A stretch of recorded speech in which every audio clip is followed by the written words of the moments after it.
Some guesses are right, some are wrong. But either way, it's easy for them and hard for us. That's all for now. Bye bye guys. Bye bye. Và bọn mình là Gao Esports. Cảm ơn mọi người. Bọn mình đến từ Heavy. Itulah tebak-tebakan kita dan sangat mudah. Terima kasih semuanya. Jangan lupa like. Bye bye. Welcome to Booyahs. All access.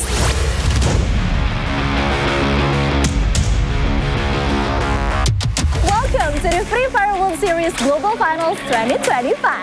18 of the best teams from around the globe are here for one goal: to be crowned the next world champion and to take their share of $1.15 million in prize pool. That's $1 million for Battle Royale and $150,000 for Clash Squad. Amazing, right? It all begins with the knockout stage running from October 31st to November 9th. 18 teams will be divided into 3 groups of 6. Group A, B, and C will go on a cross match amongst them. The top 8 teams will then qualify to the Clash Squad. It all be decided on the first week.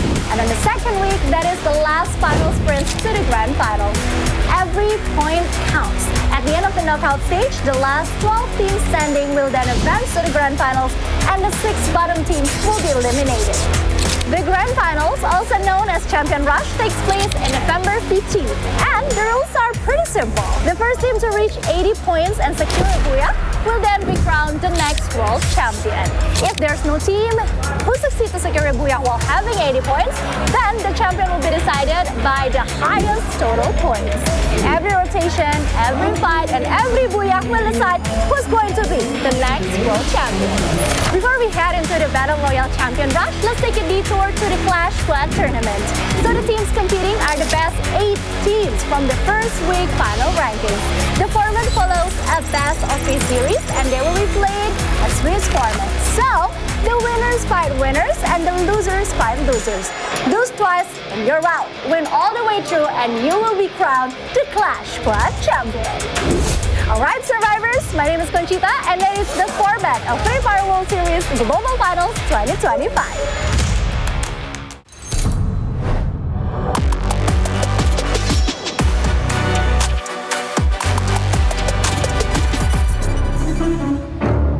ก็ถ้าคุณจะลุ้นแชมป์ก็ถ้ามีผมอยู่ก็คุณก็ไม่ได้แชมป์หรอกครับ Pasti songong banget. Gimana, Mal? Falcon on Fire. Apa itu on fire? Emang sesuai sama nama dia? ก็รู้เรื่องครับ เดี๋ยวมาจับก็ไม่อะไรมากหรอกก็รอดูในゲーム ดีกว่า Apa lah wasananya? Ya, buat wasana fokus aja lah ke gameplay sendiri. Ini di Indonesia, hati-hati ya. เดินเข้าวงดีๆนะครับระวังเจอว่าผมดักตีหน้าวงนะครับ Dia mau apa? Hajar kita kan nanti di step map-nya. Ya kalau menang, kalau kalah gimana? Pikirkan tim kalian dulu aja. ถึงสบายครับถ้าอยากโหดก็กินเยอะนะครับเหมือนทีมผมจะได้โหดครับ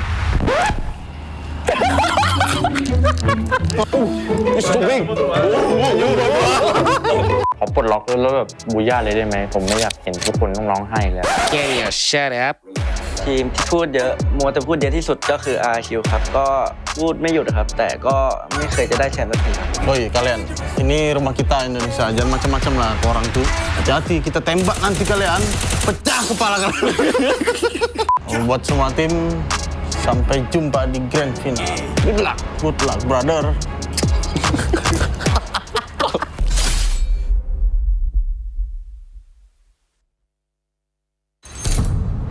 Que onda, soy Lopez de Nova Legion e bem-vindos al Kit Tuhet.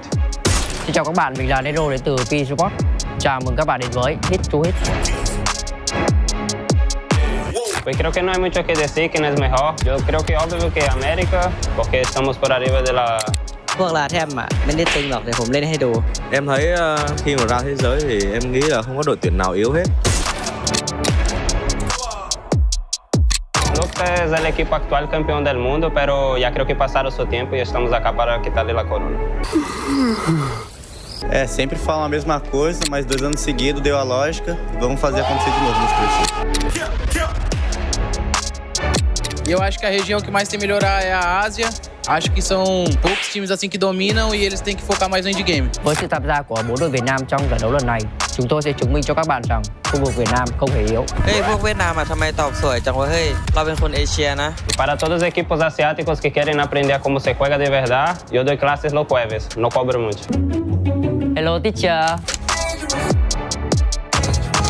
Para todos los equipos ahí, pongan las pilas, vamos salir mucho más agresivos que la primera semana. Y ya, soy López de Nova Legion.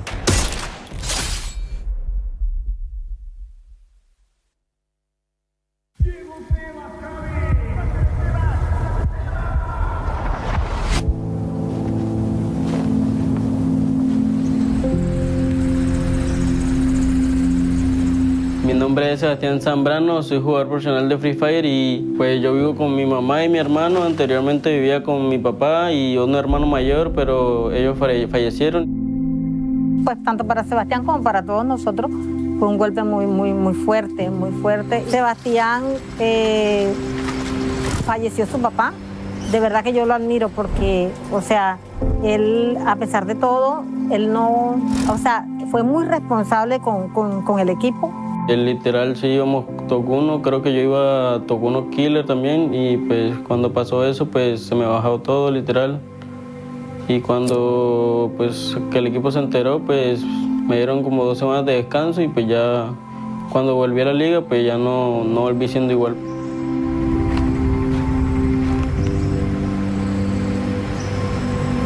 Pues yo siento que sí maduré un poquito.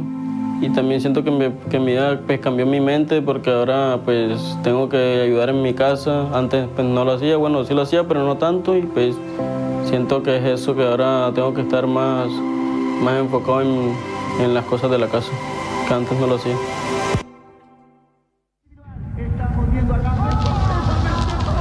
Mi nombre es Benjamín Andrés Honores Pérez. Bueno, creo que pese a que jugar Free Fire sea como, bueno, es mi sueño.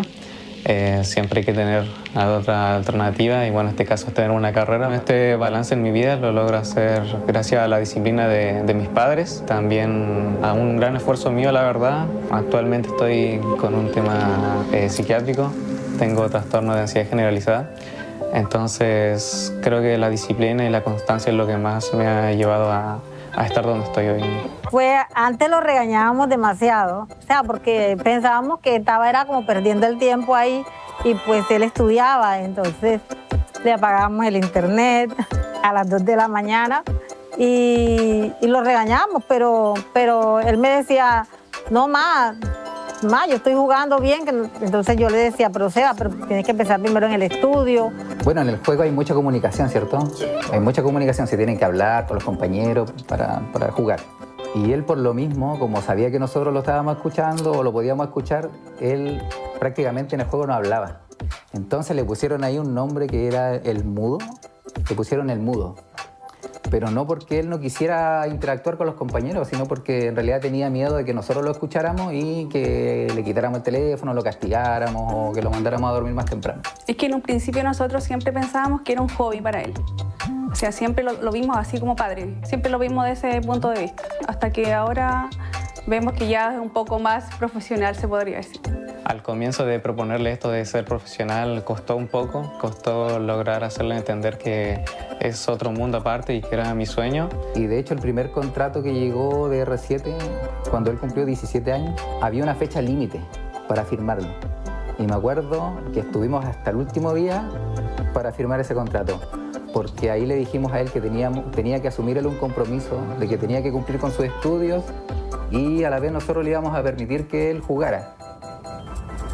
Bueno, mi rutina empieza a las 7 de la mañana, me levanto, me baño, desayuno, me visto y ya de ahí a las 8 tengo que estar en el colegio, que empiezan mis clases. Normalmente tengo un horario de 8 a 3:15 y algunos días salgo a las 5 de la tarde. Después llego, como algo si es que me da el tiempo y si no ya directo a los entrenamientos o a los torneos que tenga. Media hora, 1 hora de estudio cuando tengo algún examen o algo y ya si hay algo más para la tarde, noche, algún torneo, pues lo termino jugando. Del día a día pues yo literal no salgo de mi casa, pues me levanto, pues me lavo la cara, me cepillo y literal me pongo a jugar, a entrenar y luego almuerzo después del primer bloque y almuerzo y me pongo a jugar el segundo bloque y ya, eso es todo. Bueno, la verdad fue difícil elegir entre mi graduación y el viaje. Siempre quise graduarme con mis compañeros de curso, ya que llevo 14 años en el mismo colegio. Pero creo que viajar un mes a Yakarta no cualquiera tiene esa oportunidad, y más con todo pagado. Entonces veremos qué sucede allá en Yakarta.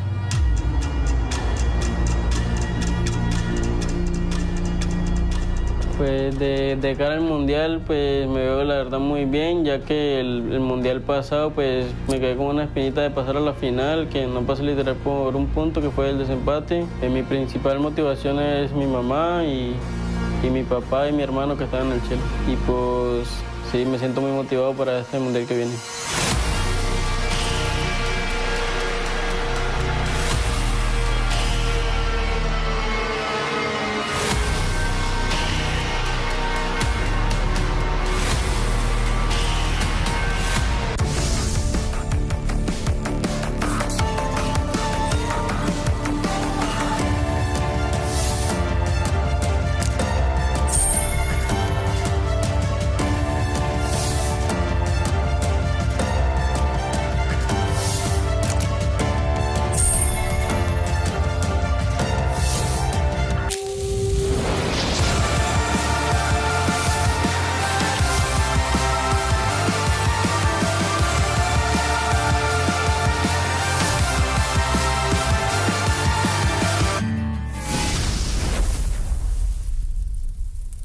The battlefield of Free Fire is evolving once again. OB521 isn't just another update, it's a full-on meta shift. Loadouts redefined, arsenals upgraded, and the rules of revival rewritten. This is the new landscape every FFWS finalist must adapt to, or be left behind.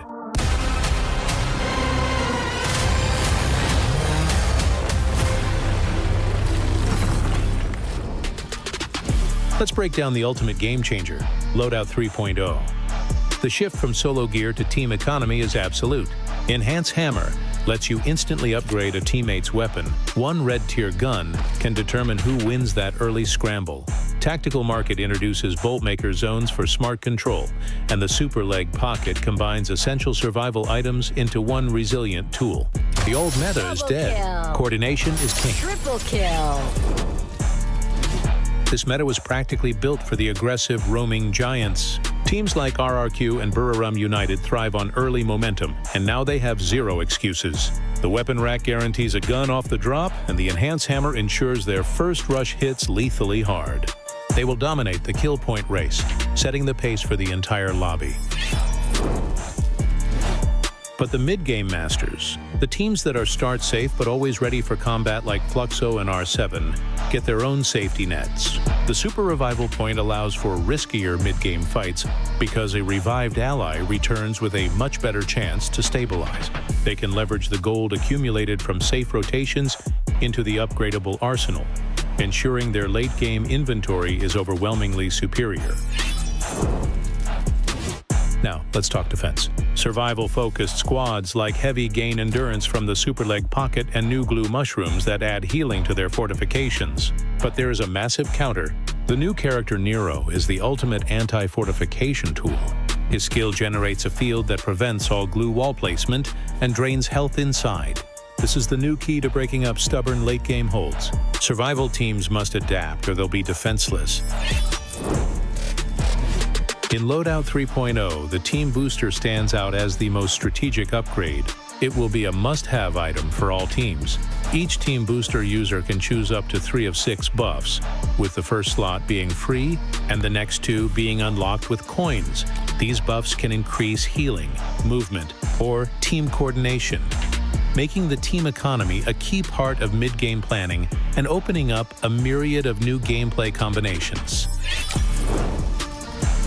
Commanding concluding. So who benefits most? While every playstyle gains a new tool, the pure early game consistency provided by the weapon rack and the Enhance Hammer turbocharges the aggressive approach. Our final take? RRQ and Booyahs United are best poised to ride this acceleration to the top. They'll dominate early kills, and the new resilience tools will secure their late game push. Get ready for an FFWS Grand Finals where the early birds definitely catch the win. What's your prediction for the FFWS Grand Finals? Let us know in the comments below, and don't miss the action.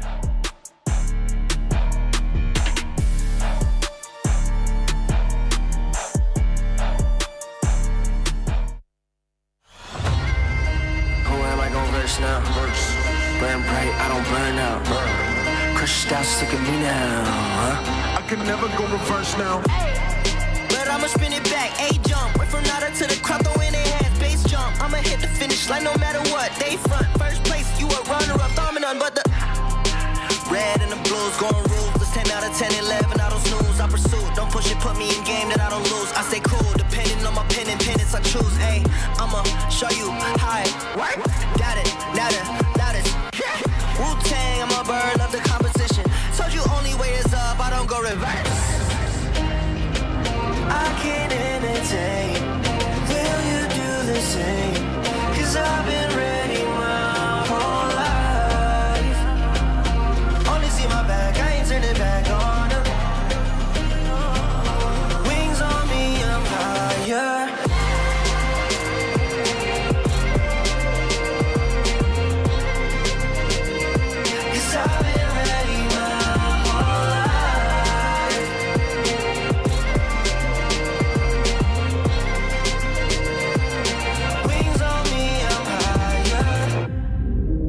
Am I gon' verse now? Oh, am I gon' verse now? Show me what it's worth now. I pull up in the can't imagine. All these people wanna follow, missing in action. Paper planes, I'm a condos, faded from rapping. And I met role models. Thinking I'ma pass all the monogram on my body. This shit, shout out to Virgil. Know that I'm gon' beat them like this shit that I put words to. Mama and the internet, two things that I just learned through. Hit it out of the park, so there's nothing to reverse to. I can't entertain. Will you do the same? Cause I've been ready my whole life. Only see my back, I ain't turning back on them. Wings on me, I'm higher.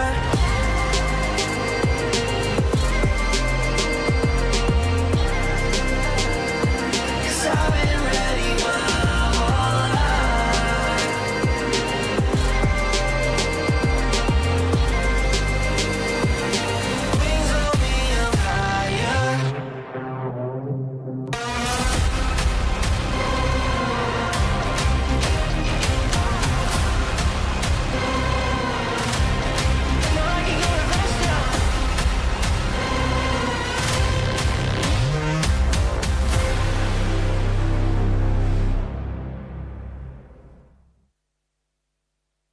This week, the battlefield was decided in a heartbeat. Champions isn't just about firepower, it's about seizing the moment.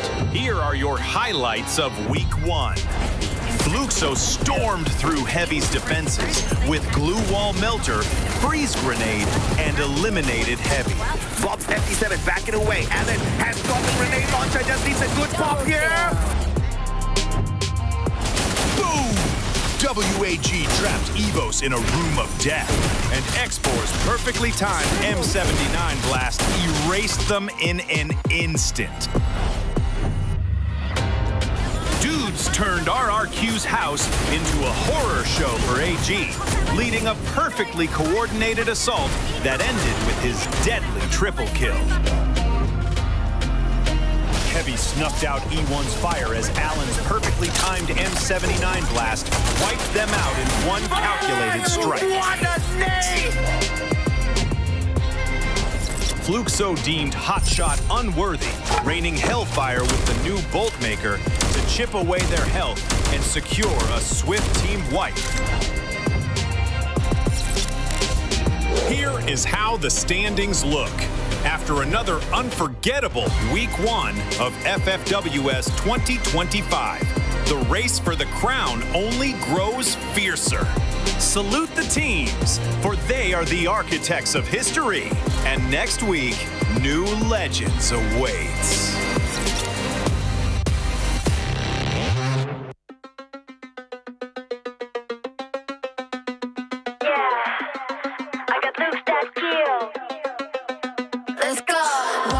free, got an animal in me.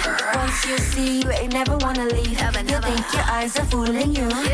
It's just the way my body moves. I bring the sugar and spice, I got naughty and nice. Get the cinnamon once, promise you want it twice. So come get a taste like dang. Got looks that kill, bang bang.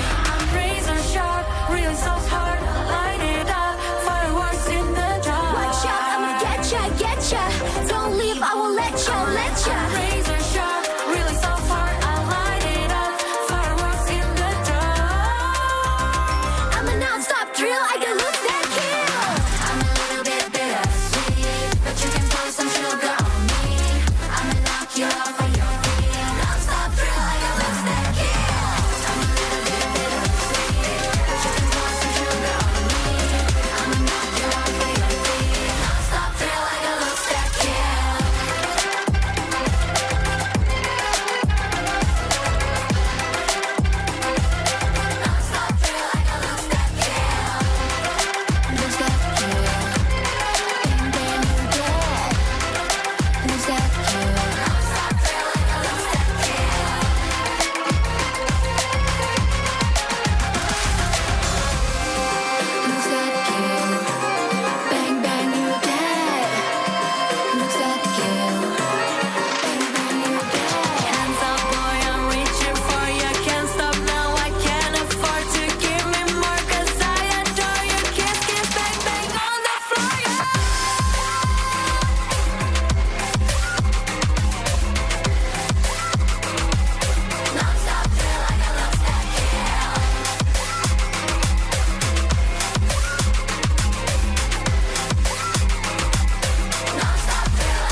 Here at the Free Fire World Series, doubt doesn't stand a chance, only determination. Kalau tim saya mungkin underdog sih.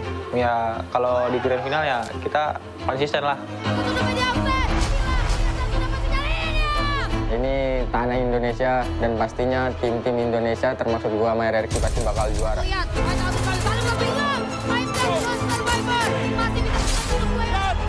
Estamos hartos de ser la sombra de Brasil, ahora somos Latam. O leste fala sobre legado, mas o oeste escreve história. พวกเราจะพิสูจน์ตัวเองด้วยผลงาน ถึงเวลาเอาแชมป์โลกกลับบ้านแล้วครับ Wasana juga harus tumbang di sana. Masuk ke daerah pertahanan. Pressure can crush, pressure can crack, but pressure can also create strength. Only those who persevere can rise to the top. কিন্তু নিচে থাকার দিন শেষ, এবার ঘুরে দাঁড়ানোর পালা।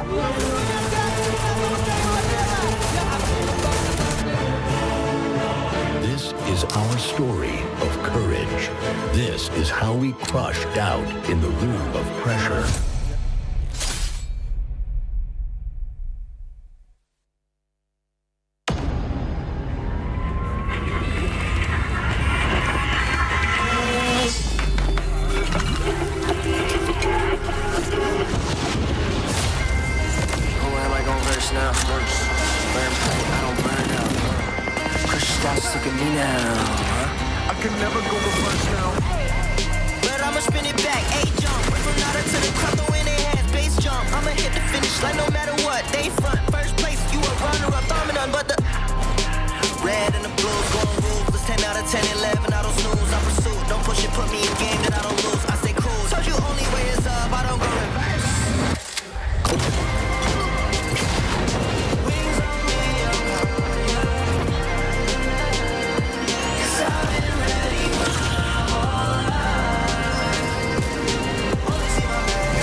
mà đúng không ta? Quá dễ.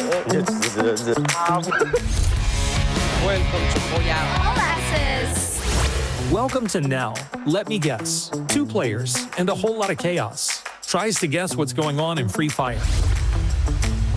Alô. Mano, acho que esse primeiro aí eu saí 7. Não, é a Lotus aqui. Quá dễ. Xin giáp nha. Đúng, xin giáp. Hayato. Onegizi Hayato. Coba. Halo. Nah ini. Apa? Alvaro. Betul sekali. Dimitri. Hayato. Misha. I guess this is Biston. ভাই এটা তো আমার pen ভাই Biston. Oh, si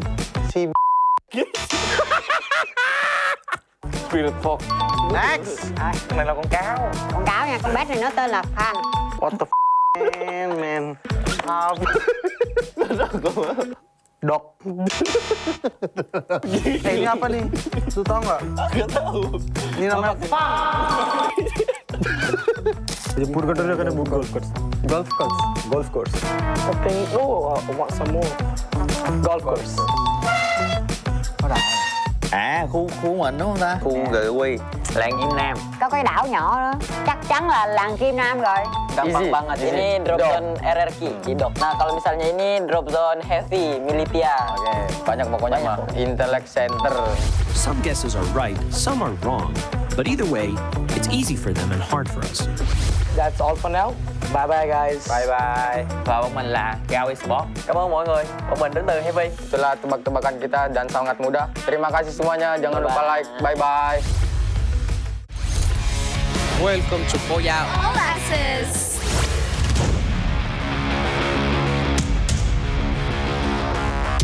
Welcome to the Free Fire World Series Global Finals 2025.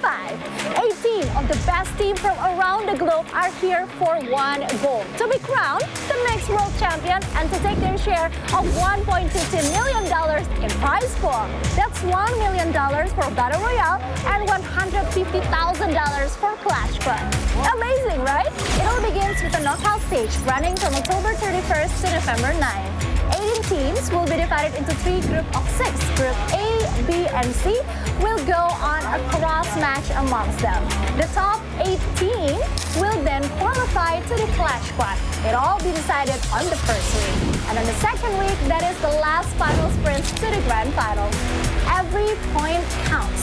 At the end of the knockout stage, the last 12 teams standing will then advance to the grand finals, and the 6 bottom teams will be eliminated.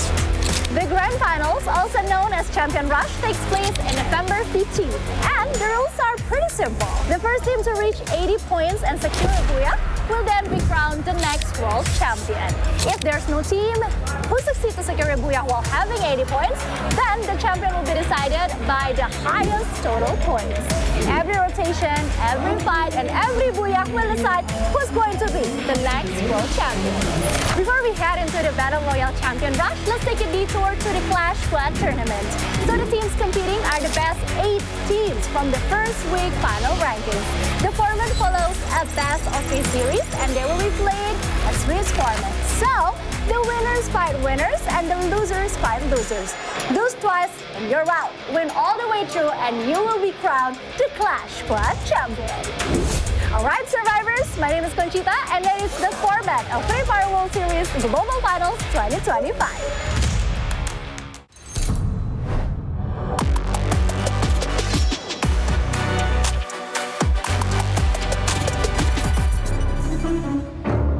ก็ถ้าคุณจะลุ้นแชมป์ก็ถ้ามีผมอยู่ก็คุณก็ไม่ได้แชมป์หรอกครับ Pastinya songong banget.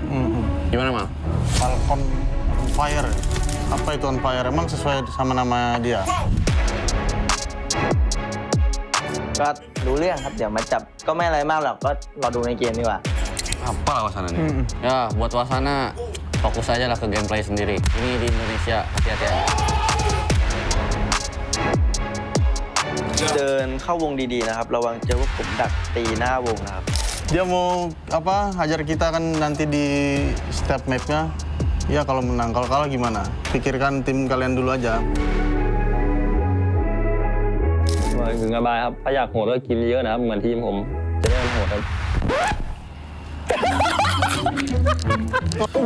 It's too big. อปลดล็อกแล้วแบบบูย่าเลยได้ไหมผมไม่อยากเห็นทุกคนต้องร้องไห้เลย Can you shut up ทีมที่พูดเยอะ Who am I gon' verse now? Burn bright, I don't burn out. Crush doubts, look at me now, huh? I can never go reverse now. But I'ma spin it back, A-jump. Went from nada to the crowd, throw in their hands, bass jump. I'ma hit the finish line no matter what. They front, first place, you a runner-up, dominant, but the red and the blues going ruthless. 10 out of 10, 11, I don't snooze. I pursue, don't push it, put me in game that I don't lose. I stay cool, depending on my pen and pennants I choose. Ayy, I'ma show you.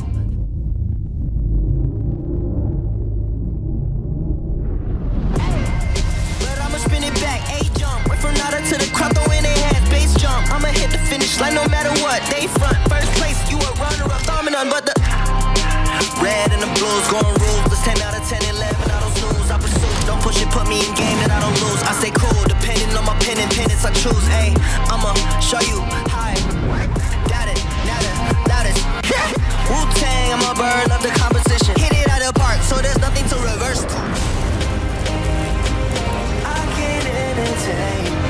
Will you do the same? 'Cause I've been ready my whole life. Always see my back, I ain't turning back. Wings on me, I'm higher.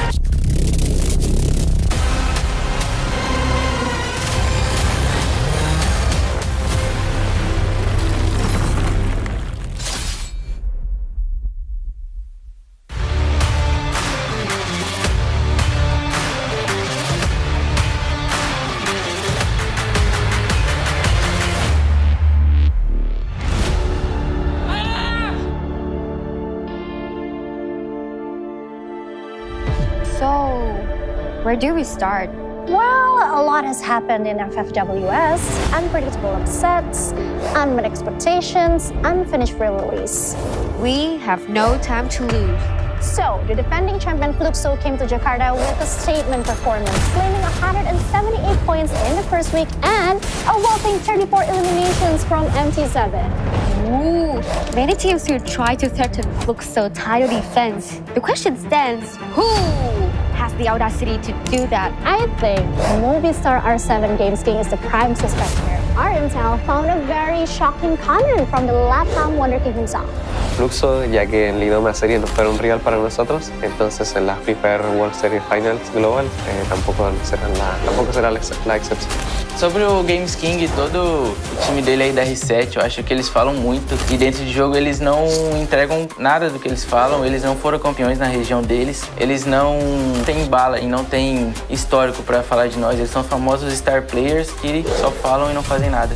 Last year, not a single LATAM team made it to the grand finals. Now, they challenge the champions. Well, the West has certainly met their expectations, but the East, I don't think I could say the same for Buriram nor EPOS.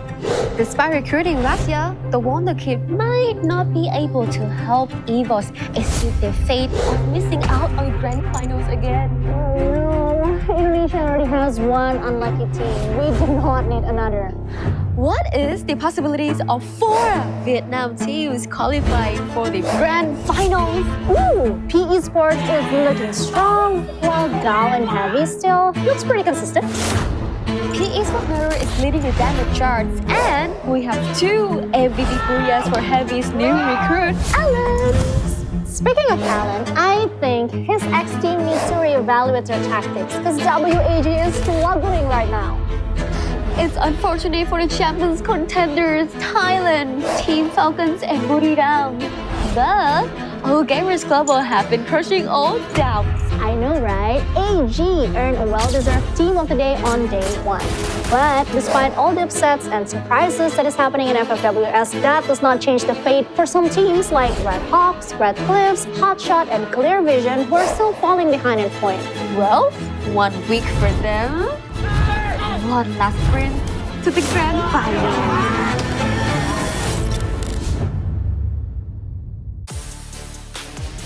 Welcome back, survivors! Selamat datang kembali di Free Fire World Series yang pastinya sudah hadir di sini di Global Finals 2025 live from Jakarta, Indonesia. Asia! We are officially back into the Battle Royale mode into week 2 of the knockout stage. Yes, and the tension is definitely higher than ever. Every point, every round, and every decision now carries a massive weight. Yes, and today's theme is Hope or Havoc. For some, it's the hope to rise higher, and for others, it's the fight to survive the storm. Momentum is fragile. One great day can ignite a miracle run, but one bad day can destroy everything. Today, we return to one of the most intense combinations yet, the Monster Lobby, featuring teams from Group A and Group C. The top teams like Fluxo, R7, and P Esports want to keep their rhythm steady and, of course, secure the spot in the grand finals. Meanwhile, the mid-pack teams like E1, AG, Heavy, Go, and Team Solid, they need to stay consistent in this lobby to stay in the fight, Yunsul. For Booyahs United Esports and Team Falcons, the mission is clear. Find their form or risk falling off from contention. And for WAG and Red Hawks, it is now or never. They'll need something extraordinary to keep their dream alive. The community has been loud, from positive cheers to harsh criticism. Every comment adds to the weight of wishes. Hope or havoc, dream or disaster, choose your own fate. The stage is ready. The teams are waiting. Who will keep their hopes alive? And who will spiral into havoc? This is week 2, day 1 of the knockout stage. Free Fire World Series Global Finals 2025. Casters, the stage is yours. Take it away and good luck!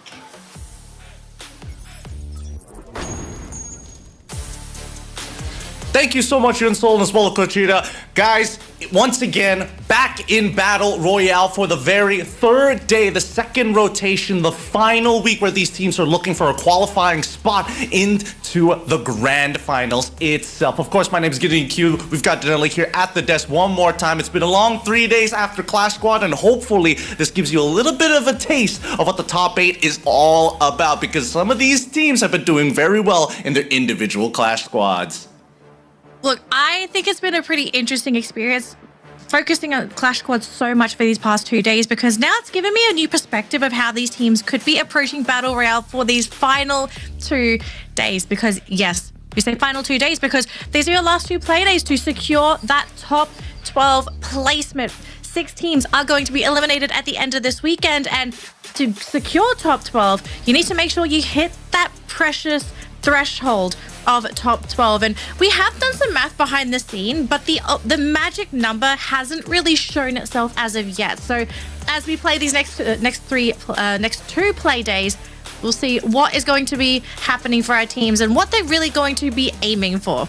We are going to quickly flash our tournament timeline in case you are just tuning into the broadcast today and haven't been keeping up with our global finals. So we did kick things off last week with our matches on the 31st and the 2nd. This was just for Battle Royale, and obviously today we're kicking off our second stage for our knockout stage. So today, Saturday and Sunday are our final 3 play days to secure those points, lock in top 12 and a grand final spot on the 15th. Now let's look at our tournament format for all of the survivors who are just tuning in from across the globe. Whether you're from East or the West, we welcome you here today, because 18 participating teams have been broken up into 3 different groups. Each team will play 12 matches across 2 weeks. And the match format, of course, it's A and B, B and C, and then A and C. Currently, we are on A versus C here today, and only the top 12 will make it into that grand finals happening on November the 15th. And it's been quite the struggle overall, right? We've seen many different teams actually interact so differently between Group B, especially where we've seen the biggest diversity of play styles. But it feels pretty straightforward amongst A and C, because they're going to be competing for some of the biggest prize pools if it happens to be standards. Of course, in Clash Squad, it's a small sum of money in comparison to the 300,000 for the champions. Yeah, Battle Royale is where it's at. So the goal, top 12. That should be step number 1 for all of our teams looking to claim that champion title.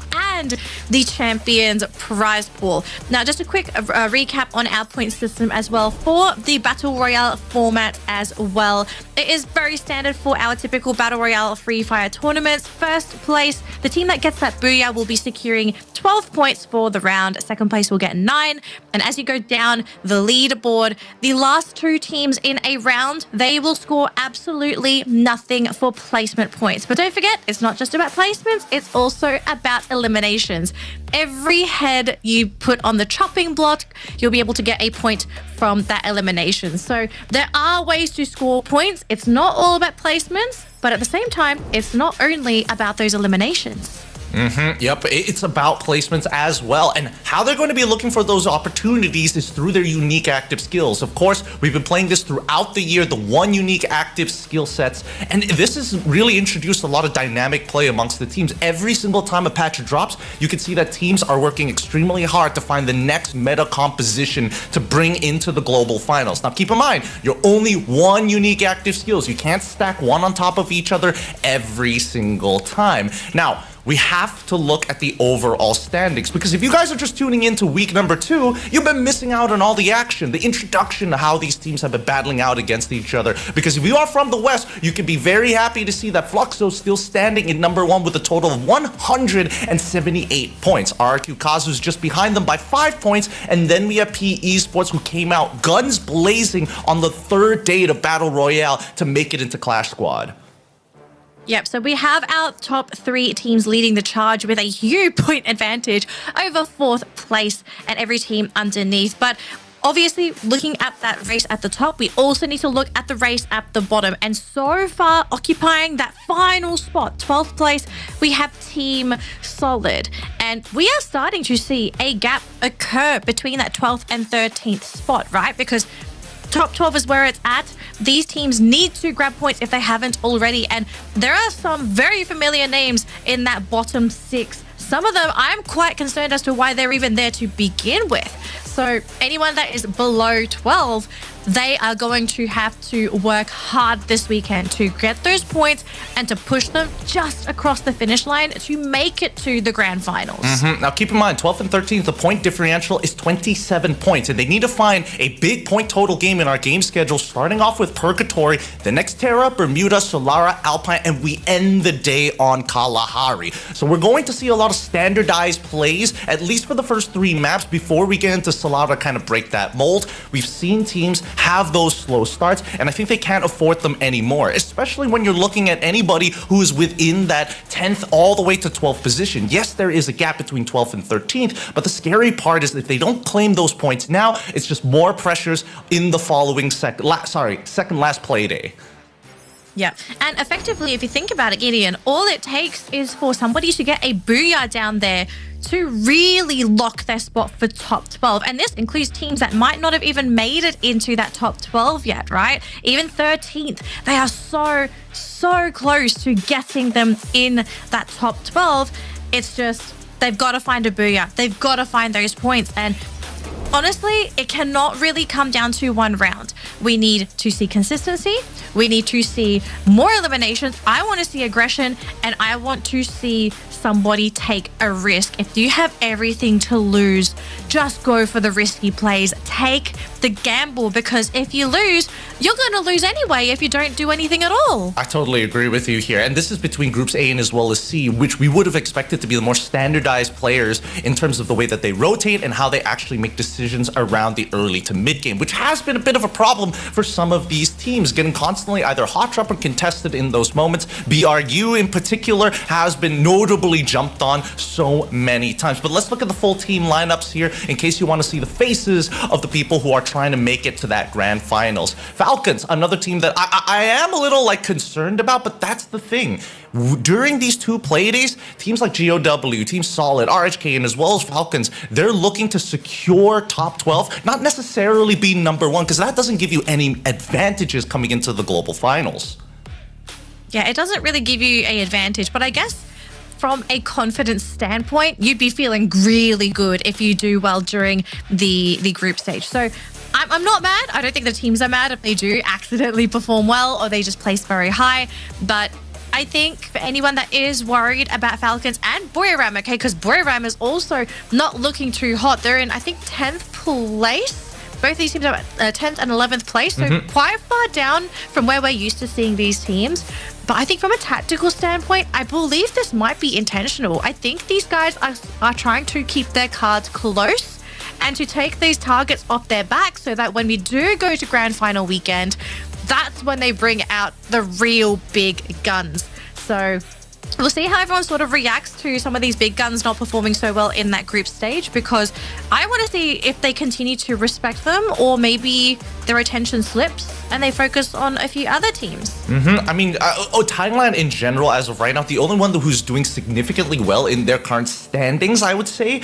At this point, it's really all Gamers Global, right? Because these guys, they've been having a level of consistency, nothing too super outstanding, but good enough to make sure that they're in at least 7th place within the top 8 to qualify for Clash Squad. And now that they've kind of done what they need to do, I think they can start taking their time and really just maintain their points, because teams like Heavy, for an example, who's also been doing well, Vietnam as a region has been doing absolutely disgusting here at the global finals, with the only exception of WAG, who's had a little bit of a slower start. But that's not the only storyline that I want to talk about here. We saw at the very beginning, Fluxo, again, they have a particularly impressive resume, but their competitors in R7, who's built confidence over the year, coming off of EWC, coming off of the Survivor Series as well, making sure that they can win against teams like Fluxo, coming into the global finals. I feel that there is a legitimate argument here for R7 to maybe try and take them over, but when push comes to shove, they first have to prove themselves during the grand finals to make that happen. I wonder if this is the best weekend to experiment and actually play hyper aggressive against Fluxo for Movistars, right? Like maybe intentionally go for hot drops and just get a feel of how you do if you do manage to pull off these hot drops against such a team such as Fluxo. Like, I don't think Fluxo, I think a realistic point of view is Fluxo is expecting nobody to hot drop them. They are probably feeling at the top of the world. They're probably thinking that a lot of the competition is staring down at them. But I don't think, in their point of view, they would be expecting a potential hot drop from a team. But if Movistars pulls this off, I think they might be able to pull off some really cheeky plays, build up their own confidence, and maybe even shake Fluxo themselves. And we do have our own ranking prediction, ladies and gentlemen. Now, do not take us as complete experts because we do get things wrong. But Gideon, we kind of share the same opinion with our top 2 picks. Yeah, I think so. I think a lot of it just comes through the ways that they played during Clash Squad, right? Because if you are going to hot drop someone, you're basically playing Clash Squad for the time being, unless somebody starts to throw out their scouts out of the way. And then our 3rd place, I think we both had the same ideas. It's like, all right, everybody's going to be looking at those top spots. Some have a little bit of inconsistency, but the ones who need to perform today and we're expecting, who have the firepower and proven before, it was between BRU and Team Falcons. I don't see anybody else in that position unless Group B gets involved.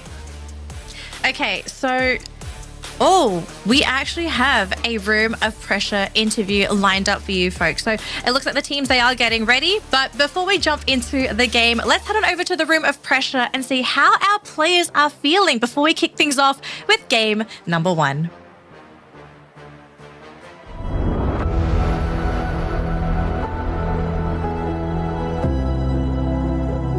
Every wish has weight. Some lift you. Some crush you. Me perdí mi graduación para estar aquí. Ahora mis amigos me firmaron esta camiseta y lo llevo en cada partida. Voltamos pro stage, agora não estou sozinho, estou com todo mundo que confia na gente. Họ nói rằng khu vực Việt Nam chỉ là lót đường, rằng SEA đã hết thời, nhưng chúng tôi vẫn ở đây và bước tiếp. The louder the world believes, the heavier the silence feels before the fight. Every wish they carry, it pushes, it lifts. Pressure isn't what they fear, it's what keeps them fighting. They carry the weight of wishes, not as burden, but as fire.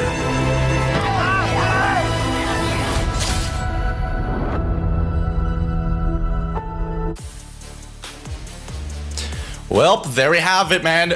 Again, big stakes available, and more so, there's a reason why this was highlighted as the room of pressure, because again, as we stated at the beginning of the day, dreams can be built, but there's a very good chance they can be shattered at the same time. It's a scary thought because even when you are coming in, you have the hopes and expectations of people, not only from our survivors from across the world, but people closest to our players, to these predators who are looking to score as many points as they can.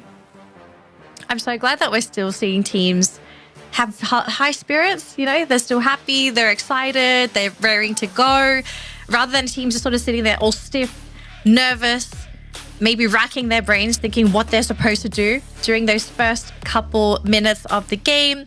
I do think there must be a lot, though, going through the teams and their coaches, trying to decide, okay, how do we approach game number one? Because I think one of the worst things you can do in such a high-stakes situation, especially for teams that are at risk of either falling out of top 12 or breaking in, is playing standard. I think we're past that point of where playing safe is going to keep you either in your spot or push you higher. I think now is the time for you to really do something different. You need to surprise. You have to step out of that box, because if you don't, you fall into that very stock standard play, and someone's going to come around the corner, clean up your team, and you're probably going to end up in 12th, 11th place during a round, which you do not want to do, especially if you are at a high-risk position.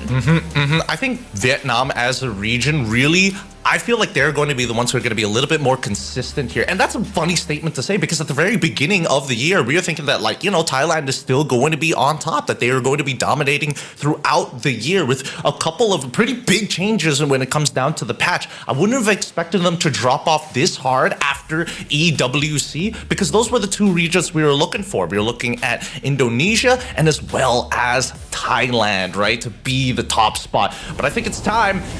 It's a time to live, a time to die, the place right in between. We're going to be going and checking out our drop zones here, the flight path for Purgatory as a very first map of the day to kick things off for day 3 here at Battle Royale, the Free Fire World Series Global Finals. Good luck to all of our teams. Hats off and salutes. Now, it's about the pressure, and more importantly, it's about winning. It's about winning and keeping your composure. Do not panic. It is game number 1. We are just getting started.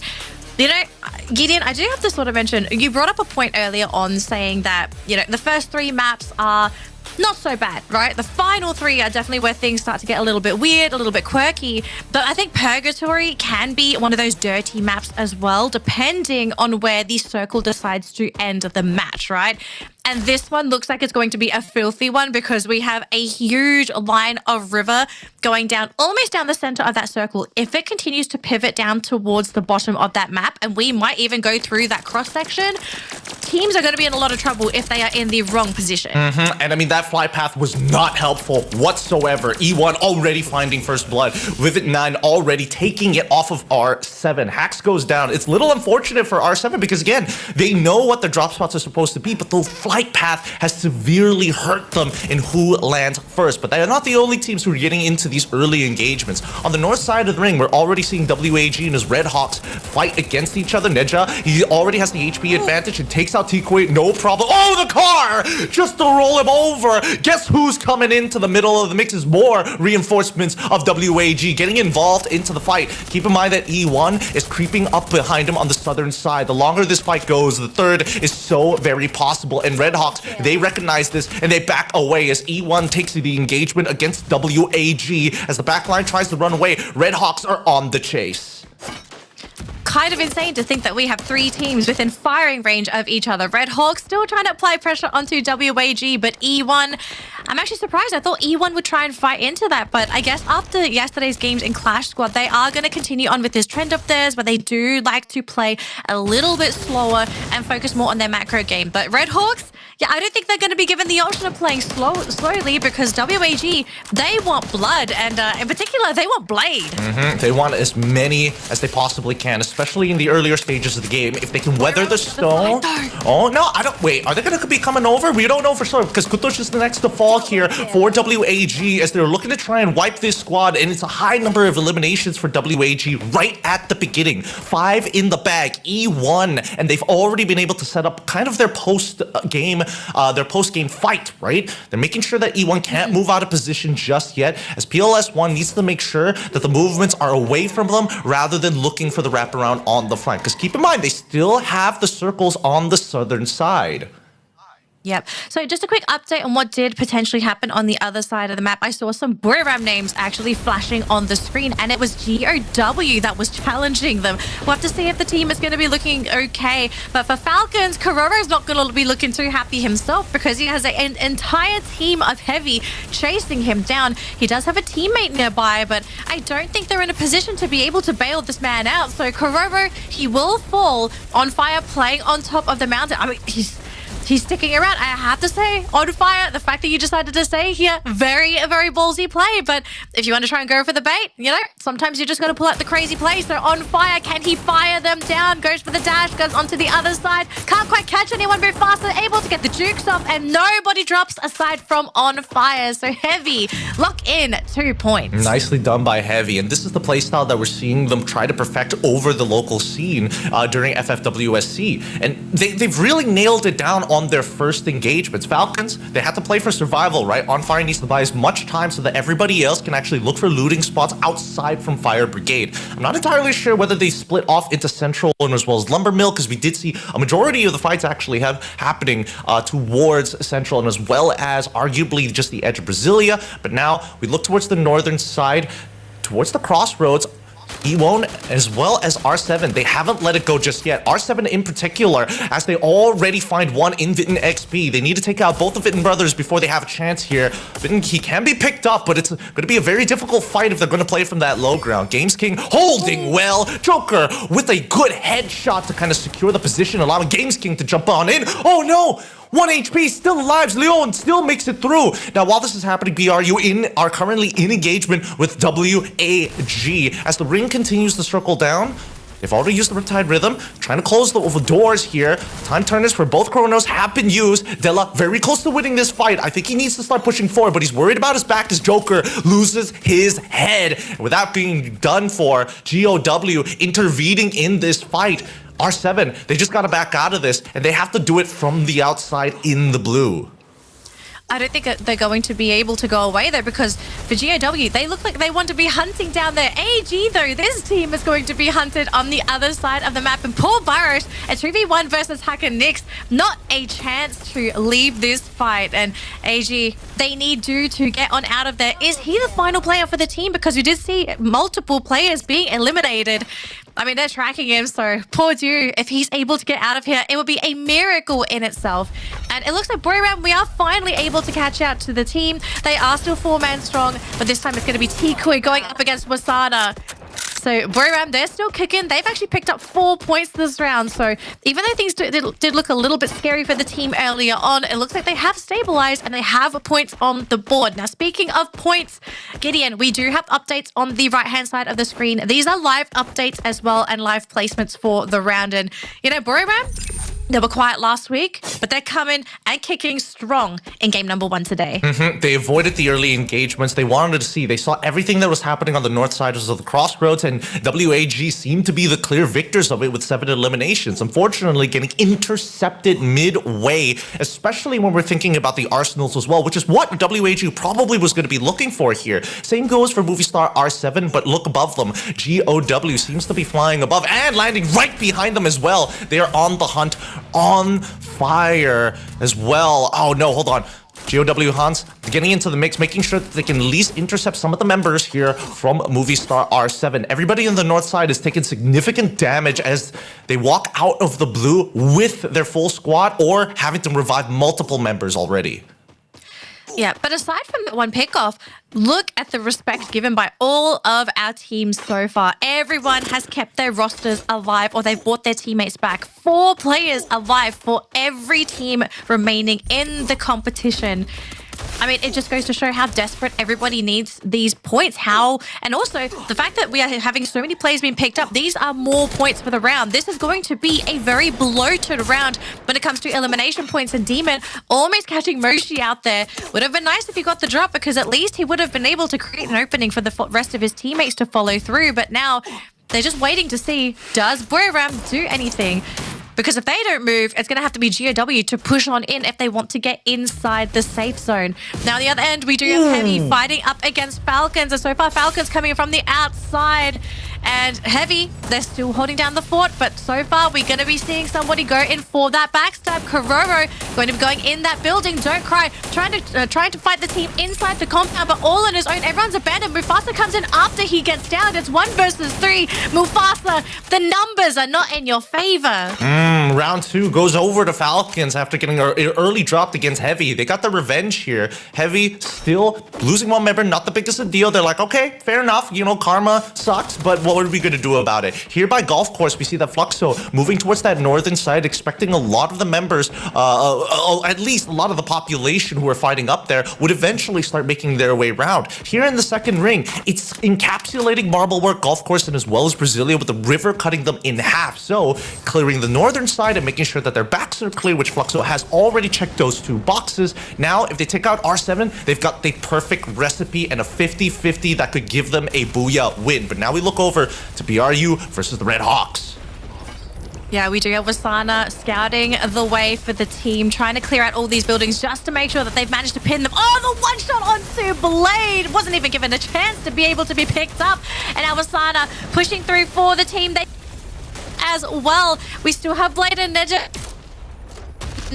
To get out.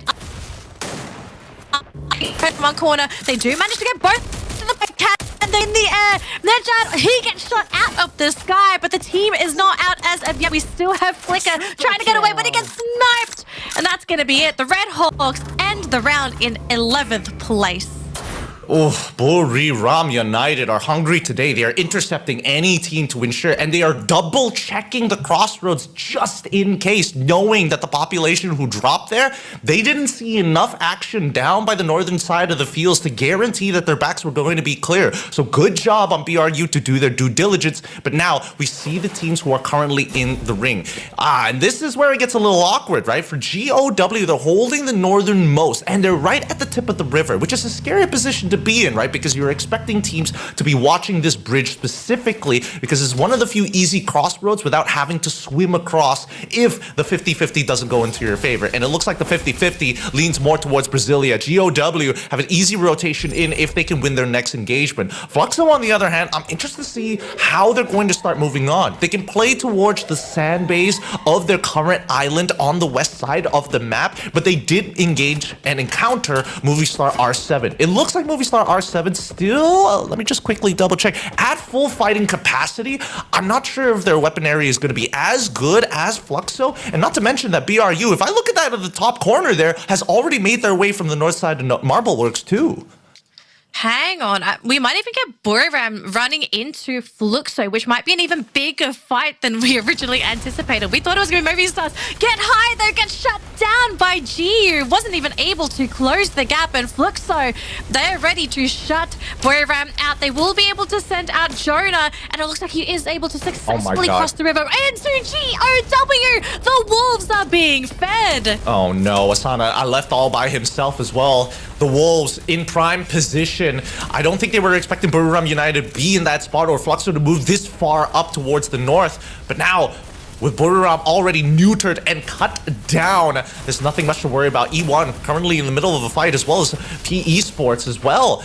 And as they fight, we see the P Esports as 5 want to make sure that they can control just the west side of Brasilia, right? On the eastern side of the ring. They've already taken out E1, and at the very least, while we look over AG Global as well as Heavy, we look cut back to at least Fluxo versus R7, because this is the most important position for R7. They've got the low ground, unfortunately, but it's not necessarily that bad with the ring already turning into the third zone, which is going to start to hurt the members of Fluxo. It's going to cost them to stay out in the blue for this long.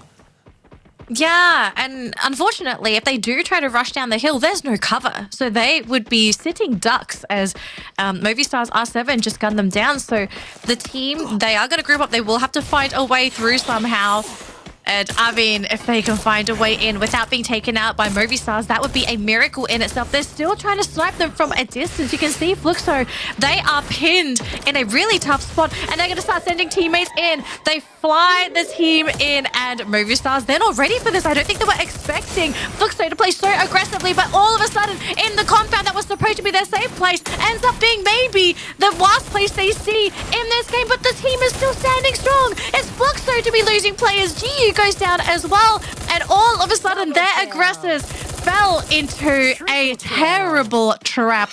Fluxo's not out of it yet, though. They still have one player remaining, but what a ballsy play coming in from the 2024 champions. Very ballsy. And MT7, he's going to have to try and power his way on towards the southern side. He's got plenty of mid kits to do so, and it's going to take a little bit of time for R7 to actually recuperate. The hard part is that both of these teams are on the losing end of the ring. They have to cross that river. You can see that Falcons and Team Solid have noticed what was going on the opposite end, and they were looking for opportunities. That's why you saw that Movistar R7 wasn't necessarily ready to actually engage with Fluxo, because their scouts were getting shot in the back by both of these teams. Now Falcons, again, super dangerous position. It's a 50-50 between R7 and where they're going to go, and it looks like they've decided to give themselves over to Team Solid. No bueno there. And we see that at least Team Solid, they understand, hey, wait a minute, Fluxo, they're not done just yet, and more importantly, they have to clear out the Falcons if they want to control this southern side by the rock to rotate into the next ring. But it's so hard though, because they're all climbing up this cliff face, and there is no cover aside from a boulder that nobody has been able to occupy yet. But Falcons, they're taking critical damage. Team Solid still looking very strong, and you can see Nyx, he wants to close that gap. Falcons, they're injured. They need a moment of respite, but you can see Nyx, he's not going to give it to them. Kororo's still on the ground. He rushes forward, but does get punished for it in the meantime. Hacker's there, and the Falcons, they're gone. Their position compromised and given away to Team Solid. Wow, Team Solid, I thought they were running out of resources, right? You could already see that they, as they were trying to break through with the Valiant Dash, no glue walls, right? It was an all or nothing play, and Team Solid wanted out. Now they resource themselves back up and play on the low ground of where Heavy is going to be. They can take the damage for just a little bit, but they need to minimize it as much as possible. AG are just on the opposite ends, and they cannot expose themselves to that angle. If they have to hug the walls, they will hug the walls. I will have to say, genius position there by Team Solid. As long as players did not get sniped as they flew in, they have a really great spot here on the cliff side, because there's no real great angle for anyone to take them out unless there are more throwables coming in from Heavy. But I don't think Heavy's in a position where they want to really waste those grenades. And Dew, he's been caught by Kabi on the other end. As you can see, Heavy, they're in a sniping battle with AG Global, and with Dew down, that's a huge loss for the team. They do manage to pick him back up though, so the sniper is still back in play, but AG, they need to stabilize somehow. But how can they, as PE is on the low ground looking to breach that second floor? It's a beautiful decision. PE understand that the ring is going to be moving in that direction. They have to take out AG. Dew is the first to go down, and that's going to compromise the whole composition. No sniper for them, as Sypha is currently on the run. Backs exposed to Heavy alongside with Team Solid, both trying to control the top and bottom, as AG is the first to collapse. The Esports have influenced the map. First person who moves out of that building between Heavy and as well as Team Solid, who are currently the elimination leaders of that round, is going to face elimination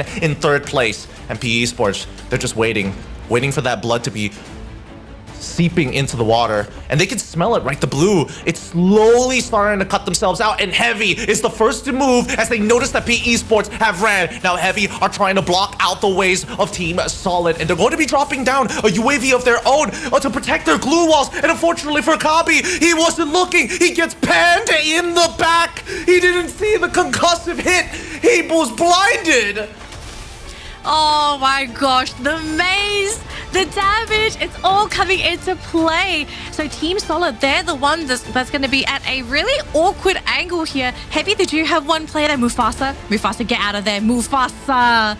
We're not going to be seeing another accident, are we? Alan, though, getting into position. Oh, but he's running right into a full team. and he regrets his decision. Heavy, they've lost Alan. They're down to 2 players. Oh, he should have preemptively thrown the cryo mine, but unfortunately, he was just going based off of the multiple sounds, right? He can't tell how close they realistically are, especially with multiple verticalities to work with, right? There's still 2 floors, the ground floor and the floor just above them, and Heavy need to hold out. As this blue is going to start closing in, Team Solid need to make some decisions because PE Esports, they let their hands off the wheel. They are on the highway with no guidance whatsoever, and they want to make sure that they are the last one standing. They're praying that Heavy and as well as Team Solid go at each other's throats and they can capitalize. And all 3 of these teams recognize whoever makes that first move is going to get punished.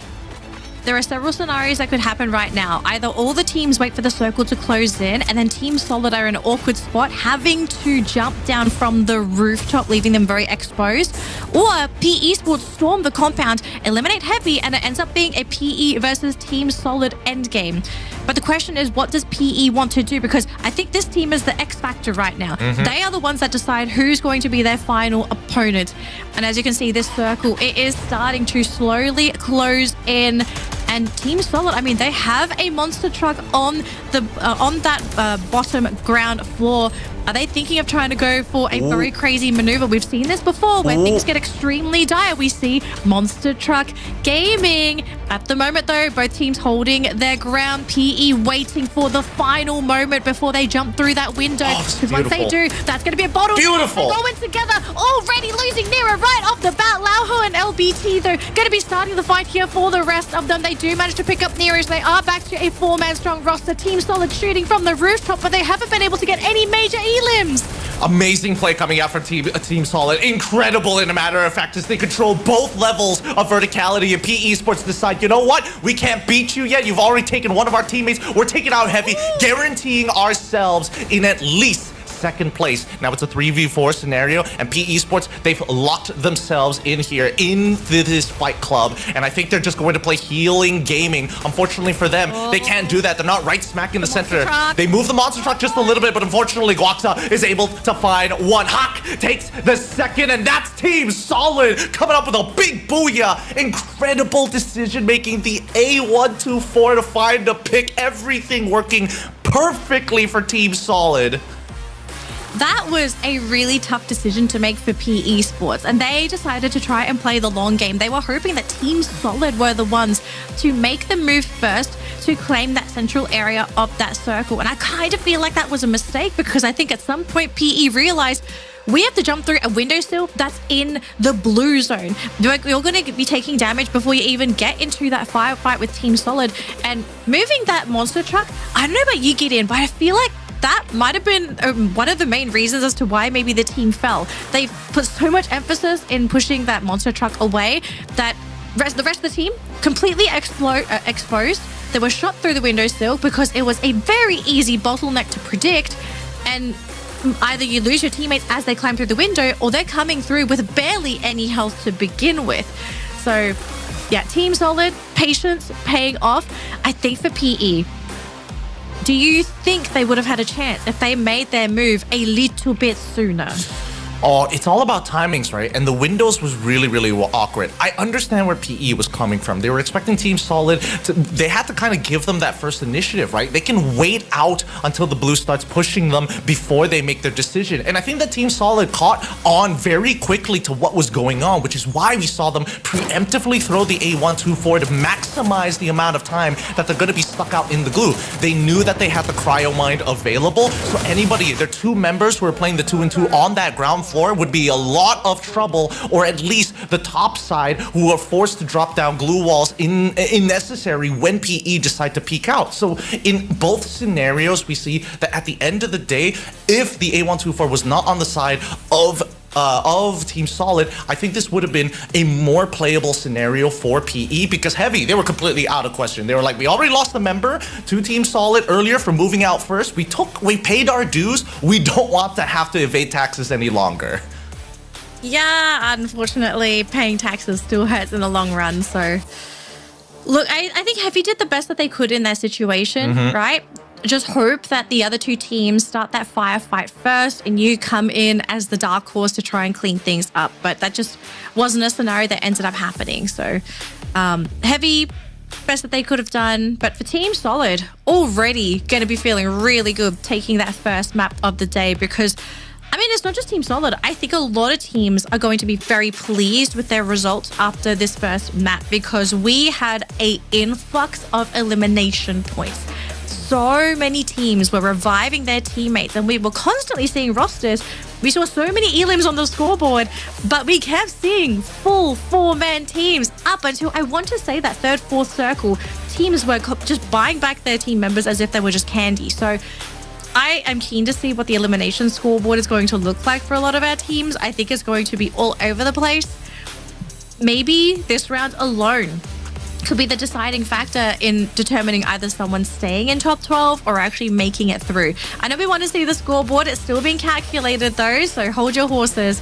But that was just game number 1, Gideon. That was just game number 1. We still got 5 more games to go. And to see everyone be that bloodthirsty in our first game today, it's only going to get worse from here on out, which is a good thing. Okay? Worse is a good thing. Well, I mean, maybe if the flight path wasn't so dog water, as some people may call it, I think that things could have been a little bit better, because by the time we started to get into the mid game, things started to stabilize, and then we saw the traditional ways of actually playing the game. And not to mention that BRU and as well as Fluxo were making some smart decisions about intercepting and clearing their backs. I think that BRU in particular were doing their due diligence. But at the end of the day, it seems that Falcons and as well as R7, even though they took a couple of casualties in the earlier stages of the game, actually placed higher than them when we look onto it, especially coming into Ring 3 and Ring 4. Okay. Are we seeing any underperformers for game number 1? Oh. Do you feel? Is there anyone that you feel like should not have been eliminated and taken out so soon? Because every team competing is looking to try and get that spot, but not everyone's going to make it to top 12. There are going to be some teams, I think, that won't even be able to scrape on by. Oh, that one's a really tough one. I think my fairest assessment would probably be E1. I think they really couldn't be able to recuperate themselves. There were like, what, 5 teams within the northern side by Crossroads itself, and each angle was kind of already taken down, even after taking like a third engagement, after dealing with their first initial one against R7, and then after that fighting WAG, and then eventually getting shot in the back by RHK alongside with Buriram United. It's pretty difficult to recover from that spot, especially since everybody is taking casualties, so I don't really blame them necessarily. I just feel that if after their second, third, they called it quits, I think they might have been able to find a position. Okay, I think it makes sense for me to sort of mention this. Red Hawks. I know a lot of fans, they're rooting for Red Hawks. They want to make it through. This was a tough round for Red Hawks. They ran into the wrong team at the wrong time. And if I recall correctly, they weren't able to pick up any eliminations during the round as well. So it was a very tough pill to swallow for this team, because as we said, okay, I told you all we are going to have an influx of elimination points. Look how many points were allocated to everybody in the game. Aside from Red Hawks, the minimum score given to teams was 7. Minimum score of 7. And look at Team Solid, right? Usually when you see 30 points on the board, you're expecting maybe the top 3 or top 4 to have somewhere similar. You know, some might have like a single 21, and therefore the bottom will have like 12 and 13. But the distribution was crazy, and this is all due to just one awkward flight pathing. It's really sad to see for the Red Hawks to not be able to find any eliminations, because everybody else like E1, WAG were able to at least get pretty close to double digits in raw eliminations. Yeah, and with all these points as well, this is going to skyrocket some players up that leaderboard. So if all of our games today end up being like this, where we see a complete bloodbath, but at the same time, the team medic is working full time essentially to keep the team alive, we are going to be seeing a very wacky leaderboard. We might even get to see some really outrageous point changes amongst that leaderboard overall. So this is game number 1. I really do not know what to expect for game 2 onwards, because we're only getting a taste, an appetizer of what's to come. So if there are any teams that you feel haven't performed, ladies and gentlemen, do not panic. We still have 5 more games to go. Okay, we only played our first game today. We still have 5 more games to go. I assure you, any teams that are disappointed with their performance in game number 1, they will turn things up 2, maybe even 3 notches for game 2 onwards. But we do have to celebrate Team Solid for their Booyah for this first game because, as their name suggests, they played really solid in that late game when it came to positioning and decision making and ultimately deciding when to apply that killing blow. I thought it was Heavy that was running the Steffi. It was actually Team Solid, which makes it even more impressive, right? Debilitate and more importantly, amputate limbs as they are walking out. Deny them abilities, deny them glue walls, deny them throwables. Nothing was safe when you were facing up against Team Solid. One of my favorite additions coming into Free Fire World Series Global Finals, and more importantly, the full portraits, right? You look at their stats, you can also check out their kicks.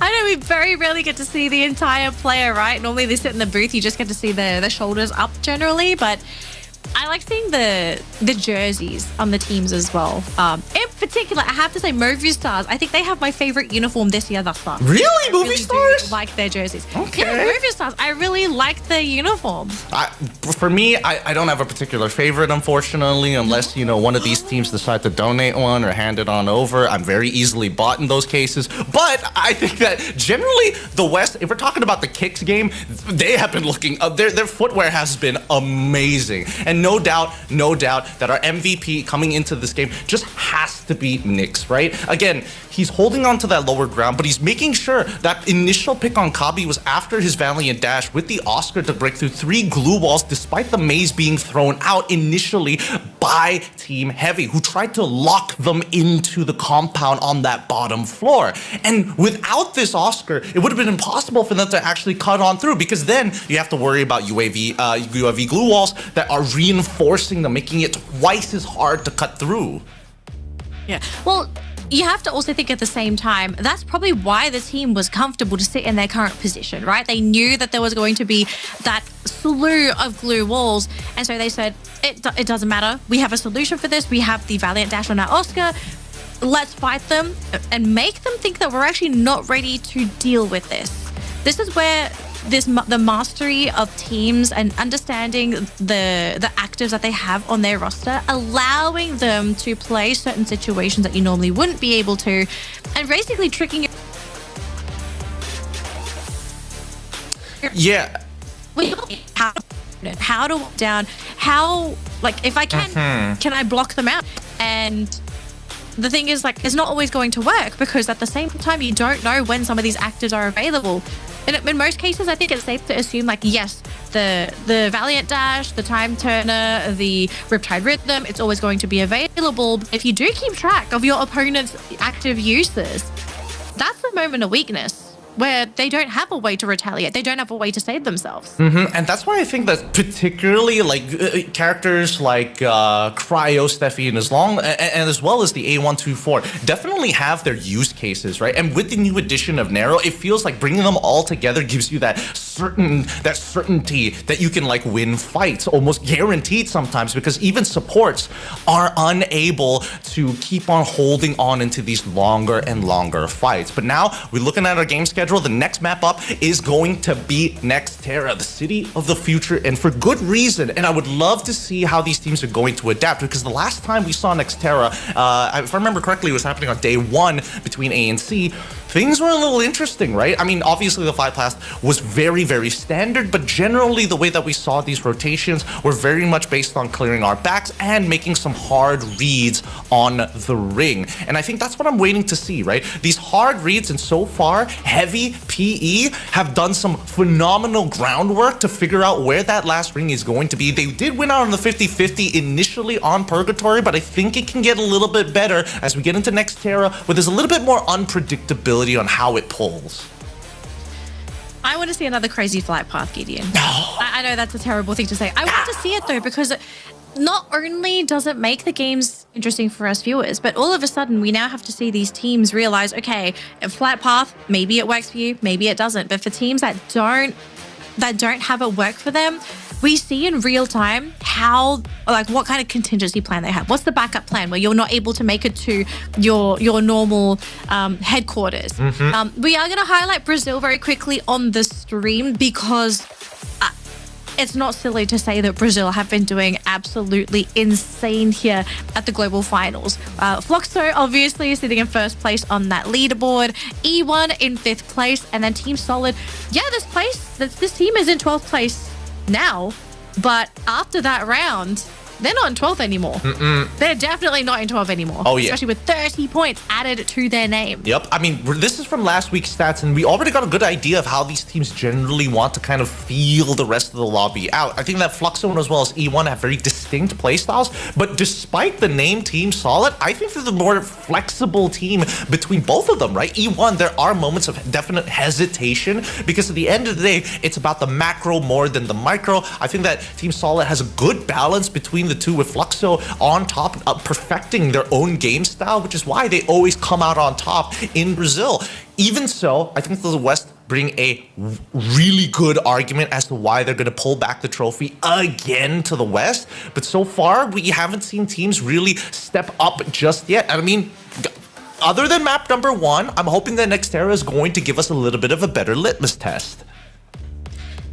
I don't think it's the map that's really going to be the litmus test. I feel like it's going to be the teams themselves if they were not happy with their performance originally. But very quickly, though, we do have a quote here by Bops himself. He says, "We've learned from EWC 2025, and just like in 2024, when we struggled at EWC, we went on to win the Free Fire Global Finals 2024. So in his eyes, EWC is not really a great testing ground to determine who's going to do the best at the global finals. The global finals is its own thing. EWC is its own thing. And for anyone out there that is genuinely curious who are the favorites to win the global finals, like at the moment it's Fluxo. Even though if you tuned into EWC, Fluxo were nowhere to be seen at the top of the leaderboard. It was a different time, a different patch, right? And I think that's why these patches really, whoever adapts better to the patch generally has a huge advantage coming into these internationals. And I think so far, the international meta is slowly being integrated. We're seeing that teams are, after week number 1, are slightly tweaking their builds and their styles of compositions. Even on a macro level, we're looking at some more precise interceptions. BRU in particular have been able to find these big interceptions, which netted them a good amount of elimination points, but it's coming at the cost of the ring, right? Usually we expect BRU to be thinking about the mid game, hunkering themselves down, finding their spot on the map, but I feel like right now, as they play interceptions, it's keeping them under the radar at the very least. But it's time to look to the skies, to look to the future as we start making our way into the one and only Nextera. Game number 2 is now officially underway. But what's this flight path, ladies and gentlemen? Is it something that is going to shake things up a little bit? Or are we going to maybe have a bit more of a stable early game for all of our competitors today? And everyone's locked and loaded. They're all ready to go. Let's have a look and see what that map is looking like here so far, Gideon. And it's a generous one. It's a generous one. I mean, Heavy, they still make it to Intellect Center. I think they are pretty happy that they can still make it to their home base. But are we seeing any crazy plays? And at the moment, it looks like for map 2, everyone's going to tone it down a little bit. They're deciding they don't want to go for any of those surprise hot drops. Ooh. They want to focus on their macro in the early game, and then they'll start looking for those fights once they have something that they're comfortable with. I don't know. I'm looking at that southern side, and AG has a very interesting spread. Now, if anybody decides to attack AG at this stage of the game, they have a very high likelihood that they can actually wipe out the 2 scouting members, right? Because they've gotten north and south of Plazaria. They know exactly who's in Farmtopia, Gravlab, and as well as Deca Square. And speaking about high possibilities of engagements, it's on that southeastern side between Mudslide and Deca Square, plus Boxing Gym, because there's so many teams who have kind of decided, you know what, we just need one guy to start scouting out the other areas and maybe slow down their rotations before we can start hunkering down in our own individual areas. And now we see the first couple of eliminations come through. We cut back to Esports, who was hovering around Mudslide, but this is the one that I've been wanting to see. Team Solid facing off against RHK. The Red Hawks have already lost a member as Team Solid is taking their time. Healing UAV already dropped down as trap. with a Winchester in hand, trying to make sure that Ninja is going to take some more punishment. These kill contracts have been very good in the earlier stages and also will help them with their economy moving into the mid game. Yeah, poor Red Hawks. I mean, they have had a terrible start this round, unfortunately. I think Kutish is the last player left standing for Red Hawks. So if they do get successfully chased down by Team Solid, they are going to be ending the round again in 12th place. So we'll have to see if PE Esports ends up being the ones to maybe saving Red Hawks' lives in this competition. Because you can see here, Team Solid, they see a team coming, and I think they're now realizing, okay, we have a new target, we have a new focus, let's try and grab these eliminations, because they're riding a emotional high right now, especially after securing such a convincing game number 1 of the day. It's just a question now of, does PE overstep their bounds? And Kutish, he is right next to Lauho. But Lauho is going to fly into Team Solid, but onto the highway. So I think all of a sudden he has scouted out some crucial information for the team. And PE Esports, this is a team that's hungry. They love eliminations. We'll see if they want to try and go for that one. Team SR from AG, they're not going to be happy himself because he gets shot to the ground. But Demon, the counterplay, is there thanks to Cypher. Diana gets finished off by Dew. And all of a sudden, GOW not going to be looking too happy. Oh, the Wolves, they got a little too hungry here for some AG, but unfortunately AG would manage, after having such a wide spread across Plazaria, they ended up deciding moving towards Deca Square's side, right? And now taking that engagement has already netted them a lot of profits because they're very close to the engagement that's about to happen by the mudslide here between PE Esports and as well as Team Solid. Resources have been used though. Lauho is the only one sitting on top like we saw earlier, but you can see the rest of Team Solid. Nero, with LBT! Nero gets gunned down to the ground and so does LBT! Where did the communication break down between the two? Lauho could not support and even he goes down. PE Esports with...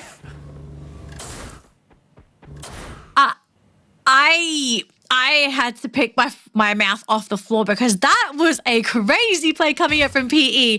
Unfortunate that they weren't able to successfully make it to that highway in time. They got shot down before they could even reach it. So yeah, PE, they do have a pretty hard reset. They did get the buybacks in. So PE will be coming back into the game, but they just fed Team Solid 3-4 solid eliminations. Nyx though, Nyx going to be sniped there by Baros. He does get picked up though, but all of a sudden, AG Global now threatening Team Solid. And this is what I was worried about. As they conquered Deca Square from GOW. Oh, wait, hold on. All right.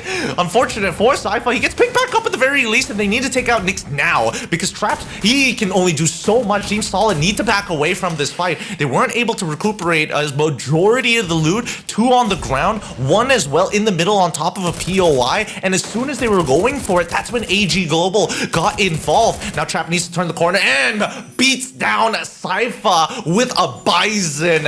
Good night, go to sleep, and now they turn around the corner. As you can see, GOW and as well as AG looking to recuperate from their fallen forces, but Team Solid have not been able to do so.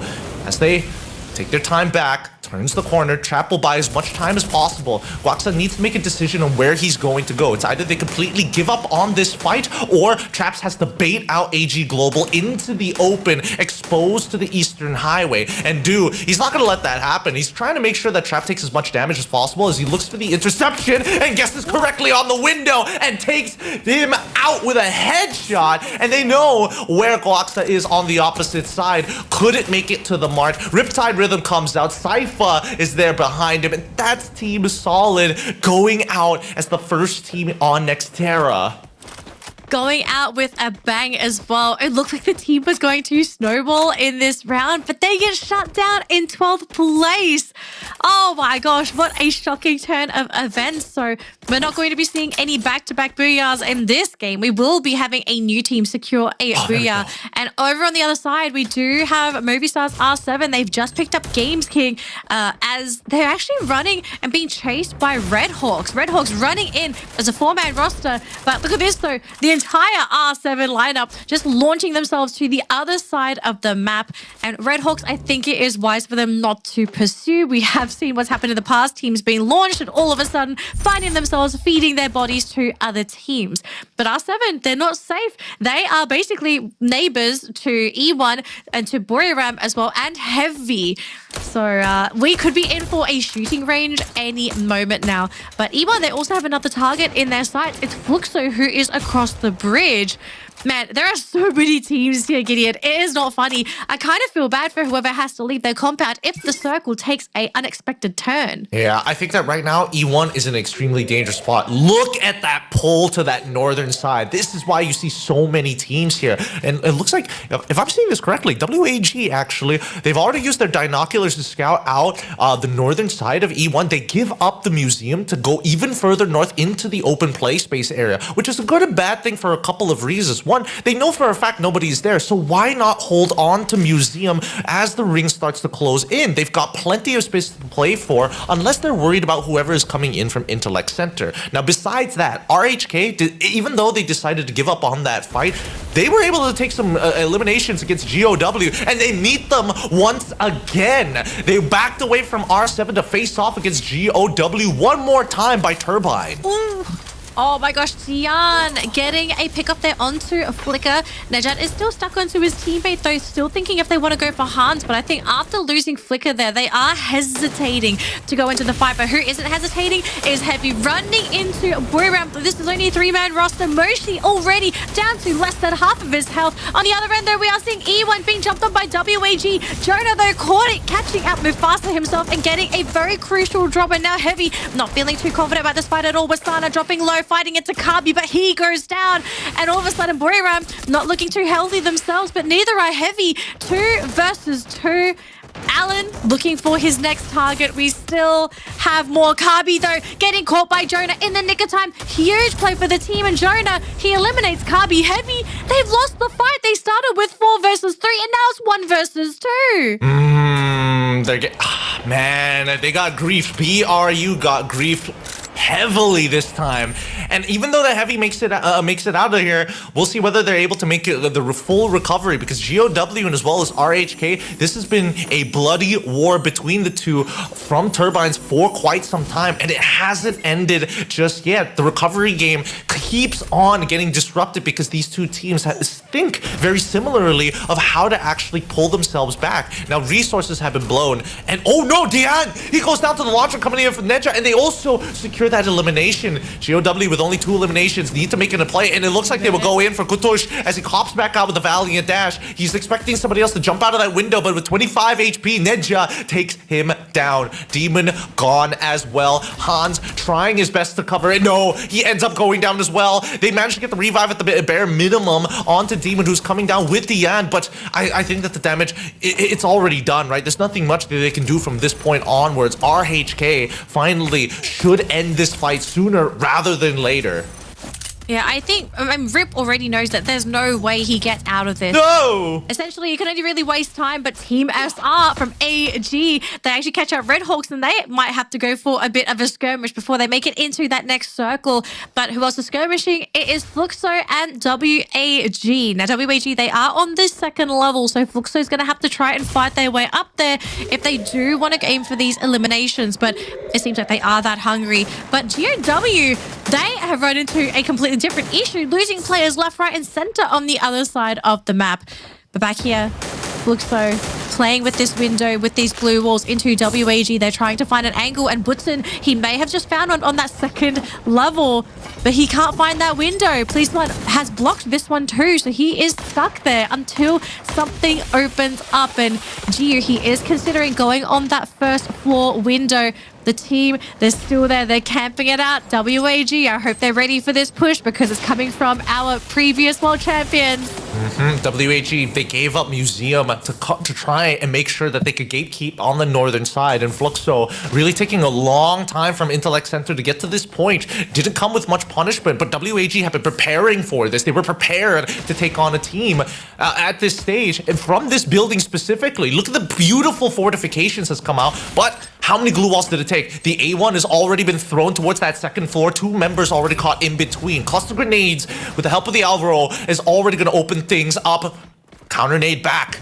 Again, it's a numbers game. How many pieces of util do you realistically have as RHK fall back into facing R7 after being chased by AG Global from the southern side up in towards Museum, and finally RHK gets beamed down in 10th.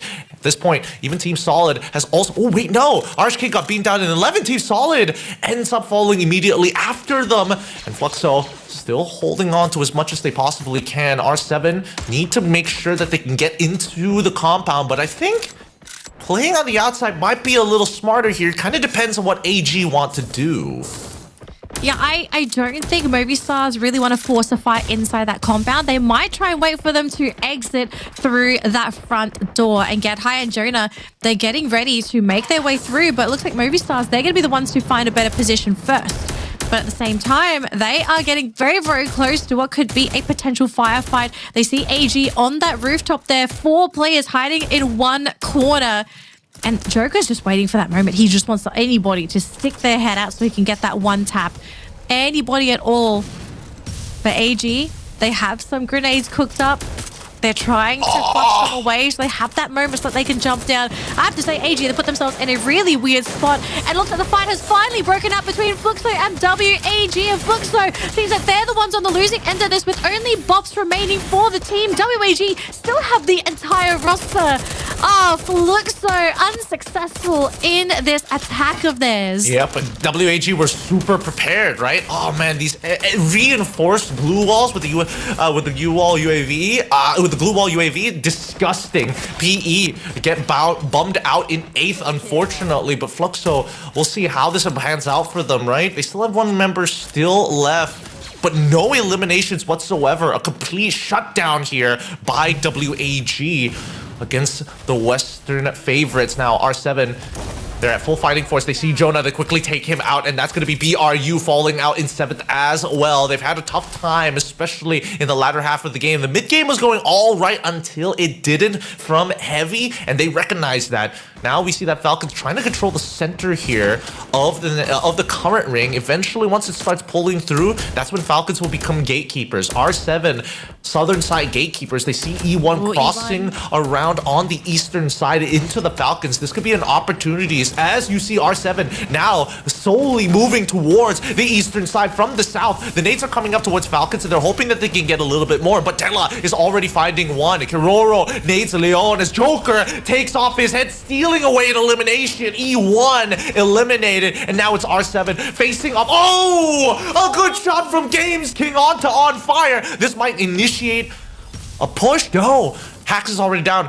Riptide Rhythm has already come through. Time Turner to pull him back up. WAG on the opposite side with AG Global on that roof, looking down towards R7's side. It's a battle of attrition now. Yeah, lots of throwables being thrown at Falcons, but the Falcons are still holding firm, but the circle is also moving. And you can see WAG and AG, they have a peace treaty signed for now as both teams. They're going to occupy their side of the map. But it looks like the monster truck finally moving here with AG's roster. They do find a little hidey hole to hide behind for now. WAG, they're still hiding within the building. They will need to move at some point, and they will be one of the last teams to move if they don't leave anytime soon. AG positioning themselves very far forward in this new pathing of that circle, and now running into Movistar's R7 and Della and Joker. Regret the decision. Cypher and you just get rid of 2 players off the bat. Fluxo in the meantime get taken out in the back lines, and now we have our top 4 teams, Gideon.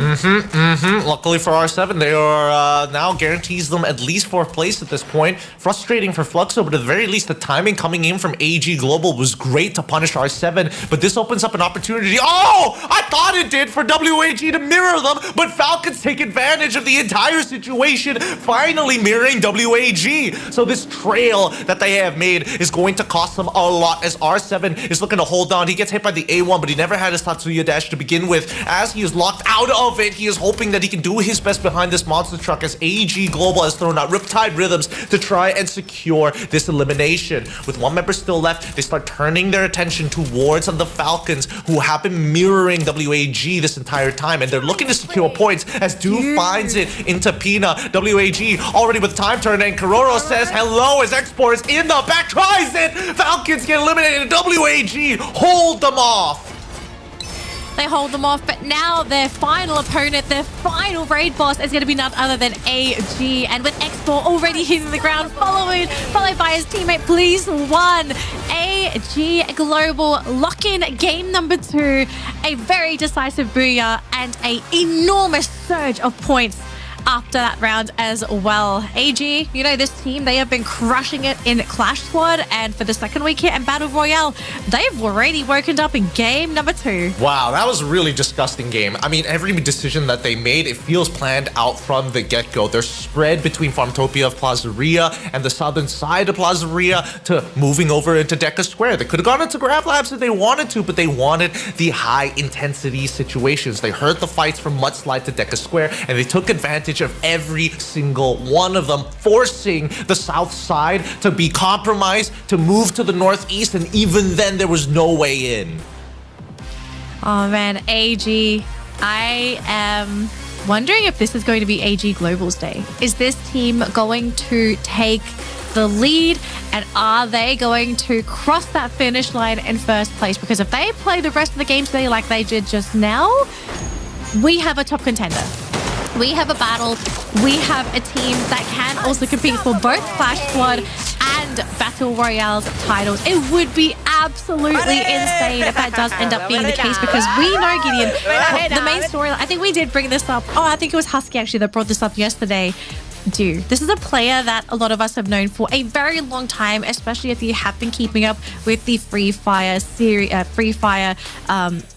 esports ecosystem. And this man, he has been so close to claiming a major title for years, and he unfortunately hasn't been able to claim one. But this might be the year for Dew to finally stake his claim at a title worthy of being a major champion, and at this rate, a world champion. Just with how AG Global, they look like they're at a next level. But at the same time, I feel like I am also gassing the team up a little bit, because one of the issues we have seen in the past with AG Global is that they have a bit of a consistency issue. They have days where games like this, where they play at 200%.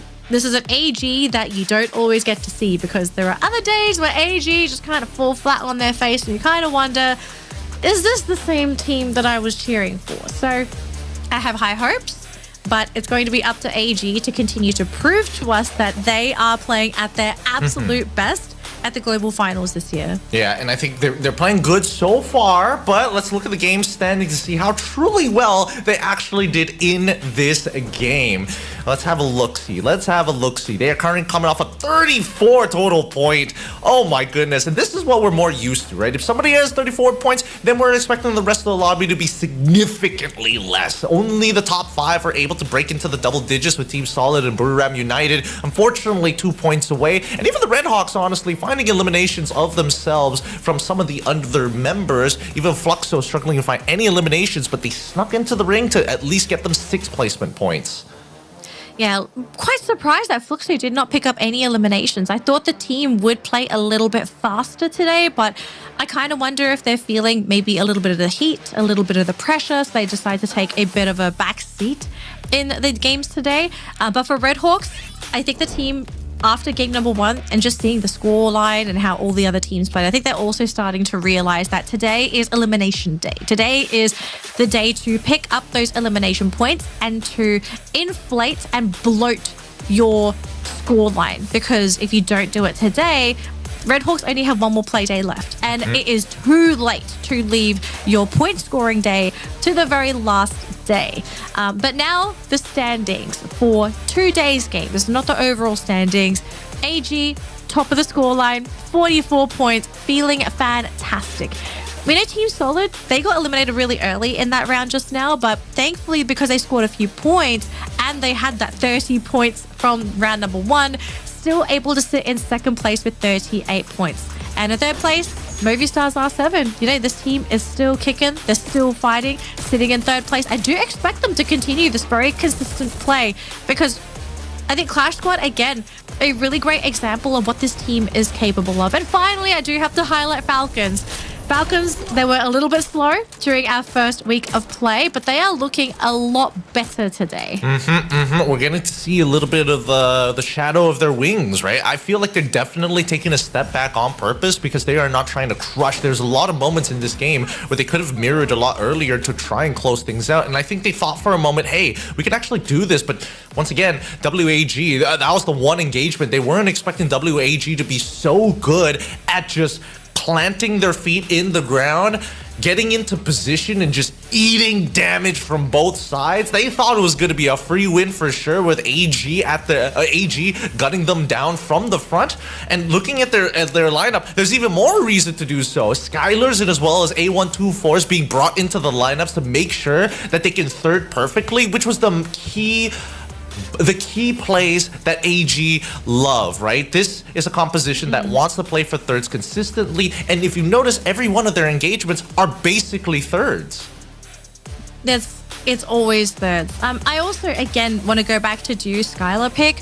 I think this is probably one of the best actives for you to have today, especially if you're searching for those eliminations, because you are essentially not only setting up for your teammates, but you also set yourself up, right? Getting rid of those glue walls for yourself so that you're able to shoot down the targets. Hiding behind those glue walls is such a valuable ability to have, especially if you are put in the driver's seat of dishing out the damage for the team. So, you know, I think all eyes are coming back onto this player. For the longest time, I think people have sort of forgotten about Due. I've heard some very interesting comments of people saying Due is washed. I do not think this is true. I actually think Due is finding his game this year, and I think we are finally reaching that point where Due, this might be his year to shine. If not, this is the tournament where Due is about to shine his brightest. I don't know. I've heard a lot of arguments from both parties. I think it's very fair to say that he is a one-of-a-kind player for sure. For certain. He is, yes. And I don't think AG Global is ever going to let this kid go just yet. But the biggest issue is that usually when we talk about like regular seasons, when we talk about play-ins and the first 2 weeks of play, I think that AG Global has been one of the few consistent teams that like to kind of sit in the middle of the pack. If they have some hot days, yes, they push it into the top 4, but they're never looking for top 1 just yet. And the biggest problem that we see from this team is when it comes down to grand finals day, can they make that 150% performance? Because teams who have and are capable of pushing themselves to even 200, Falcons, Buriram, EVOS Divine, RRQ Kazu as well, give or take sometimes even locally Onyx, those are the moments where it gets super scary. And that's why they come up as champions of individual regions or internationals. But when you look in Game 2 in Nextera with their style of play, I need to see them actually check off that final box of, hey, if we need to push these people off of a certain point of the map, can we do a full 4-man engage? Can we do the full 4-man engage? I think for AG as well, I do want to point out, can this team stay alive? Because that has also been one of the issues I've kind of seen with AG. Like, they're great at fights, they love to fight, but sometimes they'll pay taxes that they don't need to pay. I want them to play a little greedy. I don't want them to pay the tax man. Grab those kills and get them for free. But look what they have gotten for free, Gideon. All Gamers Global are sitting at the top of the leaderboard, 1 point over Fluxo. And if you have a look at the point distribution between these two teams as well, I think this is it tells an interesting story between Fluxo and AG. AG are getting the majority of their points from eliminations, whereas for Fluxo, they have a higher placement point scoreline compared to AG. So you can already tell AG, if they are allowed to play these high kill rounds, yes, it's not all going to come down to placements for them, but eliminations might be where AG are able to not only thrive, but also destroy the competition. I think that's the scary part, right? Because again, the Western side, I think they have a really good sense of where that final ring is going to be. Whether they play standard or not really depends on how they feel based on the mood of the day and the lobby that they're involved in. But I think that this line of standard play is starting to hurt teams like GOW, for an example. Again, we've seen, and arguably even Heavy, but that's mainly dependent on their mechanics more than anything else. Because the early engagements for both of these two Vietnamese squads have been good, right? And they've been winning it out pretty consistently. But when they go in for so many coin flips on all in, that's when the tax starts to add up. Oh, I lose 1 member on the very first engagement, but we at least take out 3. That's not bad. Second engagement, it's a 2 and 2. Okay, it's a net neutral, not the worst. But then the recovery game, consecutively having to fight immediately as you drop, it's starting to become a problem. Yeah. All right, ladies and gentlemen, we have wrapped up 2 games for our first day for week 2 for Battle Royale. And as you can see, our first Booyah of the day was on Purgatory, locked in by Team Solid, and our second Booyah secured by All Gamers Global on Nexterra. And map number 3, I think this is a map that everybody is looking forward to. We're going back to Bermuda, folks. We're going back to where it all began.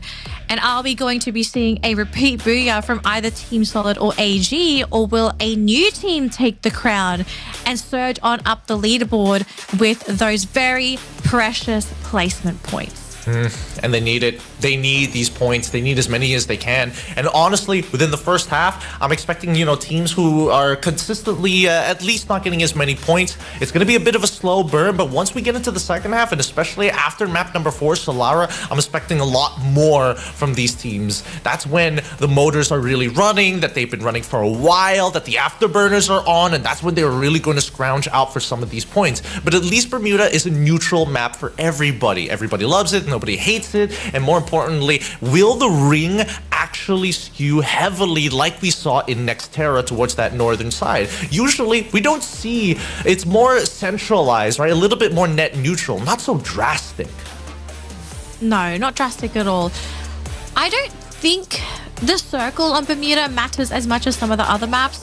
We saw on Purgatory, it matters a little bit more on maps like that because you sometimes have those water circles, or you have those very terrible terrain circles where it completely favors another team or another. Bermuda doesn't really have that, but when it comes to certain areas such as compounds and such, I do think that's where Bermuda could be, it could pose an issue for teams that do not find a spot to hide in. Now, speaking of hiding, Thailand, aside from AG, have been doing a little bit of hiding themselves. So keep in mind the stats we are looking at right now. This is from last week. AG Global, Team Falcons, and Booyahs United Esports. If we saw these 3 names 2 to 3 years ago, they probably would be occupying 1st, 2nd, and 3rd place on the leaderboard. But in 2025, they are in 7th, 11th, and 10th. This was last week's scorelines, okay? I think a lot of people are questioning, are these teams done? Are they washed? Are they just hanging around because they are barely scraping by? I don't think that's the case for these teams. I do think they are playing a mental game with the competition. I said this before. It makes sense to not show your cards during the group stage and to keep the cards close and to only reveal them on that grand final weekend. You only have to make top 12. Aside from that, you don't really gain any other major benefits if you come in 1st, 2nd, or 3rd place on the leaderboard. If anything, you get handicapped because everyone all of a sudden thinks like, okay, these are the teams to look at, and they start to target you down. Maybe that's what some of these teams are trying to do. Take those targets off their backs. Now, AG, they're not doing a good job of that because they are currently in 1st place and played a little bit too good in round number 2. But if they want to continue to play great, that is up to them. But there are definitely questions circulating as to what is happening with Falcons and Booyahs. Is this the strat? Are they doing this on purpose? Are they testing things out before the real deal for grand final weekend? We won't know because we cannot ask the players this. They'll have to tell us. They'll have to tell us this themselves. Yep, they got to set their own roads and make their own stories. Like Sypha being the top 3 and Mr. Number 1 of the most eliminations, 40 eliminations with the M5 in hand. Funny enough, MT7 coming out at 35 with only just the VSK. You would have imagined that the AWM or even maybe some of the other sniper rifles like an AC80 is going to show up a little bit more often. Sorry, the AC80 being the DMR, but even Games King, no exceptions here, right? It's the score line is so very close for the top 3 in terms of eliminations. One map, and this could easily change. It can. These points are so important for everybody, not just the teams at the top, but also the teams at the bottom, because it does impact your mental game too. Some people might just think like, oh, but why are you scoring points if you're already in the middle of the pack? You're already in the middle of the pack. You're already guaranteed to qualify. Why are you trying so hard? Sometimes there are teams out there that only do well if they try hard every single time. And the moment they stop trying hard, they stop taking the game seriously and things just go terribly during the grand final. Your mental game, keeping that in tip-top shape is so important. And for everybody involved now, Bermuda being our next map, if anyone is not doing well up until this point, this is the map to come back on. You have no excuses to say that this is not your map. Yep, and we're also hoping that at least within Bermuda itself, it's going to be a nice flight path alongside it. Really, let's take away all the fluff, right? Ooh, I think so. If it's the most standard, we got a nice one. Oh, I mean, we'll see once we start getting into it here. And now, more importantly for our players, let's see what the early situation is going to look like. Now, based on what we've seen and unfortunate history, every single time a team is able to claim that #1 spot, they aren't able to do that well in the follow-up game. So all eyes are going to be on AG Global as we get a beautiful right in the middle cut with the flight path. Yep, this is what everybody wants. So we do have a equal start for all of our teams. Nobody can complain that they didn't make it to their home base. And already that circle, it is teetering a little bit more towards that southern side. So teams that are playing towards that top side, they will need to start making those rotations around that 2 to 3 circle point. But we are going to start things off pretty safe. Okay, we're not seeing anything crazy aside from AG going for a very drastic split as a team. Yeah, that was really weird to see them split so far apart, but at the very least they've got Dew heading over towards Sentosa's side. I feel like they could have waited a little bit longer, but I think they wanted to try and sell the bluff onto Pekin as well as Kotatua, because again, BRU currently sitting at the peak, probably noticed them as they came down, but Heavy was coming down at the same time from Kotatua. So AG, they take the first engagement here towards Heavy at the very least, looking for Alan in particular, who's going to hold the ground for as long as possible. Team SR is going to force him in, pincer maneuver, and they sandwich him, securing themselves 1 elimination. Nice little start there for AG.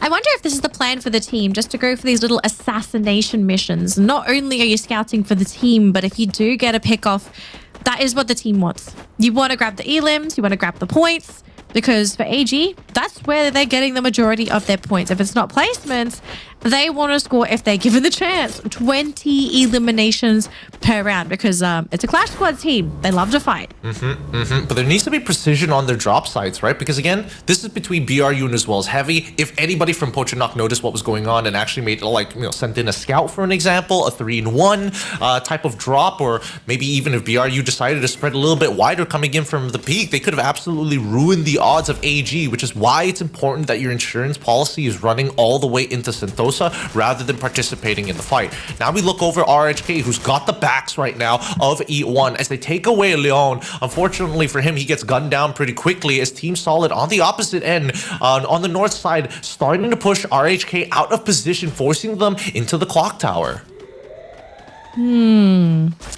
Red Hawks, is this where we see the team come to life? Because at the moment, I have to say, Red Hawks, they have struggled in this lobby. They have struggled. They have not really been able to make it into the middle of the pack in terms of scoreline. But Games King losing that 1v1 versus Kororo. Now, unfortunately for Kororo, he did not get that final pick off. It would have been nice to grab that elimination before going down, but that's already a little bit of a threat here for R7. And the team, wow, they are completely bailing. They say, we don't want to fight into the rest of the team. It doesn't matter if we have the numbers advantage. We actually want to focus on our macro. Oh! But you're flying into WAG. There is no way they did not see that. It was a very fast decision being made here. It's an interesting call because Observatory is already right at the edge. I think that R7 understood that if they kept on fighting Falcons, it's a do or die scenario, whether they have to fight them to the very last man. And they want to just make sure that their backs are clear, but really is it worth the time? The launch pad afterwards, I don't think they had much information of who was shooting them in the first place, right? So now R7 has to take this fight against WAG, whether they like it or not. They wanted this arsenal, and that was the whole point of it. WAG, how hard are they going to fight for this, right? They need the weaponry, and it looks like they're willing to die for it. It's a little half-hearted though, because they have Police One trying to snipe from a distance. They're going to have 2 other players trying to play within the compound. It's a 1-for-1 trade export for Games King. Hax is going to be the next one to follow. Cyrus and Tikwe still fighting strong. Della, he has to be the one to try and keep things up for the team. Joker is still far away trying to snipe, but the angles are looking too weird here. Della still going. Tikwe on the ground. And R7, they are not too pleased with where they are. And oh my gosh, who is that? The Falcon Falcons. The Falcons have flown in. They saw the action and they want a piece as well. Yep, I think that R7 has to completely give up this arsenal. There's just no time for it. And Karora is going to go for the wide flank just to ensure the position. Joker and as well as Della, they see what's going on. We're out of here. WAG, we already lost our 2 frontliners, so it's all totally fine. We know that our backs are clear from Plantation side. We're just going to hit our own POI. And Falcons, somehow, despite losing that first initial member, gets to just shoot members out of the sky and has an arsenal for themselves whenever they need it.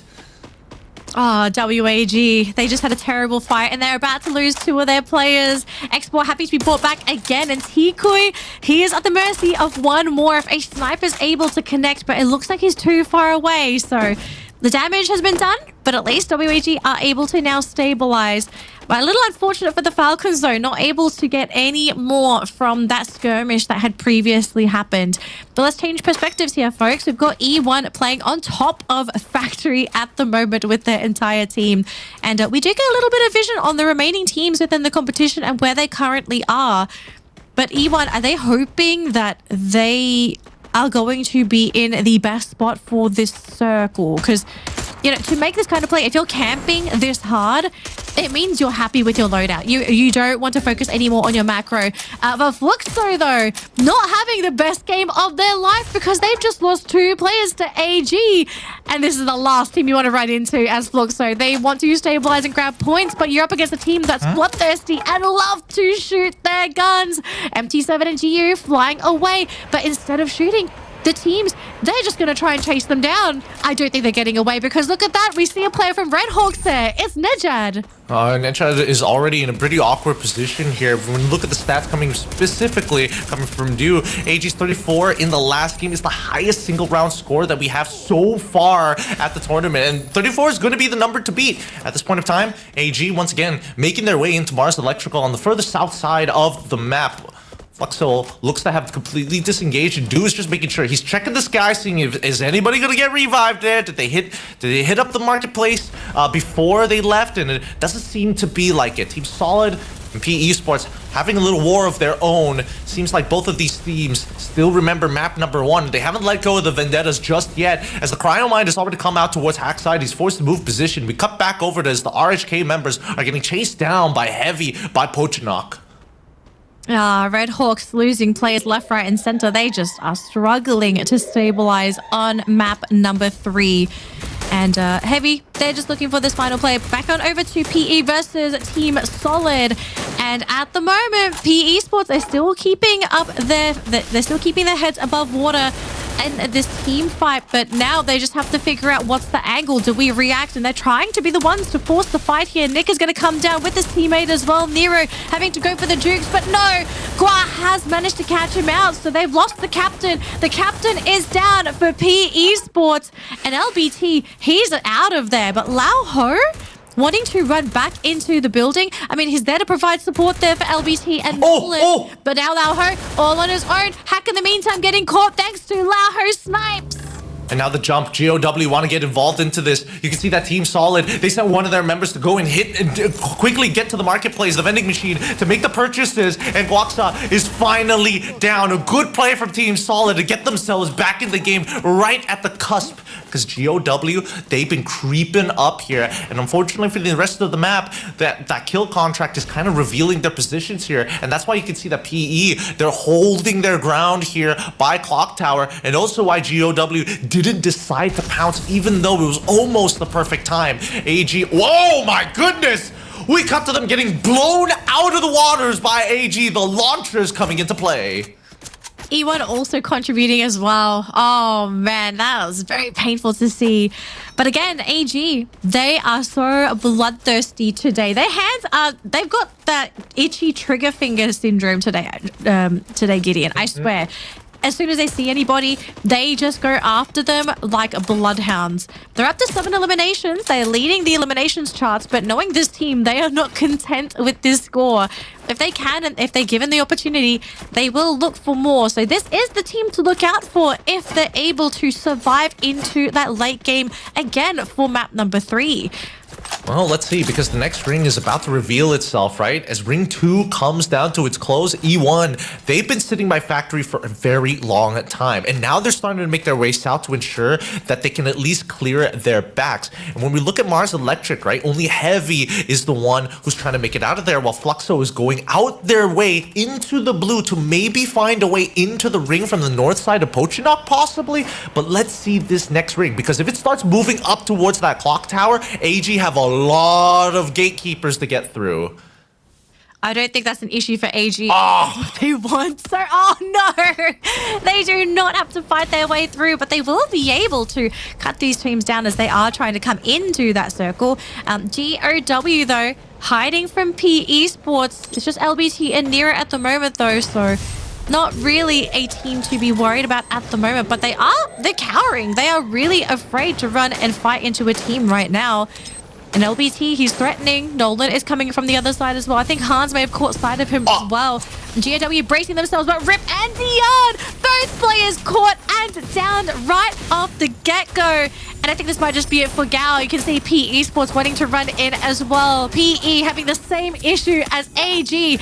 No kill is enough. PE played that well. They saw them trying to set up for the fortifications, but there's just too many windows and doors, entry points for them to get through. 2 doors, there's at least 8 windows from many different sides. It's just too many to cover, especially after finding that key 90% pick from Lao Ho's side onto Dian, putting him low to let people like Nolan and LBT start working the sides. And that's when they were just waiting for the right moment to go for the Valiant dash after throwing the glue wall melters. Now, with PE Esports on the side of Clock Tower, they've got a pretty good position for themselves, but now we start looking towards some of the other teams like R7 and as well as BRU, both of which Heavy have made contact with in the past, but now more than ever BRU are thinking, oh man, are we just gonna let this happen? How much space do we need to cover as Fluxo with the full fighting force coming in on that northern side? Listen, Moshi actually sniping Bussen, and Bussen is a huge player on the team here for Fluxo.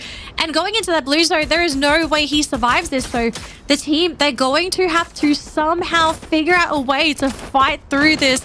I mean, Bussen's still on the ground. The team's still trying to pick him back up, but Moshi says no. You are not going to be able to keep your teammate. And now we even have another team to gatekeep. It wasn't just Booyahs. Now we have R7. But Moshi, this man is sniping out of his mind today. The pickup is there. So at least the damage is not going to be too bad there for R7. But holy moly, Moshi is at the top of his game for game number 3. Yeah, they're looking very, very good. A marketplace is accessible for Fluxo if they want to bring Bootsin back in. It's kind of dangerous with Moshi still on the roof with the rest of his squad. But I think that Fluxo wants to get a good idea of the situation, right? They're seeing a bunch of kill contracts actually out, and right now, currently, for Fluxo, it's Bops is the one who's holding it, and it's onto the target of Heavy. So now that they know that R7, who was shooting at them earlier, BRU is on top, Heavy on their sides, there are 3 other teams to deal with this. We look at AG facing off against the Falcons, a position to fight for and worth fighting for. Time Turner already down. Team SR holding with the M5, tries to go in and at least with the help of Cypher finds 1. As this is happening, E1 are getting shots on in, and 1 more getting blasted out of the sky for the time being as we cut back towards the Eastern War as Fluxo getting fully engaged upon by a BRU. AG currently leading in the elimination board so far, but Moshi, this is an important rotation for BRU. They can't be sitting on the roof the entire time. They need to start pushing back out, but they know that R7 as well as Heavy have been holding their ground. They're going to go into the blue and try and pick up Joanna for now, but now with that single knockdown, Heavy smell blood in the water, and R7 will hold their ground to make sure that BRU can't breathe.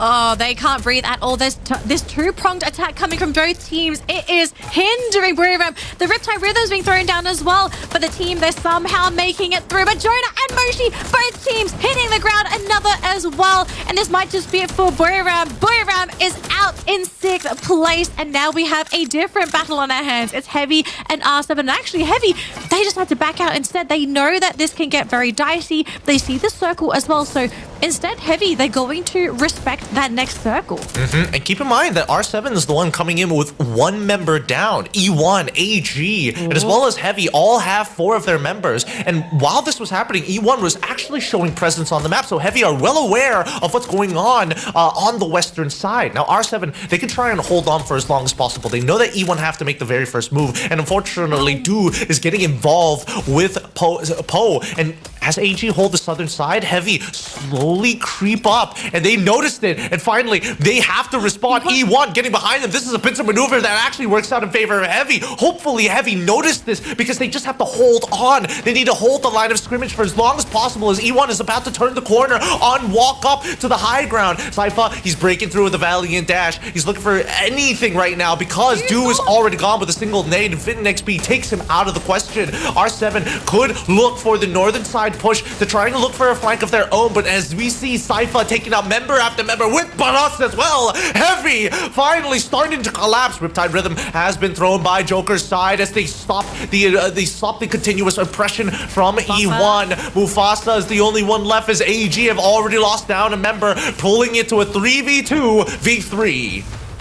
Oh my gosh, AG fighting it through to survive, but gains him, wanting to come in from the backside. He's going to go for the punish, catches out Faros right in the back. Wasn't even given a chance, and that is going to be it. We thought AG was going to survive, but Movistar's R7 had other plans. Now their next opponent, E1. It's a rematch, but in a battle royale this time. E1, can they break through and crush the dreams of R7 and prevent them from getting that Booyah? That is going to be the story here. E1 get their revenge, albeit in a different game mode. The Movistars so close to grabbing that Booyah. Yep, and E1, the consistent harassing, the consistent amount of times that we see them just hold their ground and wait for that opportunity. These guys have precision like a surgeon's scalpel. They noticed that AG weren't looking at their backs. They took full advantage because they were harassing R7 from that northern side for so long. It was crazy. I cannot believe that ended up being the final circle that we got. I thought AG was going to be crushed by that sandwich, right? We originally thought it was going to be a two-way sandwich that basically deletes AG from the game. We were going to have a completely different late game scenario, but the rotation and decision from AG to push up the hill and to crush through the upper hill. Yes, okay, they got one team down. Yes, they got eliminated next, but at the same time, they at least got a bunch of eliminations into under their name. I want to argue, I actually think they still may have gotten the most points this round, because I think almost for the entirety of the game, maybe even till the very end, they are our kill leaders. They were leading for a very, very long time. We'll see once the final scoreboard has been tabulated whether or not that's going to be able to kind of keep them in their positions, because so far, I think that E1, they did a very good job at playing for the Booyah at the very end. So, based on what we've seen so far, the southern side teams and teams who are actually mirroring AG to a certain degree actually were coming up on top, right? E1 was initially at Factory while AG was in Mars Electrical before they moved towards closer towards the clock tower towards the very end there. And even as we see these southern sides get more and more popular, these rotations from AG have not been punished just yet in the earlier stages. Well, to be fair, right, how do you really punish AG's rotations? Because there, you can see, I think we're starting to see two distinct play styles from our competitors today. You're either seeing teams play like AG, right? They're bloodthirsty, they're hungry, they understand that eliminations are where the points are at in the matches today, so they are hunting for those kills. Whereas you have other teams that are surprisingly playing incredibly passively. They've decided they want to focus more on placement points, not so much on eliminations, and we can see the teams that are playing this way when we go to that leaderboard, because they're placing very low on the leaderboard and not taking advantage of the inflated elimination points. And as you can see here, All Gamers Global, they did not grab the Booyah, but they topped the charts with 16 eliminations to their name. Their hunting is paying off. We do have E1 in second place, who got 21 points total, but they're also sitting on 9 eliminations to their name, and Movistars, second place team, 12 eliminations. I think these teams need to start waking up, because if you are not picking up these kills yourself, you are missing out. I think that Movistar R7 being only second in the elimination board in comparison to the 16 coming in from AG, a lot of it is just positioning well, right? And again, we saw some like pretty funny moments coming in from Movistar R7, sneaking out a member from Team Falcons, jumping to the opposite side, and guess who's there? WAG. And this causes a catastrophic fall of dominoes, knocking each other over again and again and again, allowing Falcons to consume the northern side of the map. And I think these small plays and these plays from aggressive teams to cause that chaos, to start getting, allowing these teams to break out of their shells, have really helped the lobby in terms of finding those eliminations, especially if you are scavengers and more so thirders like AG and Movistar R7. Yeah, now have a look at today's standings. We are halfway through today's games, and if you look at who is currently in 10th place, you know the matches have been rough. Fluxo, our leader for last week's matches, has dropped to 10th place. They are struggling at placement points. They are struggling to get those eliminations. And then even in the middle, it's Falcons and Booyahs. Yes, they're still not playing towards the top of the leaderboard, but we know these are great teams. They are struggling.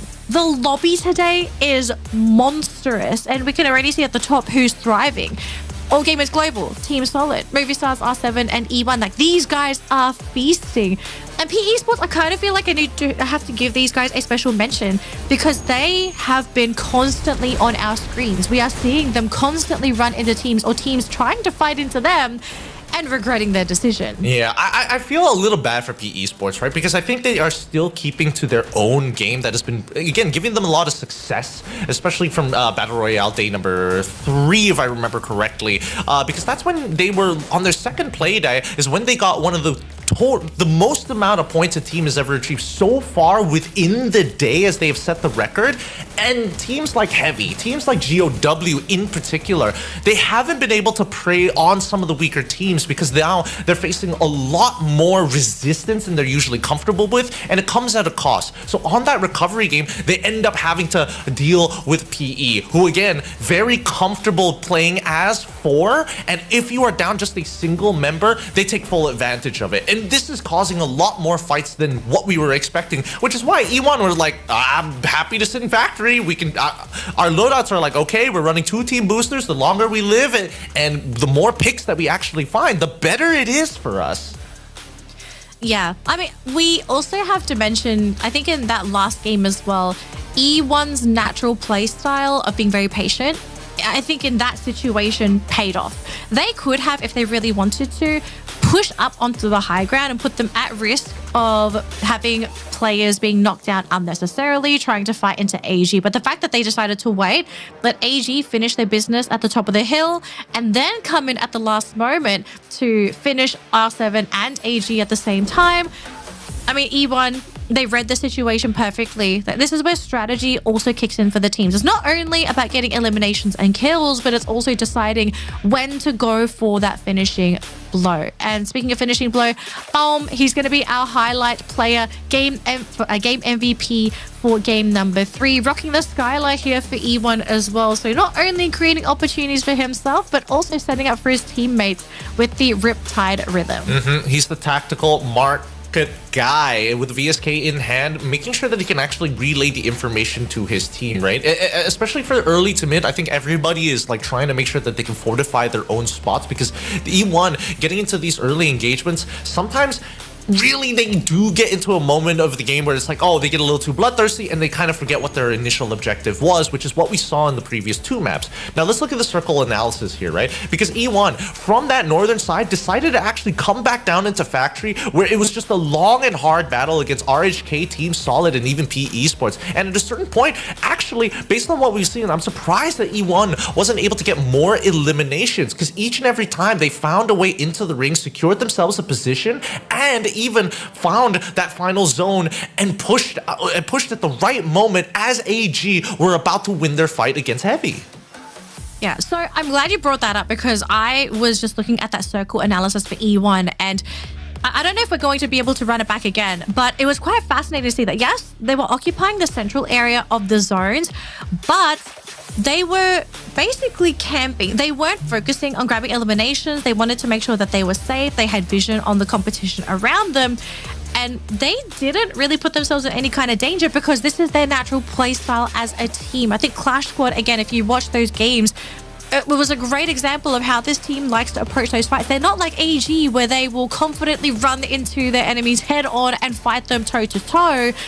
They will always only go for fights where they know that they have the tactical advantage. And that includes giving away eliminations to other teams, but at the cost of fighting a vastly weakened team. So E1, sure, maybe they're not the most bloodthirsty team coming into our games today, but from a tactical standpoint, they are playing very, very smart. I think they are playing smart too. I just wish that they were just heavier on that tax, you know? I really feel like they should really tax some of these teams because especially within that mid game, you could see how much action was happening all around them. And I think that a couple of angles were pretty good for them to actually play from as Team Solid was trying to like hold down on that clock tower. And they saw that RHK was kind of like leaving around the area into Pochinok. So again, in both scenarios, I would have imagined that at least in the War of Attrition, they should have been able to get a couple more eliminations, if not to steal it away from that northern side, because each and every time we saw those rotations, it was always leading through Clock Tower or at least Bimasakti Strip. Peak, I mean, it's a little too high to actually follow the action there, so I totally understand. But as we get into that final ring, it's great to see that at least they can see they have the eye for opportunity to actually jump into that fight, even harassing R7 to kind of tenderize the moment. Yeah. Look, I think E1, if they're feeling a little bit confident, I could see them absolutely stepping it up a little bit. But I think the team at the same time is just maybe a little indecisive themselves. You know, maybe they're trying to get that confidence first before they try to pull off something that is very, very dangerous, right? Like, as much as we constantly ask teams to be aggressive, it is very high risk to do so because we have seen if you go a little bit too far, you know, you might give your entire team away instead. So, you know, you have to also leave it to the teams to be able to make that decision. But as we get ready for our next game, folks, we are going to go for a quick break. So do whatever you need to do now, but make sure you're back because we are getting ready for game number 4. 18 teams arrive with high hopes and expectations for the Free Fire World Series Global Finals 2025. They carrying the weight of expectations from fans, teammates, regions, and most of all, themselves. Some will rise and crush all doubts against them. Some others, they shake, crumbling under pressure. We'll witness how they face the burden of meeting those expectations through their own eyes. अलग बात create हो रहा था तो मनु का एक अलग बात क्रिएट हो रहा था हम शाउट दे बोला जाना है लास्ट वर्ड टा ओनी जुरे we will win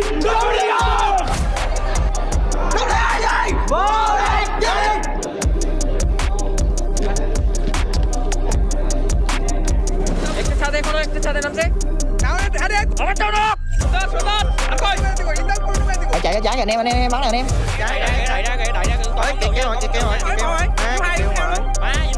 Knock, nice.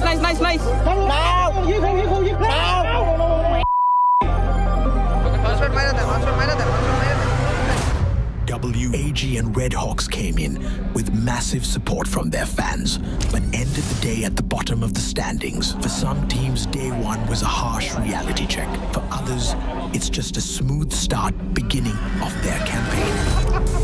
Tá aparecendo vocês? É hora de gravação. Não deixe hesitação. Vai, mal. Amém. Bora. 0, 1, 2, 3, sai do fluxo.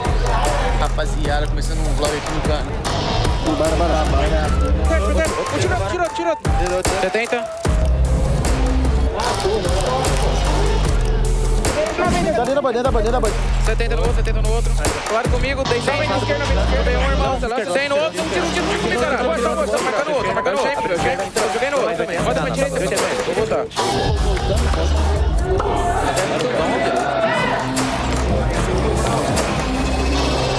Brazilian defending champions, Fluxo crushing all doubts against them with a 178 points performance. Fluxo dominated day 2, and now it's up for everyone playing in day 3 to keep up. ไปดูงานระดับโลกมันรีบติดอะไรอ่ะ We have a gift to you, so it's gonna give you lucky today. Oh, really? This is our gift for you. Esse é o nosso presente. Oh, thank you so much. I hope You like it? Of course, I'm gonna like it. Alright. Say hello. Ya. Untuk in game nanti akan dijelasin sama Lim, jabarin sama Lim di step. One team, one voice, one body, Eagles, go! มีสกิลอะไร2อ่ะสกิล2อ่ะมีอะไรอันนี้กูกดอันนี้ได้นะอันนี้ได้นะเข้าใจปะ We like it, everyone, so! Ingat, tidak ada orang yang cuma punya satu tugas. Apa yang terjadi di 3 minggu ini itu juga karena kau. Viva! Ya udah gua ambil sini aja. Kita potong-potong gitu. Jagain aja. Dimas, bro. Tarik kanan, Cok. Kanan naik, Cok. Fokus Arsenal. Ke pos kanan lagi. Oh, beda tim. Willing kanan banget. 3.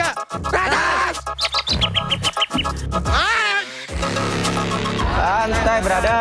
มาซัดออกมาเป๊ะโดดมาเจอเลยซ้ายอะไรอย่างนั้นโมโหโดดเล่นกับเพื่อนหน่อยแกโอ้กูเล่นอยู่แกรู้นะแกตอนนี้ป้านกูช่วยหน่อยช่วยเร็วโดนแข่งให้กูช่วยได้ไหมช่วยเยี่ย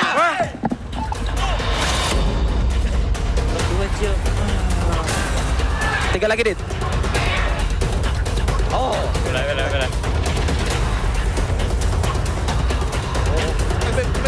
Sedang.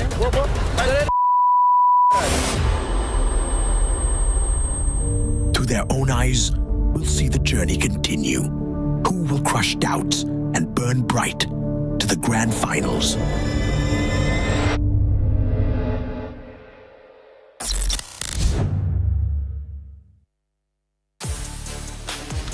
All right, survivors, we're halfway through today's matches, but to spice things up a little before we continue, let's have a bit of a chat with one of AG's players. We have Du over here.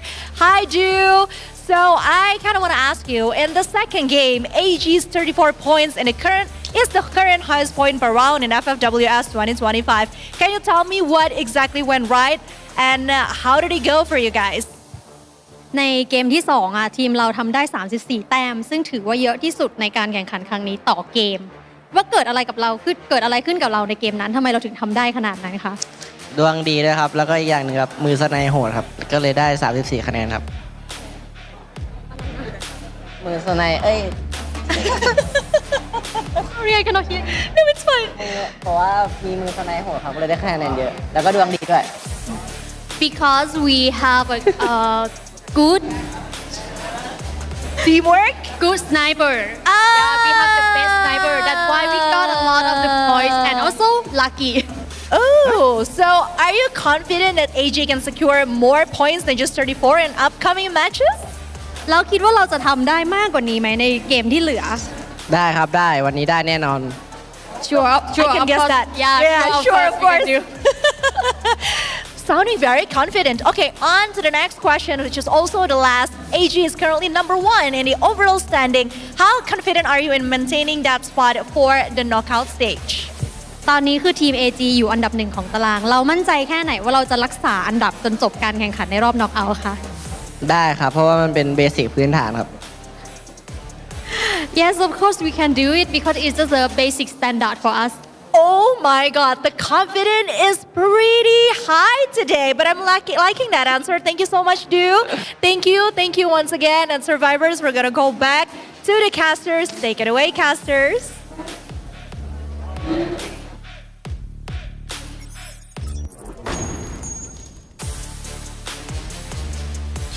Du is the best sniper. You heard it here first, folks. Oh, I'm feeling it. I'm feeling the energy from AG.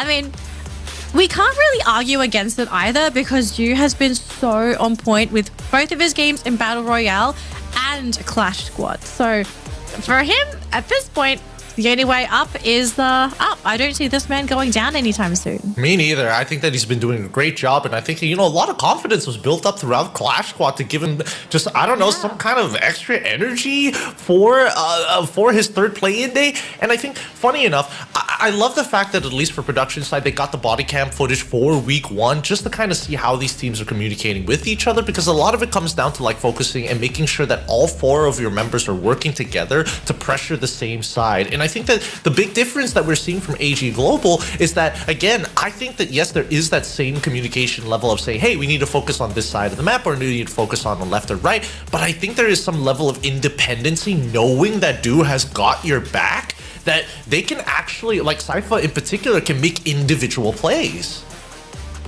Look, the entire team can make individual plays. I think as much as we like to gas up Do as a player, he can dish out the damage. I think the team overall has just really come into its own.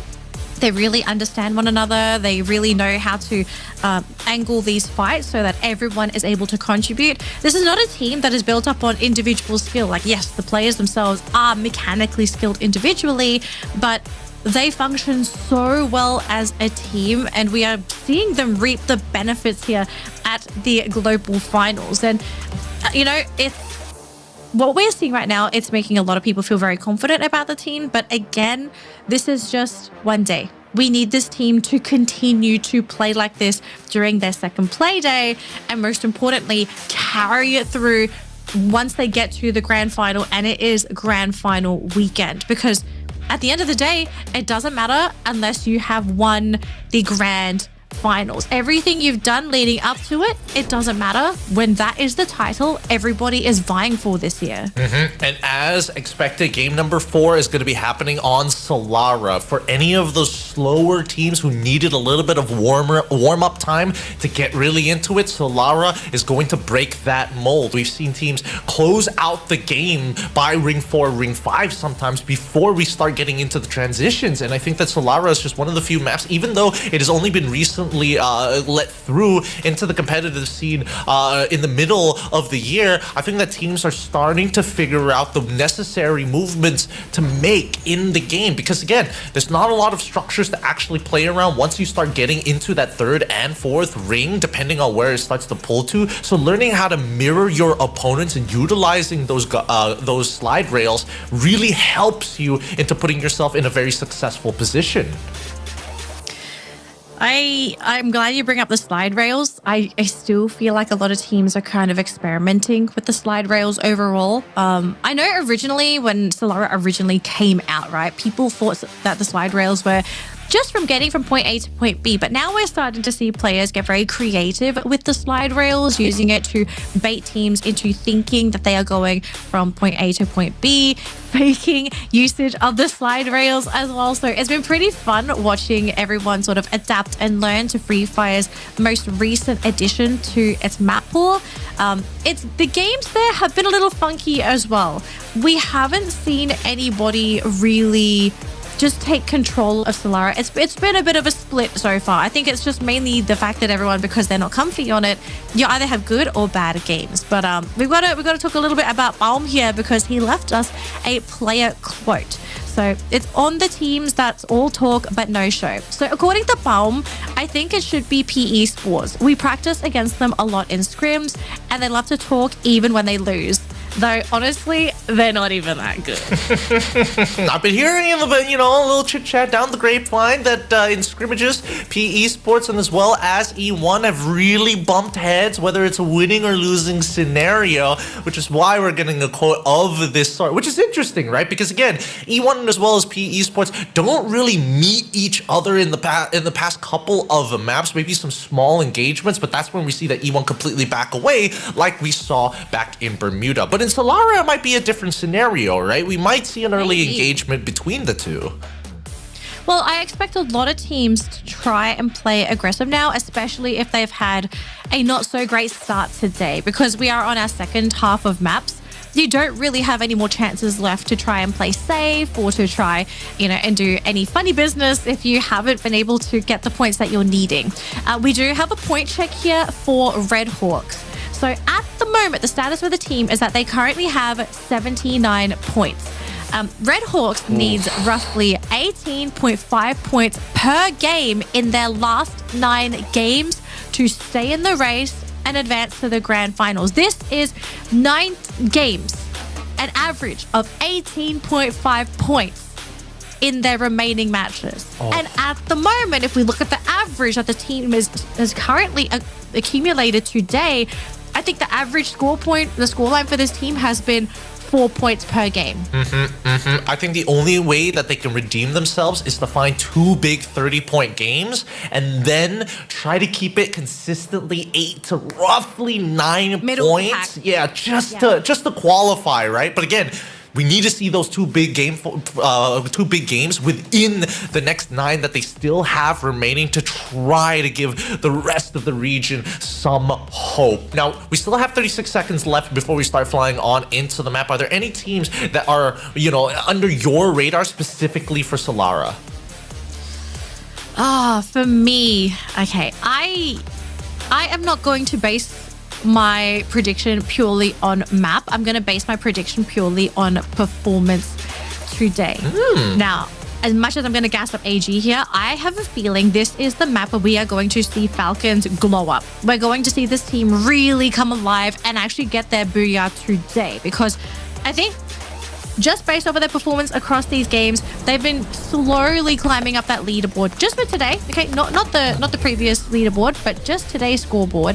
They're getting higher and higher. And I think the team is starting to realize, I think at one point we do need to super try hard one map. And if there's a map to try hard, it's Solara. If you can learn to dominate this map for grand final weekends, you are solid. There is a huge advantage for teams who have mastered this map, a map that is sun and fun. As we jump right into it, let's have a look at that flight path to see what the early combinations of teams that are going to be battling out against each other soon, or maybe a little bit later, as it cuts right from from west to east. Very, very nice cut here into Delta Owls. Club, are we about to have a party, Gideon? We are having a party. It's Falcons and Heavy at Riders Club. Open the betting booth, folks. Let's see who survives this one. Oh, this is going to be a scary one, because GOW actually having a bit of a similar spread to what AG was trying to do in map number 2. Let's see whether or not their scouts get enough information to give them that green light, because from P Esports perspective, they want to make sure that this GOW squad stops interrupting them in the middle of their rotations. It's happened too many times already, and LBT will make first contact against Demon, and as well as Haas, as Nero is far back in the corner, far back on top of the hill to maybe get an angle on Demon. Oh, we see a little bit of a shot there onto Demon, taking some damage. Rip as well, so everyone is ready to fight. And actually, on the other end, we do see Alan on the side of Heavy being taken out by GOW. Nero was on the receiving end of some pellets as well. So yeah, both teams, all of our teams this evening, they are ready to go. And Lao Ho, Fluxo, they want Lao Ho. I feel really bad for this man. This is going to be a really tough game if Fluxo starting to target you. Absolutely. And worst yet, GOW, because they had a similar spread to what AG was trying to accomplish, right? The problem right now is that they have nowhere to fall back to. Hans as well as Demon were supposed to be the anchor of the team. They weren't expecting to get jumped on by PE Esports this early on, as RIP is facing off against the Falcons and has already been downed by them. So now they really have no way but to fight. And Don't Cry is reviving Alan in another battle, as Nero has been taken down at the very least. Demon fights a 1-for-1 trade, but unfortunately, Nolan is able to get a little bit more as LBT with Winchester in hand takes out Demon. And as this fight is happening, Falcons not only take out the scout coming in from Gao, but worst yet, have to face off against Heavy, which I think they're doing pretty okay with. As we look on over to the Heavy side, it looks like they have a little bit of a split. Don't Cry and Mufasa very far away from each other, as Jonah is about to go right into this 1v1. Yeah, this is going to be a really tough matchup for Don't Cry to win. Jonah just trying to get on out of there, but he gets the final laugh. So Booyahs picking up their first point in the round rather early, but look at this though. We do have a slight 1v1. Moshi is away from the team, being chased by Mufasa. And you can tell already Moshi, he really doesn't want to run into this fight if he doesn't have to. He's actually running towards his team, hoping that they will be able to save him if he does go down.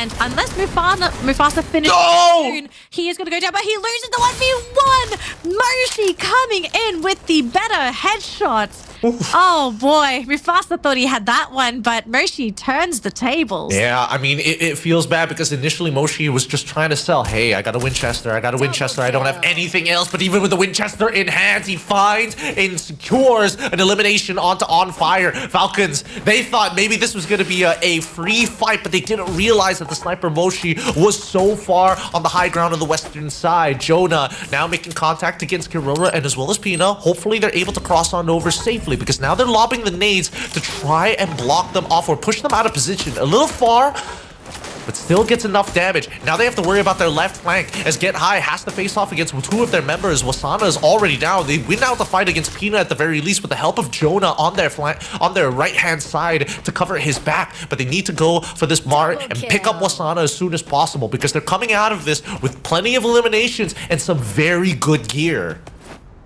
Yeah, and Falcons, they have been horribly crippled this game. Thankfully for one more, he will be able to bring back Herrera and On Fire, so he's not going to be lonely for too much longer, but they will have to play catch-up for the next few minutes. Now, speaking of catch-up, Red Hawks, they need an average scoreline of 18.5 points per round. It's a huge ask for a team that unfortunately just hasn't quite been able to find their footing, but you need to stay motivated. You need to keep fighting. They can't afford to lose this just because of a really bad day of gameplay.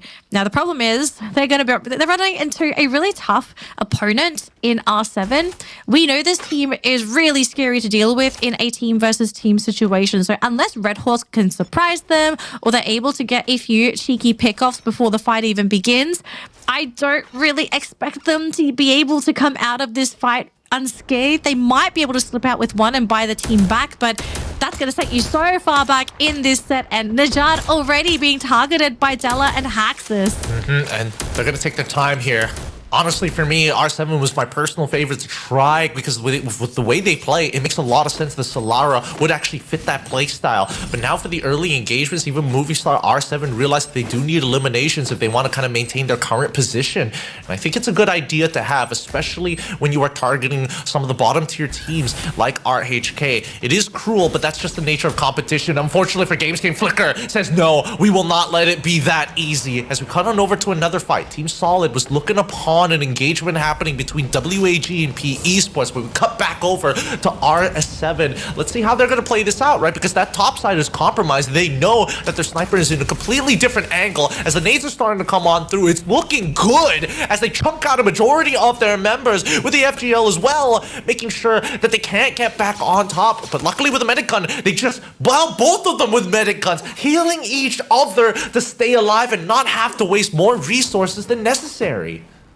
A little unfortunate there for Red Hawks. It would have been amazing if they could somehow cut down R7, but they've basically gone for a little bit of a reset. Speaking of reset, though, a small skirmish here with a Demon going up against On Fire. There is Carrera nearby, but I don't think Falcons are really in a position to group up and try to play the offensive game together. And again, Falcons going from 3 players back down to 1. They'll have to try and buy their team back yet again. But now R7 back to fighting up against Red Hawks. And, you know, Red Hawks, they're so difficult to take down so far. And Della ends up being the one being taken down by Kutush. But now the opening is here. R7, they're starting to get these downs. And Red Hawks slowly being picked off. There is a player actually able to get away from the fight. So they are not down and out yet. But they have been severely crippled by movie stars. If there's one thing we know about RHK is that after years upon years of being at the bottom, they've learned how to be extremely resilient under the toughest of pressures, right? And then as we come back, as Team Solid has backed off from this standstill between WAG, P Esports, and Team Solid, there's one more team in the wake. GOW on that northern side. They can take the slide rails down to get in the mix, and I can see that BRU not too far away. One stop over as E1 is also finding a position of their own from a TV tower just to make sure that they find a place into this next ring. RHK finally getting taken out. Unfortunate for them, they bow out at 12. Yeah, I think the team just really struggled to find their footing after being picked off there. You know, sometimes you just get unlucky and you're not able to bring your team back. So Red Hawks, they're going to be on the sidelines yet again. And really, that their dream of theirs making it to top 12, it's just growing further and further away. So they'll have to get ready for this next matchup. But let's focus now on E1, right? E1, they were pretty big talkers, you know, kind of giving PE Esports a little bit of a slap on the face, you know, saying that this team, they talk a lot, but they're not really that good. But overall, if you look at the standings and the gameplay between these two teams, PE Esports have been putting in the work. And, you know, PE Esports is actually ahead of E1 on that leaderboard, sitting in 3rd place compared to E1, who's in 5th. Yeah, and I mean, it's a very small margin, though. It's literally just 9 points difference, right? That could be easily to be taken over by either eliminations at the end of the game or the almost guaranteed way, which is through placement points. BRU taking a very slow approach to this, making sure that they use their tac mart and throwing out a UAV to make sure that their west side is going to be clear. And speaking of the tactical market, is one of the most used pieces of loadouts in week 1, right? 419 picks ahead of the team booster at 401. I'm not surprised at all because that was basically all that we saw in the team previews every time we saw an MVP. But the teams are finding a lot more utility in these loadouts rather than the hammer, for example, because it just makes sense. Survivability is key in a lot of these fights, and also just being able to flex around for your team.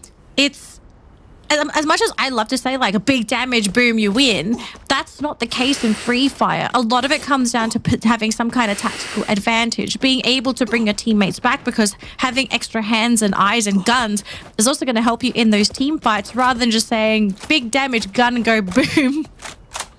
I mean, I would love the game to just be big damage, go boom, but we've seen like these, even in the patch notes, right? Upgraded Winchesters and upgraded like MP5s still can create quite a significant advantage for you, especially if you don't have the meta weaponry. Oh, this is interesting. So AEG were in the blue for a decently long time. They're aware of R7 on the north side of them, and I'm pretty sure they spotted out Fluxo earlier as they were rotating from that same side, which is why they ended up here. I think they're going to take a bit of a slow roll, but unfortunately the contract onto Team SR may have revealed their entire positions to the rest of the lobby. So R7 now aware of the situation that they're walking in, but they're more worried about GOW, as it looks like they're launching towards the northern side, if I saw that correctly, and Heavy on the south side looking to go more west. Looking to, are they sure they want to go west? We'll have to see what happens there. But a big fight breaking out here between our two titans. It's Booyahs versus Falcons, and Kororo, first player to go down thanks to Get High, and already with the numbers advantage. Falcons having to reel and get back into position. Oh, but Pina, he thought he was going to be in a better spot, ends up being taken down by Jonah and then by Get High. Booyahs about to snuff out Falcon's dream of being able to take this round. And Booyahs looking strong with 8 eliminations to their name, and they have a full decked out lineup.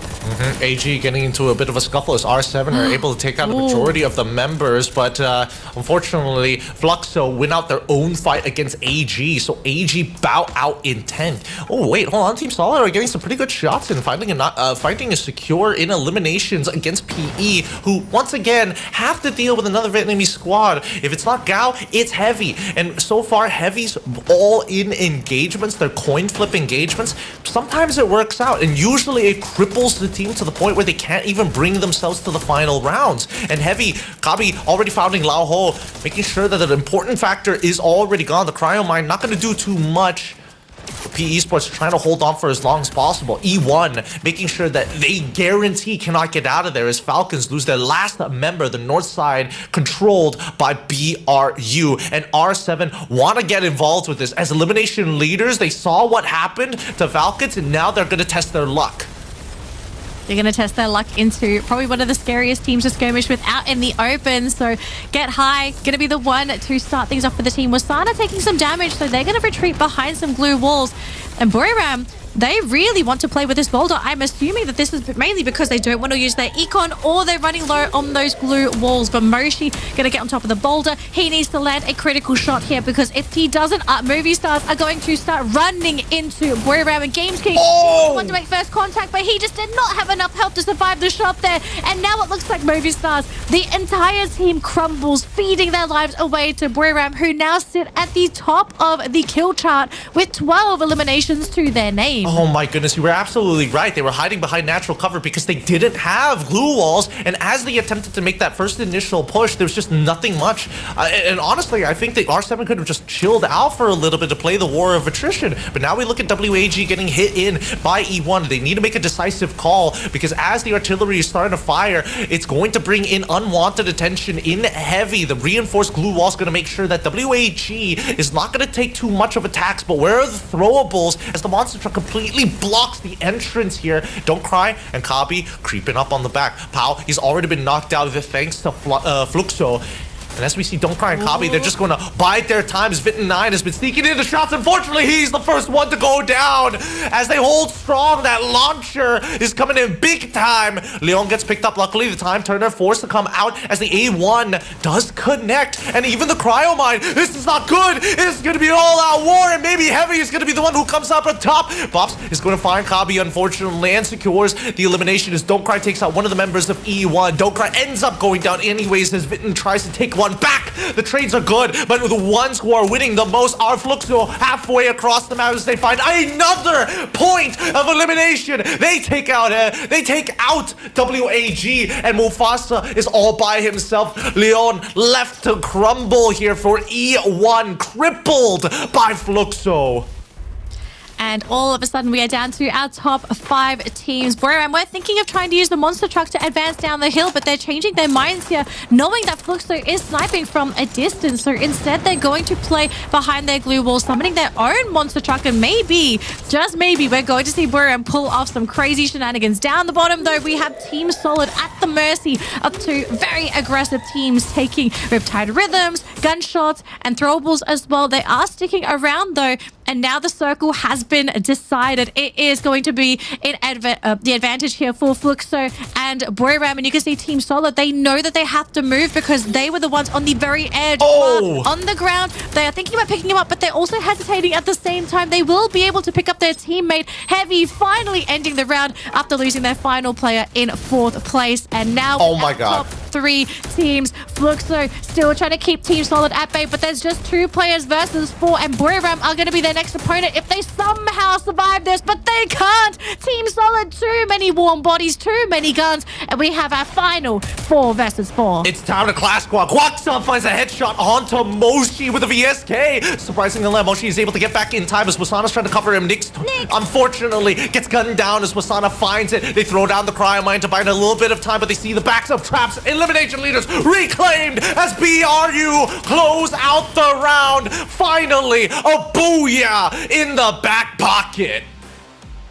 That's Booyah here for Booyah United Esports, and I can hear the Booyah fans cheering from our live streams. It's been a long time coming. We have been waiting for Booyah to come back swinging, and we finally see it for day 1 of week 2 on Solara of all places. Man, it's good to see this team back.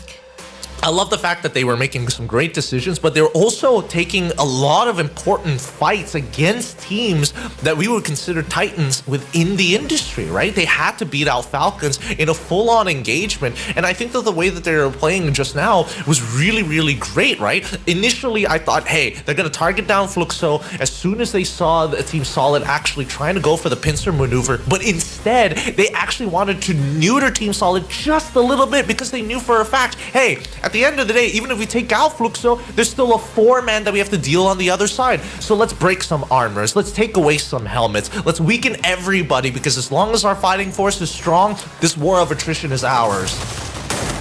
Yeah, it's just the patient play, really, paying off for the team. I think the Team Solid, maybe things could have been a little bit different if they were able to more successfully engage into Fluxo, right? The team was injured. They had to deal with an attack from 2 fronts from both Fluxo and Booyah. So by the time they did come down to the final Clash Squad round, they weren't able to come into it at 100%. You know, maybe things could have been a little bit different if they were able to have a little bit of a fairer end game, but there's no such thing as a fair game in Battle Royale. You earn your wins. You're not given them. Each time that they're put in these positions, I feel like after, especially for any of the survivors who've been watching from day one itself, that BRU is like, those moments definitely felt like they were losable, but they managed to recover extremely well. I thought that once Team Solid took down Moshi, that, ooh, things are going to get real interesting, but they found the instant revive and the pick off the following trade after on towards Nyx. But regardless, let's quickly look at the standings to see how many points did they actually get, because they were leading in terms of eliminations. It was going back and forth between Fluxo and Team Solid as well. 29 points at the very end with 17 eliminations. Fluxo actually pretty big here in this game with only 2 members for so long in that final zone. 21 points. We have so many points being allocated to our Western teams in the match as well. Yeah, Booyahs was the one that got the lion's share, but Fluxo, Team Solid, Movistars R7, E1, these teams also bathed and were able to get the majority of the points from the lobby, and everyone else was just left picking up the pieces. It was not an easy round at all for our Asian squads, but maybe this is a weakness that we are starting to see between the two regions. Maybe the Western teams have figured out how to play Solara, and our teams, unfortunately, from the East, not quite there yet. But Booyahs going to be shining a spotlight on the region, you know. I mean, to be fair, it is also Booyahs, so I don't think it's a regional thing. It's just a Booyahs thing, you know. This guy, this team, if you let them come out swinging, they're going to come at you with everything that they've got. But I think at some point that Booyahs also needed to not acknowledge themselves, but I think to reassure themselves that they are also on form to be able to crush the competition. Like, there's only so much that you can do to try and play mind games and to be like, okay, we're not going to take it super seriously. We can guarantee top 12. We're going to save strats for grand finals. I think at some point you have to have a good round so that you guys know, like, okay, we're not bad. We are good, and this round proves it.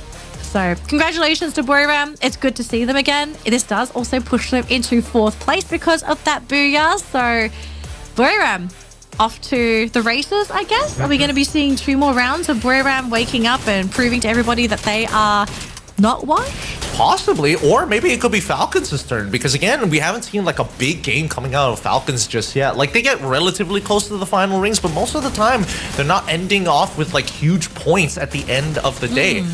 Big shout out to Fluxo though, like in these scenarios, actually discussing, like, while this fight is happening in the background, you see that Fluxos are just stealing away eliminations ever so slowly, and the fact that they only had 2 remaining members by this last ring makes it even more impressive that they had 13 eliminations by the end of it all. Yeah.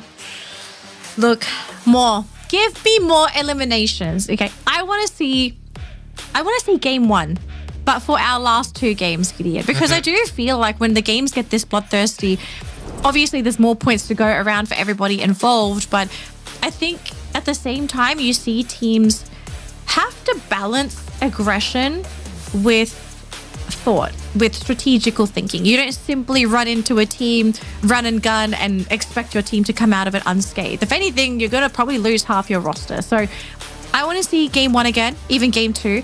Those games where people were focusing on eliminations, but also focusing on team preservation. I think that respect needs to come back. I think some of the teams are getting a little bit scrappy, and I totally get it. You know, you're understanding that you're running out of time to grab those points, but being scrappy in most cases is going to come and bite you in the back at some point, because you're going to get punished. You're going to probably drop out as one of our first 3 teams, or you will drop out with no eliminations, and then you're in trouble. But give it up for our MVP, right? The person who's looking to make sure that they don't drop out that early, and also find enough eliminations to make sure that they maintain, if not gain a couple of positions for themselves. It's Joda, because he played such a big role in actively trading for his team while winning his own individual 1v1s, which again, this is coming in from team captain, the IGL as well. So I feel like, you know, the responsibilities are being redistributed amongst his members so that he can actually get into the action for once. Yeah, look, Jonah's a special kind of player. You know, he's a shining beacon for the team. He sets the standard and say like, hey, if I can get the eliminations and I'm the captain and I'm helping guide you through this game, you better get more than me. Okay, he's the baseline for Booyahs. If you can't outdo your captain, you're probably going to get a little bit of a finger wagging when you go back to that team house. So, Booyahs, can you keep things going, or are we going to be seeing another team shine in game number 5? Because yes, ladies and gentlemen, we've just wrapped up our first 4 games of the day. We are getting close to ending things here for week 2, day 1 of our Battle Royale stage. Some of these teams, everyone involved here, if you mess up this play day, you've only got 1 play day left. And you can't afford to mess up that play day if this hasn't been your particular day. But the circle analysis, I hope it gave everyone a bit of a view into how some of these teams are rotating. Some teams, as you see, are focusing on staying towards the center of the circle, a very classic strategy that a lot of teams love to play. It's very comfortable, it's very safe in a lot of cases, but at the same time, a lot of the eliminations, they're happening with the teams that are playing towards the outer circle, the teams that are hunting and looking either for teams trying to get into the circle, or they're assassinating gatekeepers, because we're seeing teams try to use gatekeeping as a way to feed themselves eliminations. But I don't know about you, Gideon. I feel like a lot of the gatekeeping teams are being punished today. Yeah, no, I agree. I think that a lot of gatekeeping teams, unless you've got like a prime position and you're able to kind of hose down teams and decentivize them from actually pushing into you, like we saw in map number 2 coming in from E1, I think that generally speaking, it's difficult unless you have a little bit of support from another gatekeeper who's not too far away. And I think based on what we've seen in the circle analysis, a majority of the eliminations are coming either from Circle 1, which is to be expected, but everyone usually is able to make it out of there unless you're RHK. But then the next set, and I would say double the number of eliminations, come through Circle 3 and Circle 4. So let's look at the overall standings, right? Because based on what we've been seeing here today, it should also affect the overall standings in the teams that like to play as aggressively in 3 to 4, like AG, for an example, sitting at number 1, like Fluxo, as also a pretty good example in number 2. Movistar R7 usually kind of ticks up the tempo, but that really depends on how much gas they have in the tank. Well, Movistars, they're 2 points away from beating out Fluxo, and there's a slight difference between the two teams. Movistars a little bit more bloodthirsty than Fluxo, who do aim a little bit more for those placement points. So from today, based off of how we have seen all the teams that are succeeding, the bloodthirsty teams have been the ones to win in today's games. I actually fear for Fluxo. They might even drop out of 2nd place and maybe even lose it down to 4th place if P Esports is also able to pick up their eliminations, because P is actually doing a little bit better than Fluxo in terms of placements, and I'm pretty sure that is because of today's performance, right? Fluxo has fell off. I mean, today it is definitely off. I can't put my finger on what the issue is for the team. I wonder if it's just a case of them slowing things down. Maybe they're being targeted, targets on their back, they're playing too good in Clash Squad, they're at the top of the leaderboard for Battle Royale. I think it kind of makes sense. Everyone's looking at the bow of the ball. So if they look harmless, maybe they can mind game everybody into not taking them seriously in the grand finals. Well, I suppose, because I feel like it's not like they had to adapt too hard, right? Especially since they're already sitting at the top spot coming off of week number 1. Nobody really was able to challenge them as they kind of dominated in both of those days. I think that now, where it's like, this is to be expected. We wanted to get as many points in the very first week, because coming into the second, there's going to be adjustments that we have to adapt on the fly. And if there's something that we know about Fluxo, they need a couple of days to kind of absorb all that information. Yeah, but the thing is, like, we don't have that many days left, Gideon. This is the 2nd week of groups. And yeah, at this point you can say that Fluxo, they've qualified, but I don't really think you're in a position to just play in catch-up mode for one of the final weeks of competition. But let's focus a little bit more here, okay? So according to MT7 from Fluxo, he thinks Booyahs Moshi is the tournament's best sniper, and he often studies Moshi's gameplay for inspiration. I can see this absolutely happening. I think a lot of players in the tournament look up to Moshi and respect him as a player. And if I had the ability to, if I had a button to press, I would love to direct all of you folks back to game number 3. I think it was game 3 for Bermuda. Moshi sitting on top of Factory, popping heads like nobody's business. This man still knows how to click for kills. He knows how to do it, and he can do it at short range as well, which is why people are like, man, this is the all-rounded sniper that you want on your team every single time you start loading up into the game, because he's self-sufficient most of the time. But I think now it gets a little bit harder, a lot harder for BRU, because we're not seeing them in that super dominating state where Moshi is kind of allowed to let loose, because I think that the rest of the world is starting to catch up, and I think that Moshi definitely feels that pressure. Now that we're going back onto Alpine, as much as I would like to say that BRU should be able to dominate like they usually do on a map like this, we've seen so many teams step up their Alpine game, right? Man, I mean, you go into Forest Red, you start looking towards those mountains, and it's going to be a contest fest.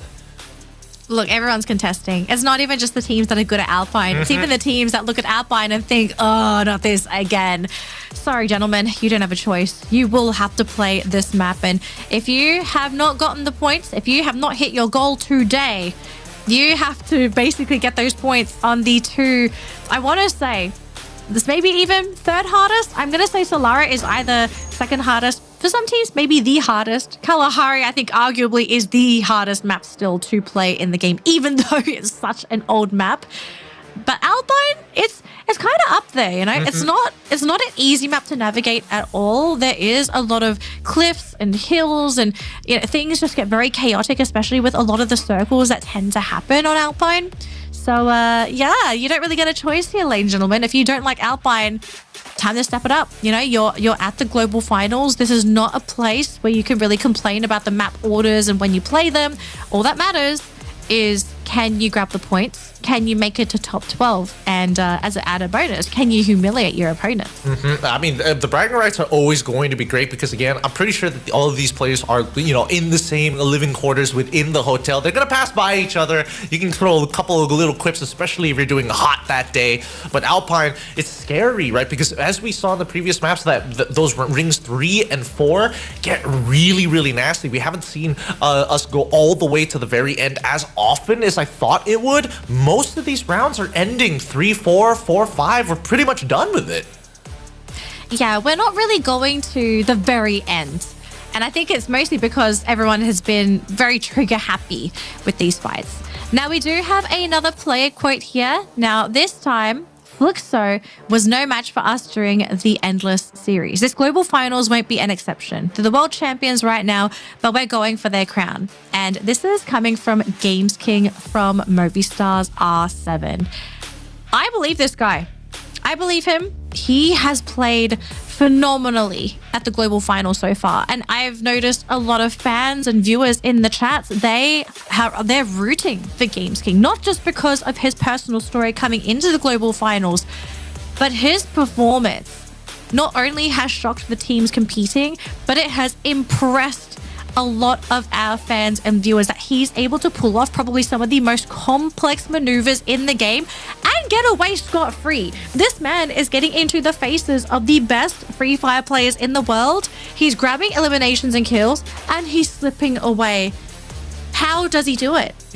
I mean, he's building a story for himself, and I think because of his own individual skill, it's showing wide and clear. And we even saw how personal it can get in Clash Squad, right? I think with all of these factors, it makes a lot of sense that he's going to be climbing to the highest heights. And it's going to get cold up here as we start loading in to Alpine one more time. Let's look at that flight path. Let's see whether it's going to be even.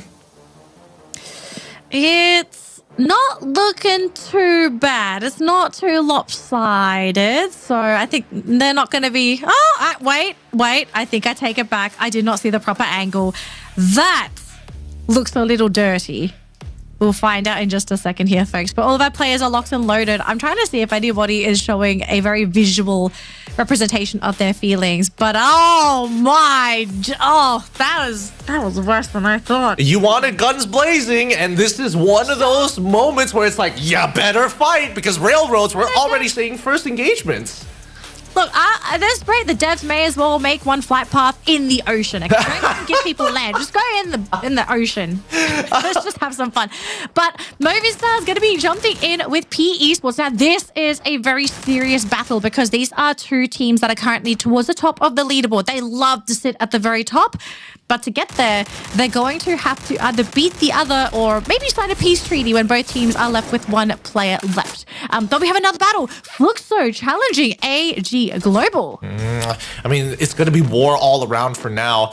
We're going to first keep in contact with what's going on here in the railroads to see if it's going to end fast. Whoa, walks into a double swing. They're going to go for the fast revive, and now they're going to be pushing on through. They stop LBT and even find the trade against him. The worst possible outcome, especially when you've already gotten a pick here for P Esports. Laho now getting chased down by Hax. He's going to be an Uzi in hand. He sees Nolan, quickly drops the time turner in place. He's got to watch his back as Laho gets sniped by Della. What a play coming in from R7 as Nolan tries to go for the trade. Doesn't find the opportunity as the time turner is still active. Nero looking for a side flank of his own. The A1 has already come out. He can't use his own. Nolan goes down with Joker dead and Della looking to cover the rest. P Esports have taken too much damage. Now we look on towards the southwestern side. Team Solid as alongside with Falcons fighting by Fusion.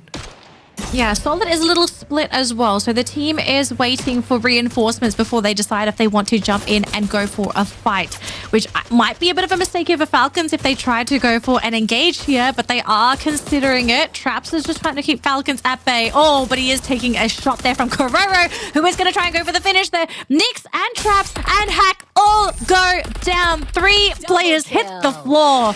And already Falcons, they pick up 3 eliminations to their name. If there's one thing Falcons know, if they see one of your members play insurance policy, it's an all-in guaranteed from the Falcons. They are good at playing with a man advantage. Now that they've conquered Fusion side, and I'm pretty certain that they're just going to wait here until the next ring has been predetermined. They've got all the POIs they need, right? A revival point, a vehicle, they even have a vending machine ready to go. On the northeastern side, however, as R7 has already taken on PE, they're walking away as elimination leaders. Now, do they know that Hans is here? I do see a random UAV on that northern side. I'm not entirely sure whether or not it's theirs or whether it's Hans, but R7 don't mind. They turn the corner and they do spot out Hans. They quickly take him down, or should be taking him down at this point, even dropping to Steffi just to make sure. Hans still holding on strong. He's taking down Games King, and he's actually buying a good amount of time for the rest of his squadron to actually come back in. The reinforced glue walls really starting to be frustrating here, and Hans, the time finally ends for him. Joker headshots him. Demon brings back Hans. He's done his job. Yeah, he wasted a lot of Movistar's time because they could have moved on to another location, but yeah, Hans being a little bit of a pest, also now providing crucial information for the team. Don't go there, GOW. Stay far away. Go to the other side of the map if you'd like to ensure your survival. And we do have a quick update here for our overall standings. And at the moment, we're not really seeing any major changes, but we do see the status of these points.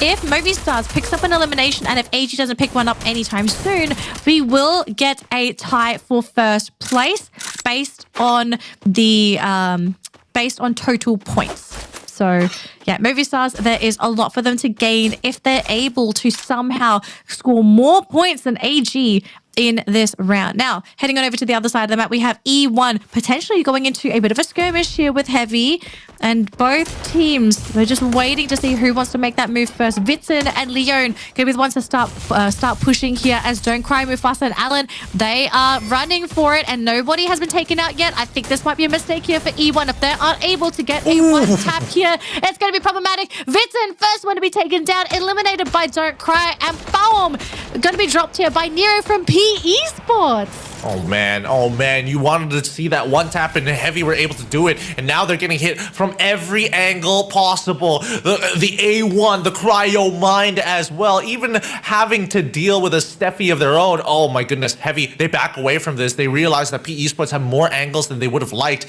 and despite E1 taking a good amount of damage, Heavy is going to back away towards their arsenal. This is what they were looking to fight for anyways, and they can hunker down here for a little bit, going to quickly loot up what they need to, but they probably need to make a move soon or just try and hold on because they're just waiting for E1 and PE Sports to finish each other off. They find trades on both sides, but Mufasa is the one who secures the eliminations. This is what they wanted. Move away. Let the dominoes fall in place. And now if they can, they'd love to jump onto PE Sports, but for now, I think it's a safer play here for Heavy to just sort of relax, get a better view of who is around you just to see what's kind of happened. But we have our first elimination, folks. It's E1.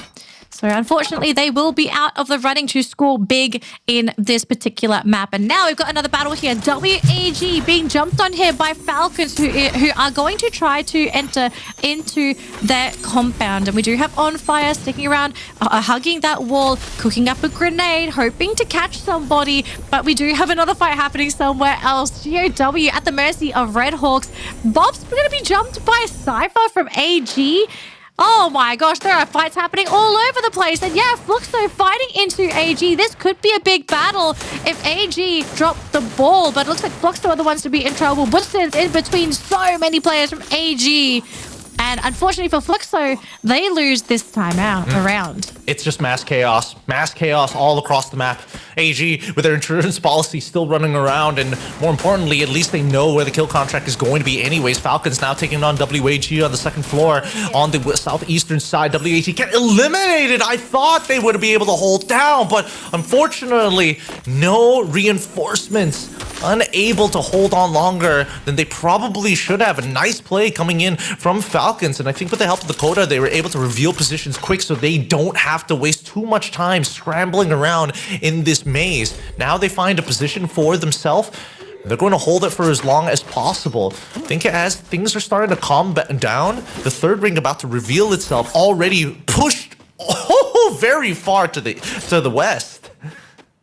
Pushed very far to the west, and it's in favor of Falcons and Booyahs. So these two teams are going to be laughing to the bank, whereas everyone sitting on the eastern side, they have a long path ahead of them and a lot of competition because most of our teams, they're coming in from that right side. So if you are able to capitalize on the gatekeeping potential here, this is the best time to start farming up those points.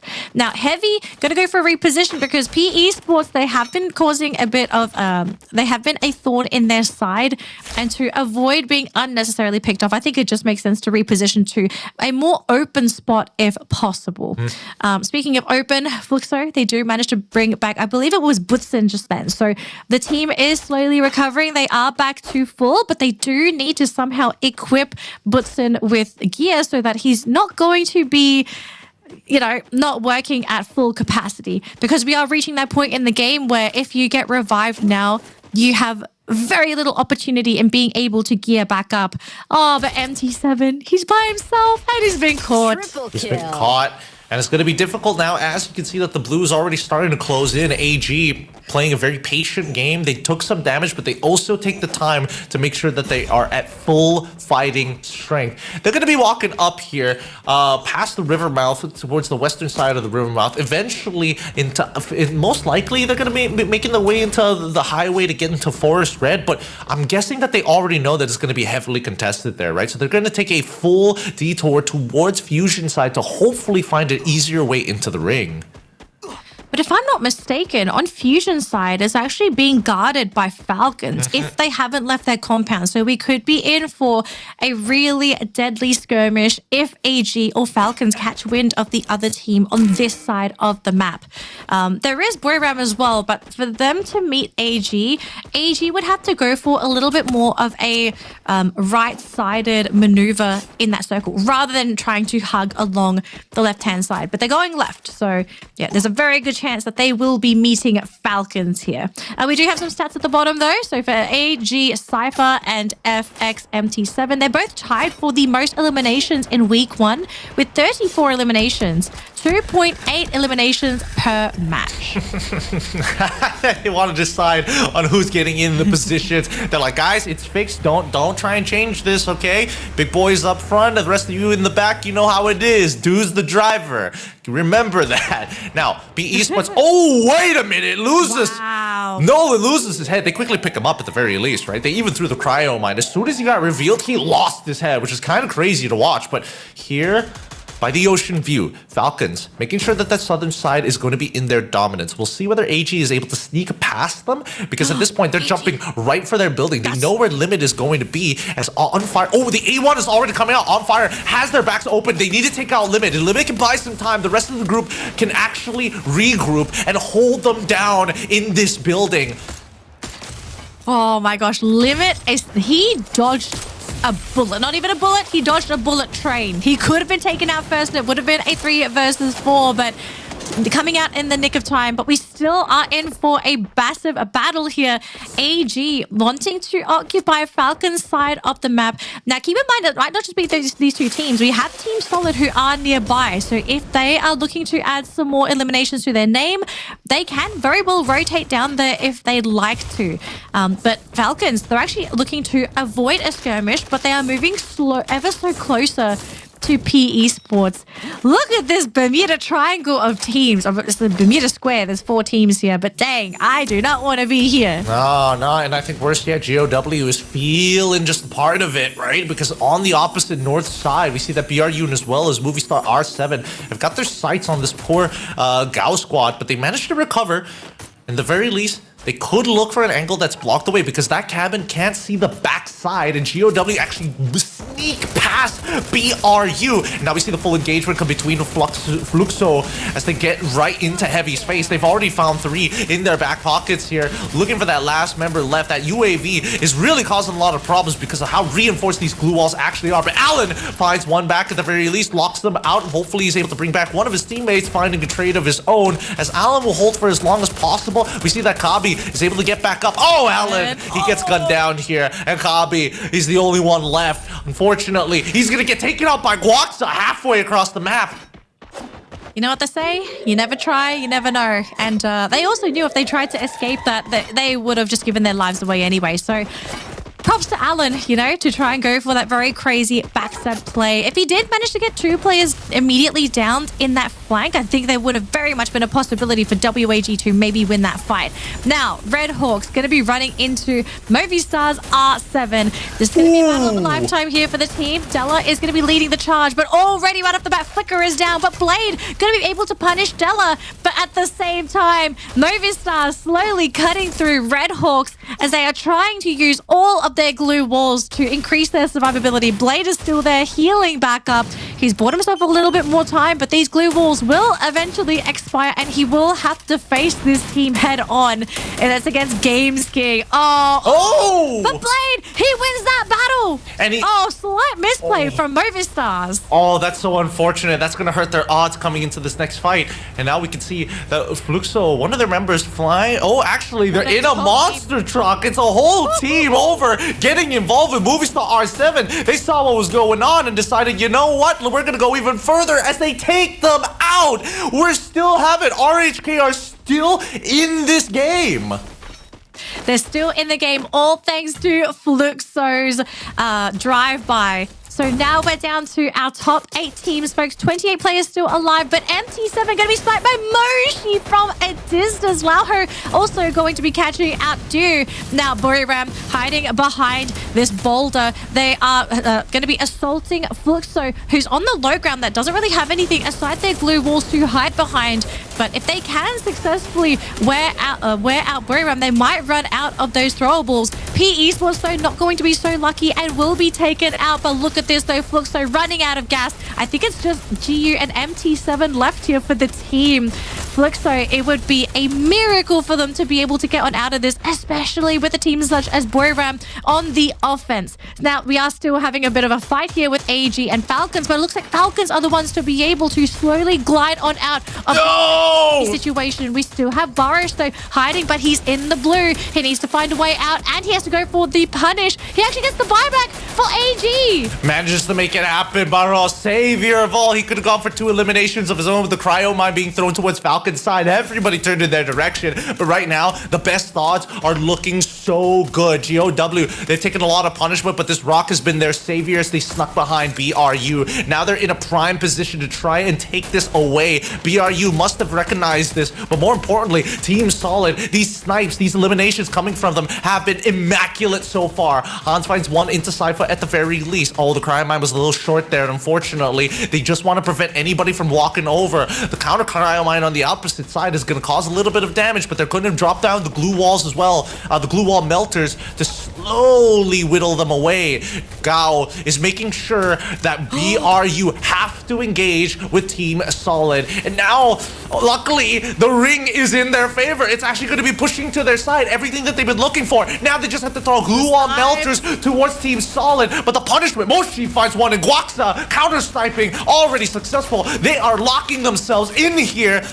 And Get High, he's thinking about it, but he needs somebody to entry frag. Right now, do they have the Valiant Dash? It doesn't seem like it, because Get High gets knocked down by Hawk, and GOW smell blood in the waters. One-on-one on each side as Wasana takes out two members, Hawk as well as Trap with help of Moshi. Launchers in hand, Wasana secures at least one more as Gal takes out another. Hans finds BRU, Joanna, TS trying to hold out Elim leaders. Gal, this is their game. They are elimination leaders, and with one member left from Team Solid, the third imperfect tradition comes to the very end with a Booyah inside, and they get it.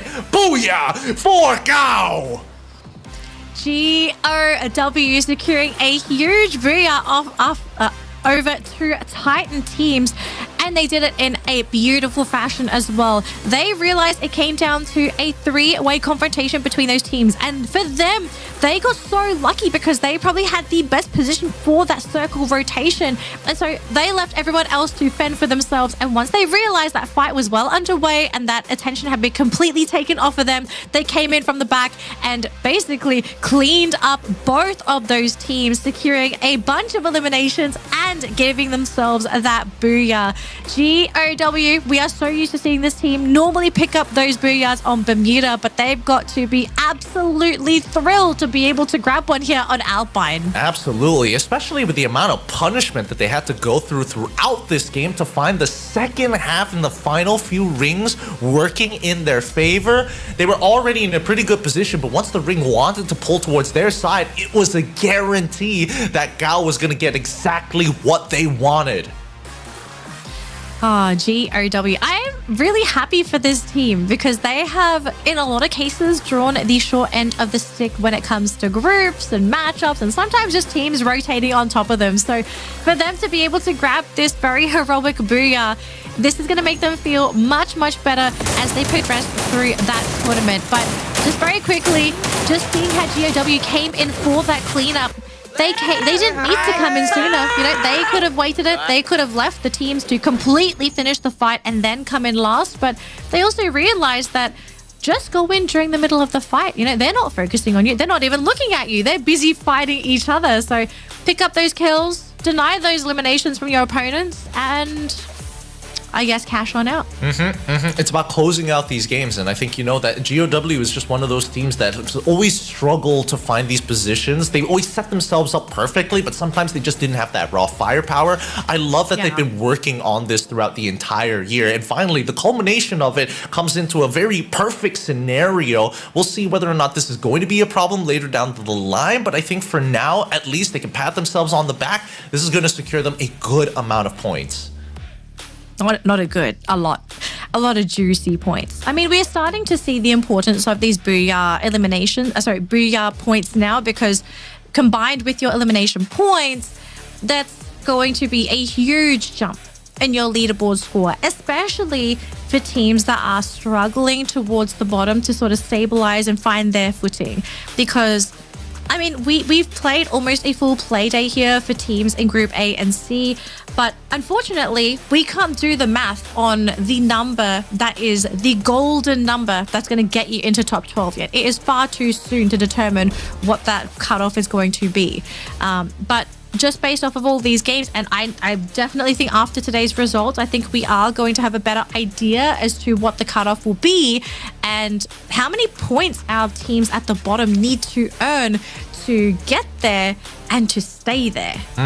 Our top half of this lobby, actually pretty good distribution of points all across the board, right? It's not the biggest game coming in for GOW, but 24 and 12 elims on top of 12 placements is more than enough for the amount of punishment that they received throughout this game. Team Solid, I really thought that Team Solid might have had a really good opportunity here because we've seen them close out these games very, very well, but unfortunately, it's one of those areas that didn't have a lot of natural cover. That final zone, really, really tough to kind of maneuver because you just got a little unlucky. Hey, Lady Luck likes to sort of come in and make things a little bit fair or unfair for our teams. You just got to make the most of the situation that you're given. So if Lady Luck does shine on you, do what you can, take advantage of it. But if she doesn't, she's not the one that's going to determine where you end in those rounds. It's how you react to the situation that you're given. But very quickly though, here are our standings for our groups A and C matches for today. We've got one more map to go, and it's Kalahari as well, who's going to be wrapping things up for us. But at the moment, sitting at the top, we still have All Gamers Global sitting pretty at 86 points, followed by Team Solid with 80 points, Movistar's R7 in third with 71 points, and Booyahs United Esports on 70 points. And I think we can all tell by now there is a bit of a cutoff here for top four. Falcons, they might be in fifth, but with 53 points, it's going to be a heck of a climb if they want to actually break out into top three. They just need one hot game here in Kalahari to hit the Booyah. Yeah, they need the Booyah. A Booyah would be great, or 30 eliminations, either or would be perfectly fine with me because again, it keeps it competitive, and I think it also helps their odds at the end of the day. Considering if I'm looking at the score lines of last week, generally if you're able to get 70 and 70 for both of your play days, like roughly plus or minus those amount of points, you should be in the middle of the pack no problem, and then any single hot game will kind of give you a couple more standings within the top 8 roughly. But even so, I think that Falcons still have a very good opportunity because they should be motivated that BRU are kind of leaving them behind, right? They're not just sitting at 12 anymore. They're looking to start pushing up into the top 10 and now getting close to top 8 as well. They're getting close. I would still like to see Falcons break out at some point, and I think if there's a map to do that on, it might be Kalahari, because we have seen Kalahari sort of be this X-Factor map here for Falcons. So to end the day on Kalahari, maybe this is where the Falcons sort of perch their nest and say that, okay, we might have not done the best today, but grabbing a Booyah here, being able to push ourselves up on that leaderboard, we will guarantee that position in top 12. But we do have to celebrate a little bit more here for GOW because I think they really needed this Booyah to give them that little motivational boost coming into the grand finals, right? Like grabbing a Booyah at the global stage, it not only feels good, but it's going to be a huge confidence boost because it's telling you that you can compete with the other best of the best from all the other regions, right? You didn't get here for no reason. You are keeping up, and in actual fact, you are overtaking a lot of the competition thus far. So GOW, this is not a team that is simply a one-hit wonder on Bermuda. They are evolving. They are slowly getting there as a team. And maybe for all we know, this is the build-up to GOW's storyline. We could be looking at our 2025 future champions. Oh, I love a good underdog story here. Let's look at our MVP of these potential dark horses. Going over to GOW's very own Hans. Again, the composition that we saw earlier with running the Narrow alongside with the Steffi, I think it's an interesting way to say, yes, we have attack power, but at the same time, you have more influential, active skill cards to use against your opponents. Because GOW, even if the ring wasn't pulling towards their side, I definitely think they've tenderized Team Solid really, really well. They denied them throwables. They inevitably denied them throwing glue walls as well, but it gave them plenty of information. The Steffi was so influential in those final moments for BRU to say, okay, I mean, it makes a lot of sense. They don't have throwables and the ring is going into the opposite direction. I guess we have to fight them. And you have to kind of fight them handicapped. And that's not a fun fight at all. It really comes down to raw skill if you're not able to use any throwables or any way to really break up and disengage the enemy. So I do love seeing teams pick up that Steffi because it it really changes how some of the teams have to go into these fights. Like, you don't have to worry so much about that grenade or the glue wall melter or really anything being thrown your way. You can brute force your way into a fight, knowing that you don't have to worry about all of this utility. So yeah, Steffi, especially in CQC, in compounded fights, this is where I love to see Steffi the most, because yeah, it really, really makes it difficult for teams that do rely on all of this utility. But folks, great news. Actually, maybe not so great, depending if you want to see more Free Fire or not. But we have wrapped up 5 games today. We've got 1 more to go. And the map for this is going to be Kalahari. It's going to be one heck of an ending. But before we jump into our final map, we have to highlight Vietnam. Vietnam this year has popped off, Gideon. I think this is one of the first years that we've seen Vietnam do so well in our group stage matches. Yeah, I really think when they didn't have any representatives going into EWC, that hurt them on a personal level. I think they were just screaming the entire time while EWC was happening, and even after the postseason for spring. Coming into fall, we saw a brand new look to what Vietnam was able to lay out on the table. And this is why we're seeing a lot of the quotes from these Vietnamese players saying that, hey, you know, we need to be part of this conversation of being some of the best in the world when it comes down to regions who play Free Fire. They are getting this information from somewhere, and for all intents and purposes, we could be looking at just scrimmage gods sitting here in the arena. Yeah, we could. I wish we could see the scrim results, because, you know, some of the smack talk from some of these players would make a lot more sense. But we can only guess what's really happening in scripts. But I do like hearing some of the perspectives of the players when they do talk about the other teams. Some saying they're trash, some saying they're really good, highlighting particular players. I don't know if they're going to share much more of that stuff with us until after the tournament, because I think some of them would also consider this trade secrets, right? It's like, you don't want to reveal too much to your opponents, because I'm pretty sure the coaches are sometimes keeping an eye on the broadcast to hear if there's, like, you know, any tidbits on the competition. But we have been given the update. We are counting down. It's 1 more minute for us to load into our final game. And we've got memes, Gideon. Yep, well, Crush It Doubts, drop the memes. This one's from the community, man. Vietnamese fans, they're looking at Esports, they're looking at GOW, they're looking at Heavy, but deep down, they're like, man, WAG, what happened? What happened? And even WAG is like, no, the fans, they're taking our fans. They're taking our fans. It's all the fans. Oh. They gotta prove themselves again. They gotta earn them back. What happened in this relationship?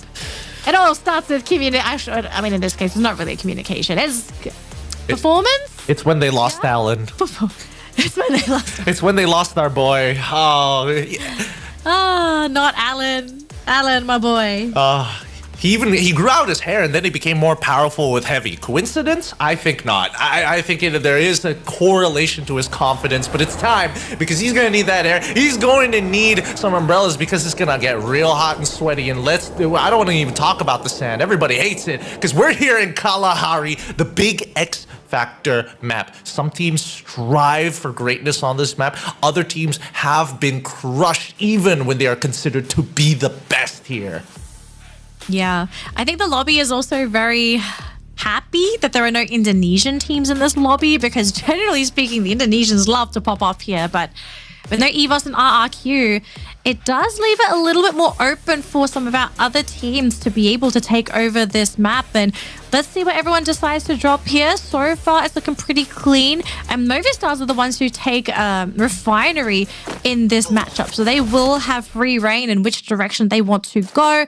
But GOW, after that Booyah, yeah, they're going for this little very tricky play. You know, they split off 2-2. Now looking for these eliminations. You know, this is what a Booyah can do to you. You gain the confidence of a god. Yep, and now just members of Fluxo by Santa Clarita, and even one of the scouts from Falcons are kind of checking out the area here. Demon trying to make sure. Oh, Valiant Dash comes through, takes out Bops. He's got the rifle in hand as well, finds the execution. He knows that MT7's behind him, but who's shooting him in the back? It's on fire, and now Demon, he's on the run. But he's praying that MT7 doesn't look his direction right now. He knows that he was getting blasted earlier, but he saw the grapple hook coming through.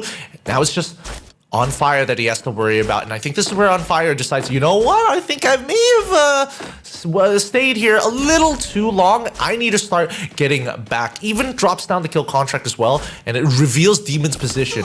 As he's continued to, get shot in the back here. We cut back to P Esports facing off against E1. And Paul already getting put to the ground. Laoho with a good headshot. The focus.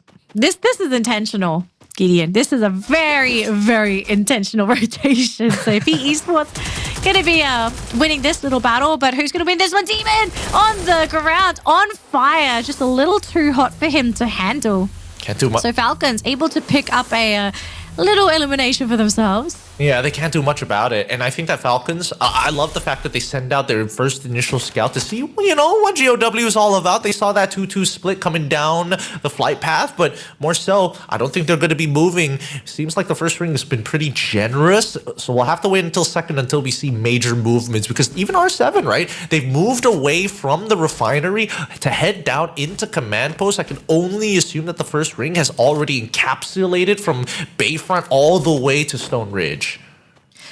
I actually think they've moved down to commands because they're trying to catch out teams that might be looking to find a place to revive, right? Because this has been a strategy that's been happening for Kalahari for such a long time. Like, ideally, if you're looking for eliminations, and this is an RRQ thing as well, they generally go for checkpoints where teams are trying to buy teammates back or they want to use the revival points.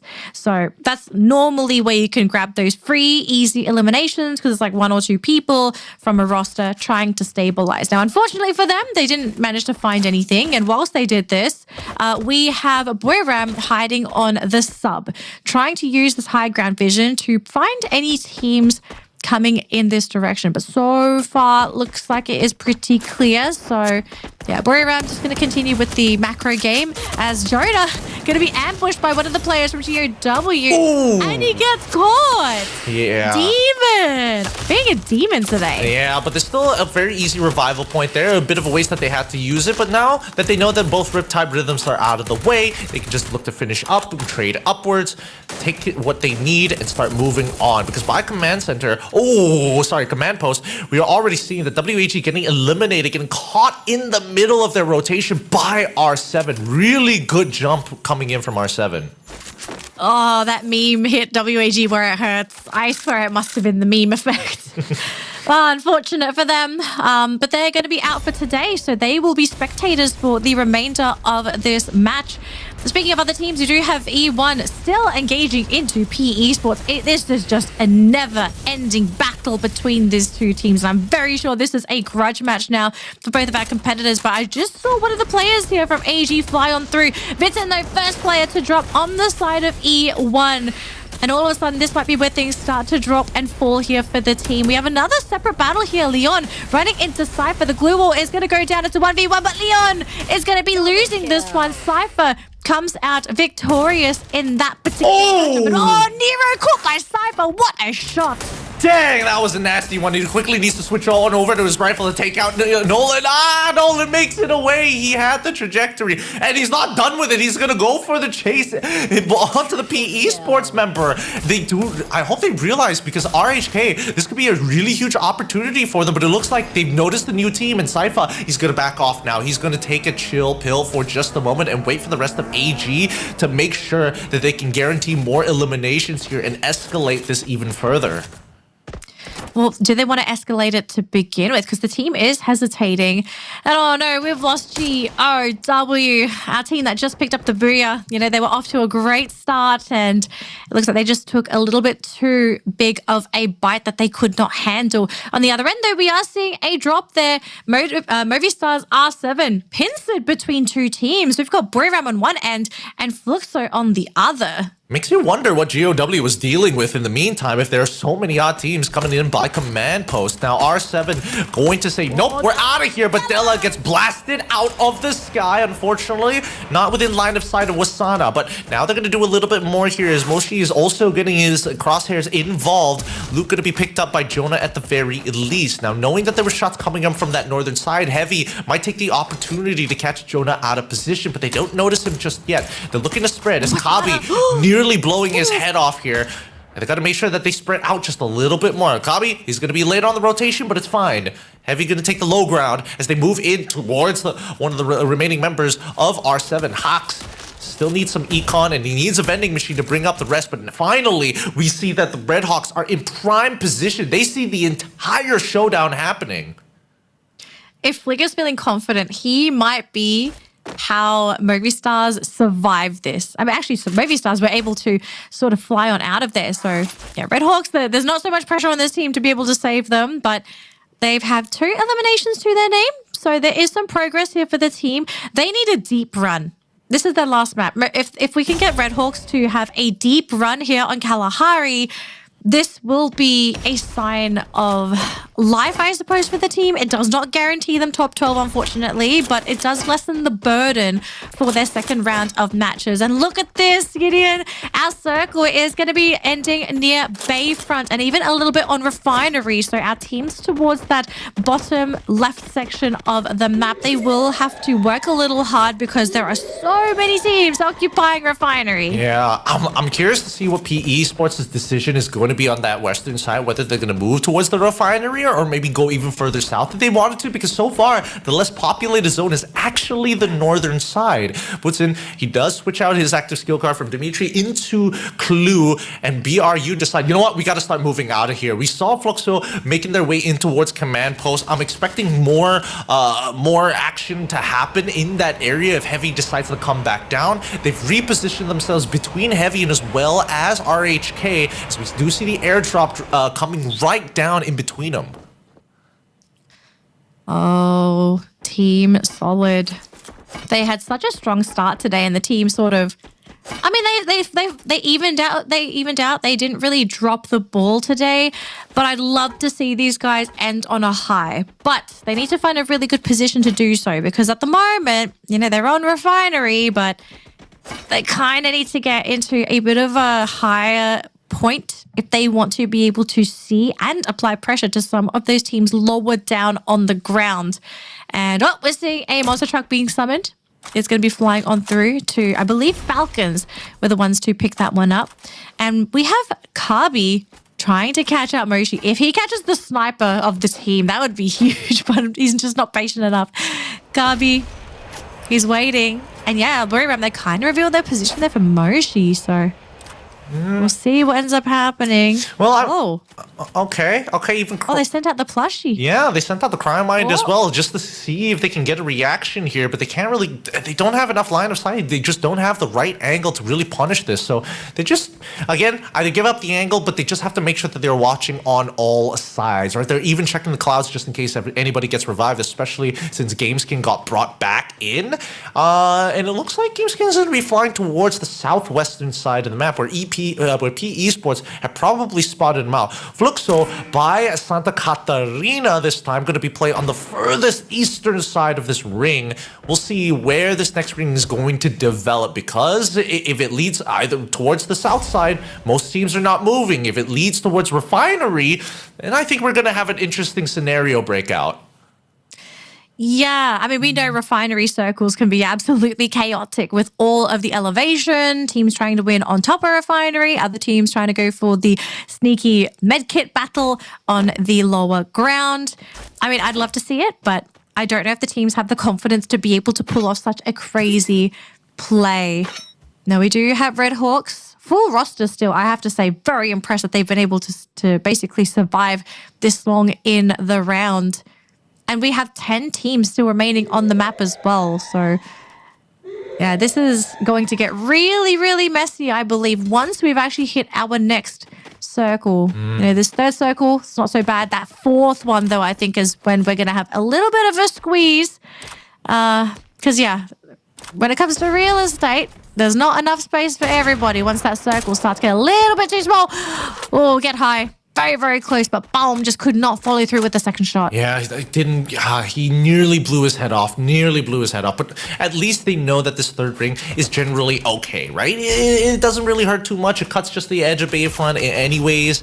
They can just chill, most teams can actually just chill in their position here.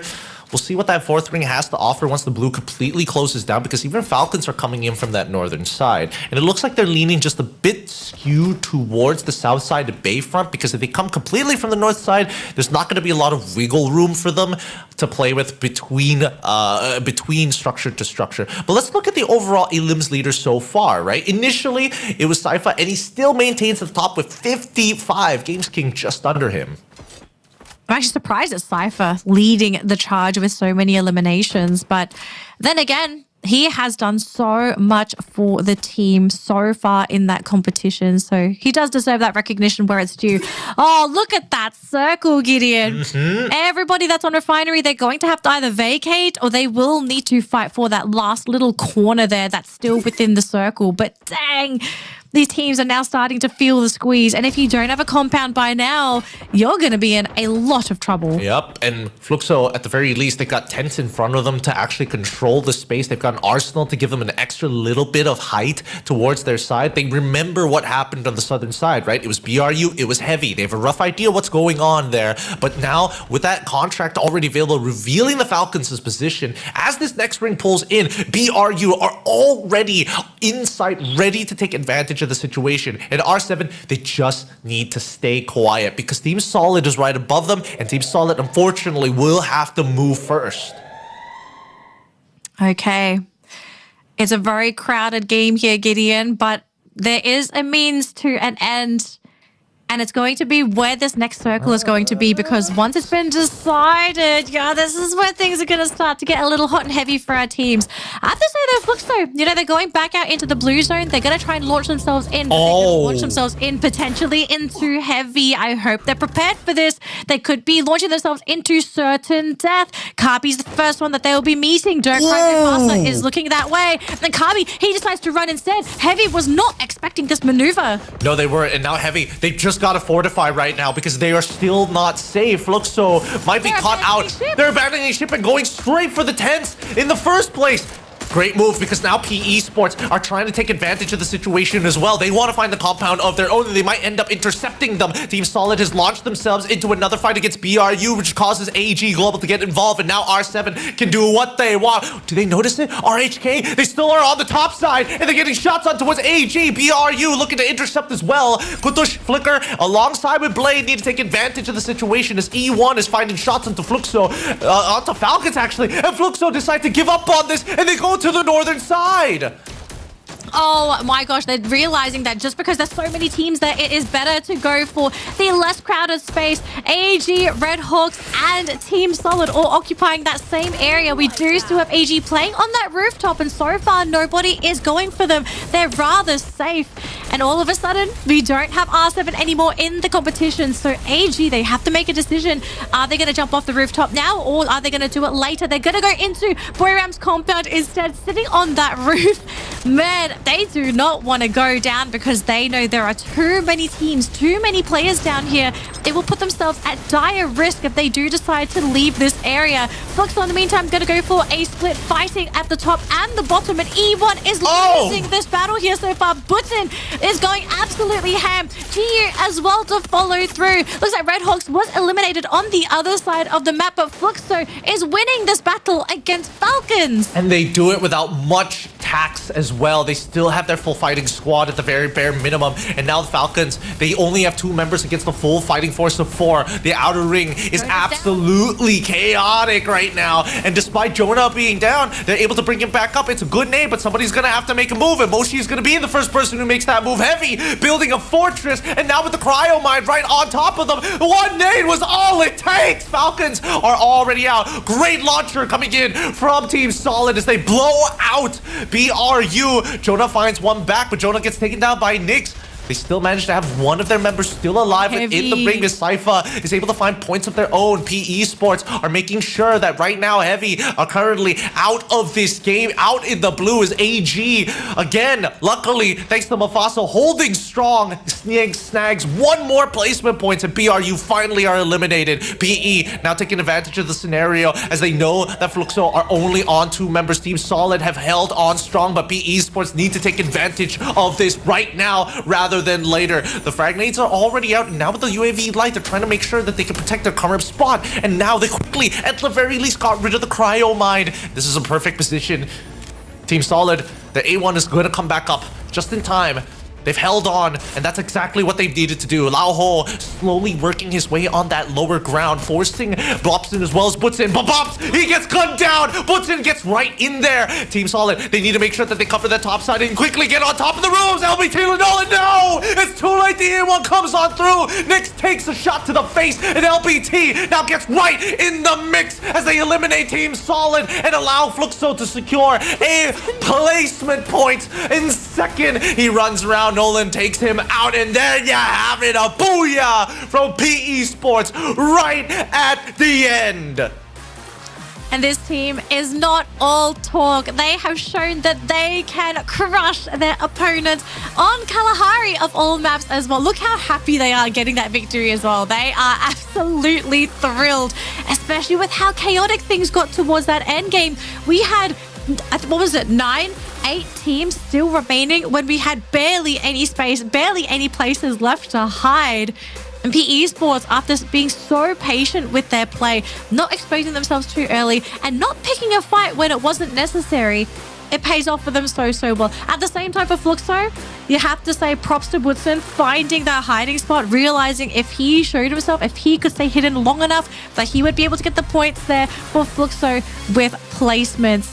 The PE, yeah, this might be the team to look out for Vietnam. They might be the team to take Vietnam to the top here at the global finals. Oh my goodness, what a play. I mean, both Team Solid and PE Sports, they had the exact same idea. Get on the roofs quickly.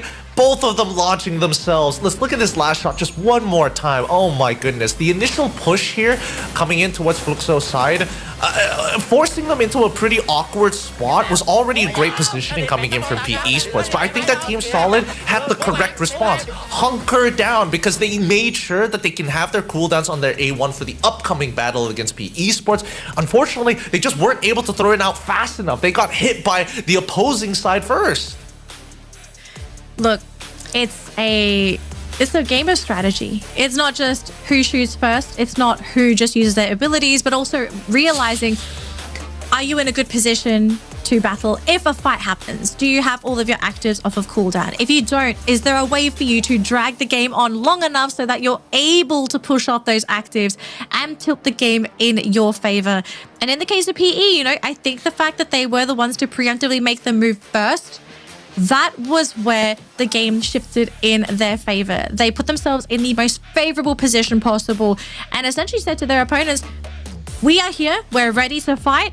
If you come after us, there's going to be a moment of weakness where we will be able to cripple you. And they absolutely did that. So PE Sports, congratulations on securing their final booyah of the day. They picked up 9 eliminations, 12 placement points because of the booyah, and they finished the day with 21 points to add to their overall score. Second place, though, will be going to Team Solid with 17 total points. And Fluxo, although this has been a bit of a flat day for our 2024 champions, they still managed to pick up a reasonable amount of points. Oh, I mean, the spread here, the spread in terms of eliminations, I would say that it's not the bloodiest of games. It really follows the standard of what we've been seeing, especially during week one's worth of Battle Royale. But man, everybody was taking it very, very slowly, and they knew that the outer ring was going to be a more powerful position after the mid-game transition. And I feel really bad for teams like Movistar R7, where they had everything they wanted. They got the refinery, they held on to command post, they went back to the refinery, and that's when Team Solid took advantage and noticed, hey, they're going back and forth between two of the most important structures in the game. Let's take advantage of this. And that's why we saw that Games King was getting revived in those moments, as refinery's high ground was already taken by Team Solid. Yeah, well, this is I guess it's one of the cons of being so active, I suppose, on Kalahari, unless you know that a lot of the teams in your lobby are not going to try to invade refinery, knowing that you are there. If you're absent and someone's there to take refinery, they can absolutely punish you. Yeah, I do agree. It's a very dangerous play to make. So yeah, you kind of have to hope that the lobby sort of works in your favor and nobody is feeling confident enough to steal your place away. But here are our standings for today's games here, ladies and gentlemen. All Gamers Global, Gideon, they're on top, 99 points. They did not manage to break 100, but who cares? They're at the top of the world. The team's feeling great today. And a really impressive showing coming in from Team Solid, right? They've got closing power for sure. They really know how to influence the map. And the one thing that I love seeing in from the West, especially from Team Solid and Fluxo, is the fact that they adjust really quickly on the fly. Like, we saw that Fluxo was like getting in a pretty precarious position after getting chunked out pretty hard, moving from the Arsenal. They went to the southern side, saw Heavy, and decided, you know what? We don't want none of the smoke. Let's go and contest E1 on the northern side before we see Falcons make it and take them on. Yeah.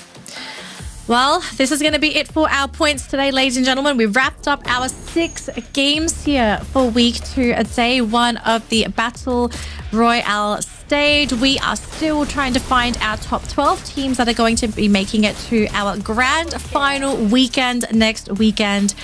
But we still have 2 more play days. This was teams in Group A and C. This does mean both groupings have played their first play day. Teams in Group B have not played their matches at all. So if you're rooting for any of those teams and they're looking a little bit low on that leaderboard, don't worry. It's because they haven't been able to play their matches yet. But they will be starting their games tomorrow onwards. So we are going to be seeing a bit of a shift again on that leaderboard.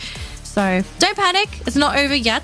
But do also pay attention to what is happening towards the bottom of the bracket. The race to top 12 is still very much alive, and we have not guaranteed our cut-off point for top 12 yet. We will maybe have a better idea after tomorrow's matches, but the dream is still very much alive for a lot of our teams who may still not be in top 12 yet. You just got to play those games. And I guess at some point you can also say Lady Luck might also have to be on your side. I mean, just looking at the compositions that currently some of these Vietnamese teams have consistently running here is the Narrow alongside. And the Steffi is kind of a plus and minus depending on what compositions they're trying to do. But I think that we are seeing that a lot of teams are either, if we're playing Narrow, we're going for the A124 alongside it because it's an almost guaranteed way to start taking these fights very safely. Oscar is a no-brainer, but I think that Cassie players have been just eating it right now because of this A124. It has been completely locking them out of the game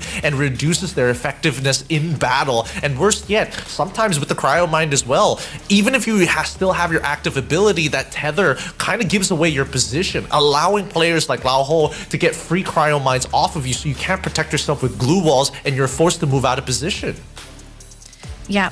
And also equipped with the Nero, I actually really like Nero for Lao Ho. I really feel like it fits his style of play, being able to sort of open up those situations with the plushie, getting rid of those glue balls, and basically opening up your opponents to potentially being shot with a really nice one-tap. So PE, you know, you are definitely not all talk. You are also all action, securing that Booyah for today's final game. But we're going to be seeing more of PE. They're not done yet. They still have one more play day to go. I'm keen to see how much higher this team can potentially rise, because the story of Vietnam rising this year, I do feel like is very, very much a dream for this region. And I think it is even a possible reality if Vietnam continues to push this hard in the tournament. Coming into grand finals, I think the region is a huge threat to threaten for that championship title. Oh, I don't know, especially with such powerful regions trying to kind of hold on to that title as long as they can. I don't think they can squeeze in another third region. It's really, if it's East and West, we're thinking Thailand and as well as Brazil. But we've got an interview just for you guys back in the cooking pot, back into the room of pressure with our 2 beautiful hosts. Please take it away. And who are we talking to?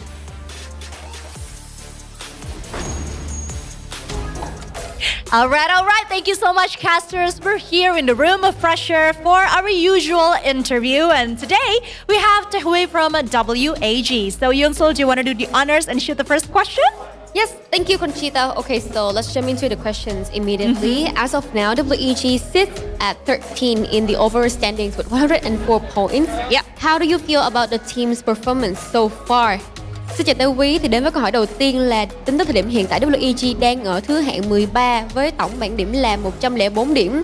Thì không biết là Tây Quý cảm thấy như thế nào về màn trình diễn của đội mình tính tới thời điểm hiện tại ạ? Dạ, tụi em thấy chỉ là ngu thôi ạ. So we feel very disappointed about ourselves and very sad about this. Alright, so what do you think went wrong? Thì không biết là đã có chuyện gì xảy ra với đội tuyển của mình vậy ạ? Chắc do tụi em nghĩ là tụi mình hay á, nên là chọn sai lối chơi từ ngày 1 nên là tụi em gãy luôn. Understand. WEG, they overrated themselves. Overrated themselves. So that's why in the first day, from the beginning, they played a wrong play style, completely wrong for the team. So that's why they fell off. Okay, since we're in the room of pressure, I'm really sorry, but I think we need to ask something a bit more spicy, and I've been noticing this on the social media as well. So lately, the community has been quite critical of WAG's performance. They've been saying that the team focuses more on content instead of competition. What's your thought on that? Đến với câu thứ hai thì có vẻ như là giờ gần đây mọi người ở trên mạng xã hội thường hay bảo rằng là WEG tập trung vào cái việc làm content, làm media hơn là tập trung vào việc thi đấu. Thì không biết là suy nghĩ của Tơ Quý như thế nào về vấn đề này vậy ạ? Dạ, em nghĩ mấy cái content trên mạng đó chỉ là một phần giúp hình ảnh tụi em đi lên thôi, chứ 100% không ảnh hưởng về vấn đề thi đấu à. So for the content, it is WEG is a very famous team in Vietnam because they do the content very well. But overall, we can be sure 100% that making content does not relate to our competition stuff because content is a needed thing, right? Yeah, it will push up your image teams. Yeah, and it will build our team become better so we can pull the sponsor closer more. But we are so sure that making content does not affect our competition stuff. True. At the end, I do believe that contents and performance should go hand in hand, right? Yes. And speaking of performance, I think I'm gonna have to ask about, you're gonna have a day off tomorrow before playing again on Sunday. What are the key issues the team needs to address or maybe improve before then? Chúng ta sẽ có một ngày nghỉ vào ngày mai trước khi mình thi đấu ngày cuối cùng vào Chủ nhật. Thì không biết là hiện tại là WEG đang có một cái giải pháp nào đó để có thể giải quyết gọn ghẽ cái vấn đề này không vậy ạ? Theo như tình hình hiện tại thì chắc cánh cửa chung kết của tụi em nó khép lại rồi. Chỉ còn ngày cuối tụi em bắn hết sức vì những người hâm mộ tụi em thôi. So as we can see, the door to the grand finals has completely shut down for WEG, as we can see. But at the finals day, in the knockout stage, we will try our best to play, give everything we have. That is the honor we want to give for the fans of WEG House. Yes, because I'm sure WAG still wants to perform the best, especially with the support of their supporters. Yes. Last question, is there anything you'd like to say to the fans of WAG? Có lời nào bạn muốn gửi đến các bạn khán giả hâm mộ, đặc biệt là các bạn khán giả của WEG không ạ? Bây giờ gửi lời chắc cho mình gửi lời xin lỗi tất cả những người hâm mộ của WEG. Tụi mình đã làm các bạn thất vọng rồi ạ. All we can say is we are really sorry for what we have done because we disappoint you all. So all we can say is just we are very sorry.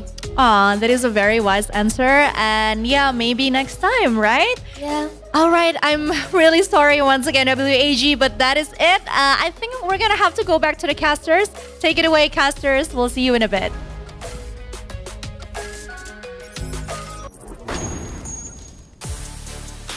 Oof, really? Unfortunately, look, this is the reality of competition. Not everyone is going to make it to the very end, and there is only one team that is going to really emerge victorious over everything. So WAG, it's kind of sad to see their tournament end really come to an end, but hopefully, as they're still playing their matches, they will learn their lessons for the next season. They'll figure out how to improve.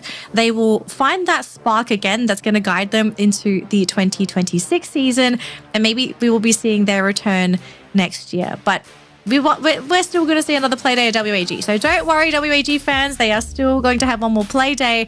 But the odds of them making it to top 12, I mean, they've said it themselves. They don't even think they're going to be able to make it. So, yeah. Again, the nature of competition, it's a harsh and it's a cruel world, but only the best of the best survive. Yeah, no, that's so very true. And at the same time, it probably also affects their performances as well, having to think of so many things outside of the game as they are competing, right? But with that being said, we also have to celebrate, because it is the nature of the competition, the best predator of the day. Give it up for the boy himself, AG Cypher, holding the most amount of eliminations today as well. 22 and 10,000 worth of damage. Keeping in mind that Jonah does beat him in damage, but does not compete when it comes down to raw eliminations. But have you seen Guax's damage? 13k, almost 14. So just the differences in playstyle, right? At the end of the day, it is this secures. It doesn't matter if you get the drop. It doesn't matter if you do the most damage. If you don't lock in those eliminations for your team is missing out. So congratulations to Cypher. He's a very good reason as to why this team is really succeeding, especially in Battle Royale. And we're also seeing essence of him in Clash Squad as well, why he is such a valuable member of the team. But most valuable team of the day, can you guys guess who is going to be winning this title? It is none other than AG Global, who have crushed the day and scored 99 points in total over the competition. 99 points. They did grab one Booyah for the day and ended with 59 eliminations, and across the team 33,500 damage. I'm glad that they got their poses ready in the room of pressure itself. It's a lot better than when their walkouts during Clash Squad. I mean, they're learning day by day and they're building more and more confidence. You're not seeing them break character in the middle of their poses, and I think for good reason too, because right now their wills are extremely strong. The way that they've been playing overall has been absolutely disgusting. But this is not the only thing that we have to celebrate. These guys are earning a good amount of cash, but only one of them can truly be the most valuable player of the day. Give it up, everybody, to Cypher, elimination leader as well as the MVP. He's going to be bagging himself an extra bit of pocket money here in Jakarta. So, big question. Do you think Cypher is a team player or is he a solo player when it comes to a bonus cash? That's a good question, because throughout his career, he's played both roles, and I think him being just a little selfish and finding that balance of in between a team player and a selfish player makes a lot of sense, because he's found the perfect playstyle with Oscar. It shows his individual skill during Clash Squad, but I think more importantly, it's what brings the team all together to relieve all that stress. Yeah. All right, ladies and gentlemen, we have a quick interview lined up for you folks as well. Our team of the day is AG Global. We have an interview lined up. Let's meet them and see what they have to say after such a successful play day.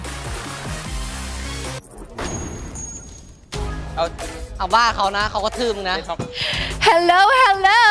Now we're back on the main stage, of course, to have an interview with the team of the day, and that is none other than AG. Congratulations, guys. Okay, so I think we're just gonna go straight into the first question. So this year, before the start of the global finals, nobody expected AG would perform so well. Now you have two team of the days. What changed from Seafall to the global finals? ในการแข่งขัน global final ครั้งเนี้ยคือเราไม่ส่วนใหญ่ไม่ได้คาดหวังเลยว่า AG จะเล่นได้ดีขนาดนี้แต่ว่าเราได้ Team of the Day ถึง2ครั้งเพราะอยากรู้ว่าเทียบกับ C4 แล้วเนี่ยมันเกิดการเปลี่ยนแปลงอะไรขึ้นทำไมเราถึงทำได้ขนาดนี้เพราะว่าซ้อมเยอะครับซ้อมห้องพี่เป๊ปครับคะแนนดีทุกวัน Because we practice a lot in our local co-streamer and we did pretty well. I did not expect you to answer that so straightforwardly, because usually he has a unique answer, but yeah, okay, I accept that. Yunso, do you have anything to ask? Everything pays off, very clear, right? Congratulations to you, All Gamers Global. All right, so Paris, I want to ask you a very spicy question. Can you give me your prediction on which 6 teams will be at the bottom and not qualify to the grand finals? คำถามแซ่บๆนิดนึงก็จะถามว่า6ทีมไหนที่เราคิดว่าจะไม่เข้าสู่รอบแกรนด์ไฟนอลในการแข่งขันครั้งนี้คะน่าจะเป็นน่าจะเป็นเคียร์วิชั่นครับ2แล้วก็เรดฮอค3ฮอตช็อตครับ Oh 6 น่าจะเป็นRQ ครับแล้วก็ยูโอครับแล้วก็เฮฟวี่ครับ I did not expect this. Okay, Boon, would you like to repeat that in English so that our viewers can fully understand what they're saying, other than just the team names? Okay. The first one is Clear Vision. Oh, okay. The second one, Hot Shot. Yes. And then the third one, Red Hawk. Red Hawks. Yeah. And for you, the first one is RQ. Damn. Oh, sorry. And it was, and the last one is Happy. How come? Heavy. Come on, we're playing in Jakarta. Because I don't know which team I should pick. That's why I picked Happy. Where is the audacity? Oh my God, we need RRQ though. We're playing in Jakarta. Come on. They are too good, you said. Okay. So anyway, we still have one more question. Well, this is not a question, more like a request. Is there anything you guys maybe want to say to the fans of AG as well as the Thailand fans that has been supporting you guys and of course are very proud of your performance today? คำถามสุดท้ายก็คือมีอะไรอยากฝากถึงแฟนๆทีม AG แล้วก็แฟนๆชาวไทยที่กำลังดูอยู่ไหมคะ ฝากแฟนคลับ AG ครับจะทำให้เต็มที่ครับแล้วก็ไปคว้าแชมป์ครับแชมป์ที่ 4 แล้วก็แชมป์แบบใหญ่ครับ To AG fans that we will do our best for the competition. We will try to lift both trophy in class squad and battle royal. Ooh, okay. I'm gonna pretend that he did not say something bad about RRQ and congratulations once again. All right, Yunso, shall we go back to the casters? Yes, thank you so much. And once again, congratulations. Thank you so much for watching our interview. And now let's head back to the casters.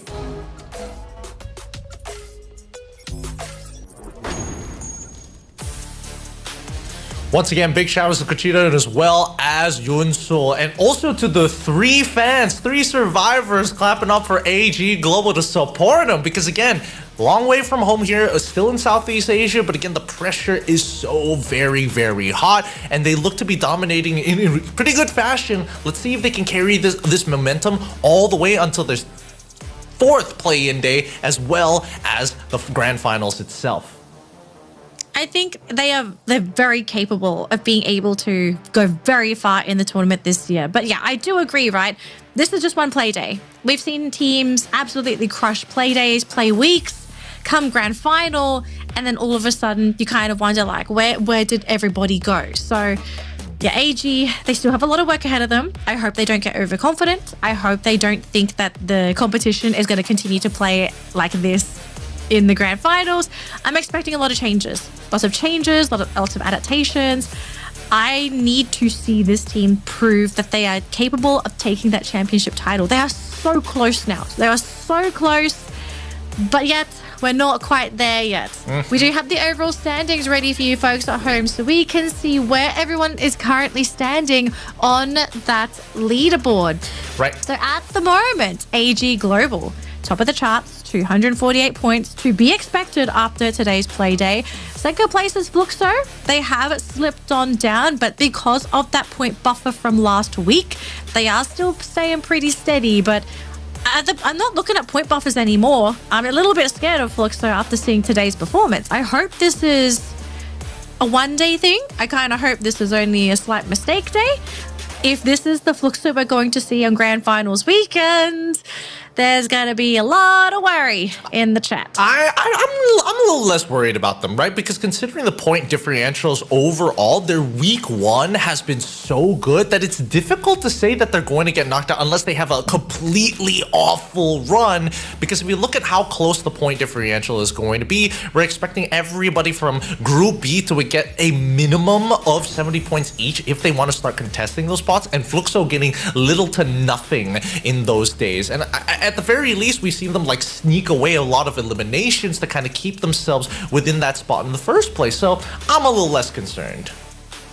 Okay, I want to have that positivity, but we'll have to see what happens in our next 2 play days and what other teams are going to wake up as well. Because I am happy to see some of the other teams sort of come into their own and really show to us that, you know, whatever happened last week, that was last week. Whatever's happening today and tomorrow and Sunday, it is this week, right? Because we are prepping for the grand finals next weekend, but we'll have to wait for our next matches tomorrow. So to all of our viewers at home, thank you so much again for sticking with us for another broadcast here for the Free Fire Global Finals for Battle Royale. We still have 2 more days here for our group stage as we search for our top 12 teams. But we are done here for today. My name is Natalie. He is Gideon, and we will see you guys on our next play day tomorrow. Have a great day, survivors.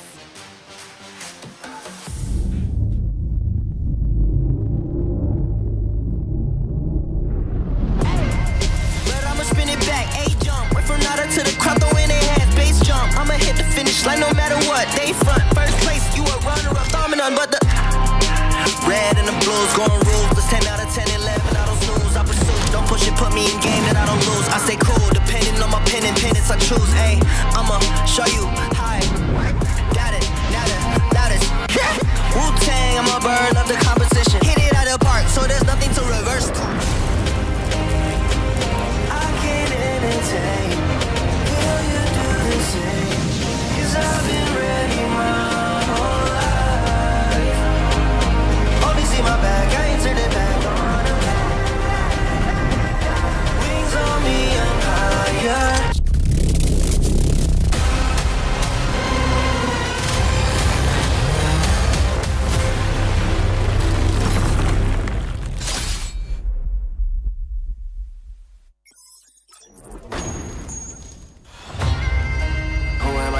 Now, burn bright, I don't burn out. Crushed out, look at me now, huh? I can never go reverse now. But I'ma spin it back, A-jump. Went from nada to the crowd, throwing their hands, bass jump. I'ma hit the finish line no matter what. They front, first place, you a runner-up, dominant, but the red and the blues going ruthless. 10 out of 10, 11, I don't snooze. I pursue, don't push it, put me in game that I don't lose. I stay cool, depending on my pen and pennants I choose. Ayy, I'ma show you how. Got it, loudest. Wu-Tang, I'm a bird, love the competition. Told you only way is up, I don't go reverse. I can't entertain. Will you do the same?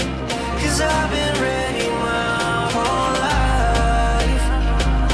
Only see my back, I ain't turn it back on them. Wings on me, I'm higher.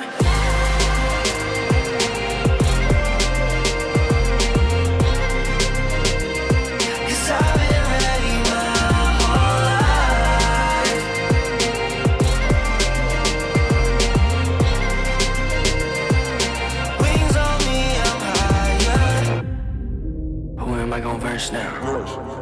Who am I gon' verse now? Show me what it's worth now.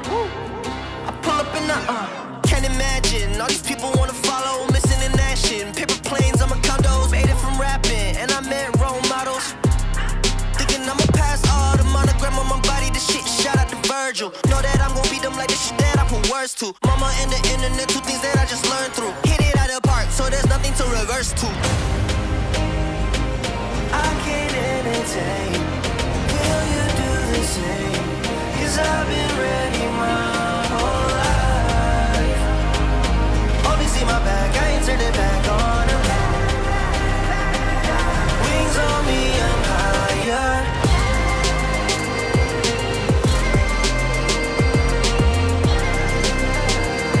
Cause I've been ready my whole life.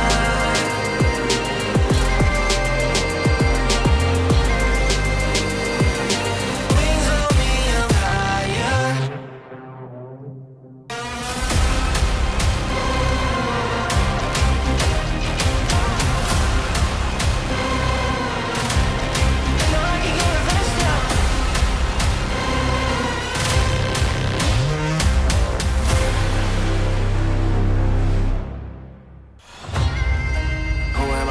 Now. Burn bright, I don't burn out. Crushed out, look at me now, huh? I can never go reverse now. But I'ma spin it back, A-jump. Went from nada to the crowd, throwing their hands, bass jump. I'ma hit the finish line no matter what. They front, first place, you a runner-up, dominant, but the red and the blues going ruthless. 10 out of 10, 11, I don't snooze. I pursue, don't push it, put me in game that I don't lose. I stay cool, depending on my pen and pennants I choose. Ayy, I'ma show you how. Got it, loudest. Wu-Tang, I'm a bird, love the competition. Told you only way is up, I don't go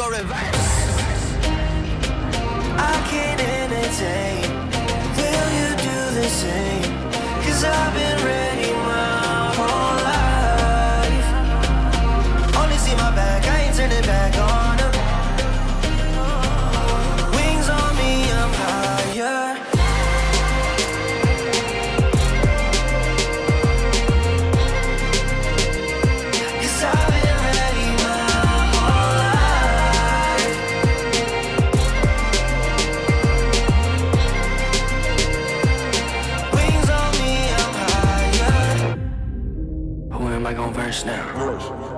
Who am I gon' verse now? Show me what it's worth now. I pull up in the can't imagine all these people wanna follow, missing in action. Paper planes, I'm a condos, made it from rapping, and I met role models. Thinking I'ma pass all the monogram on my body, the shit shout out to Virgil. Know that I'm gon' beat them like the shit that I put words to. Mama and the internet, two things that I just learned through. Hit it out of the park, so there's nothing to reverse to. I can't entertain. Will you do the same? 'Cause I've been ready my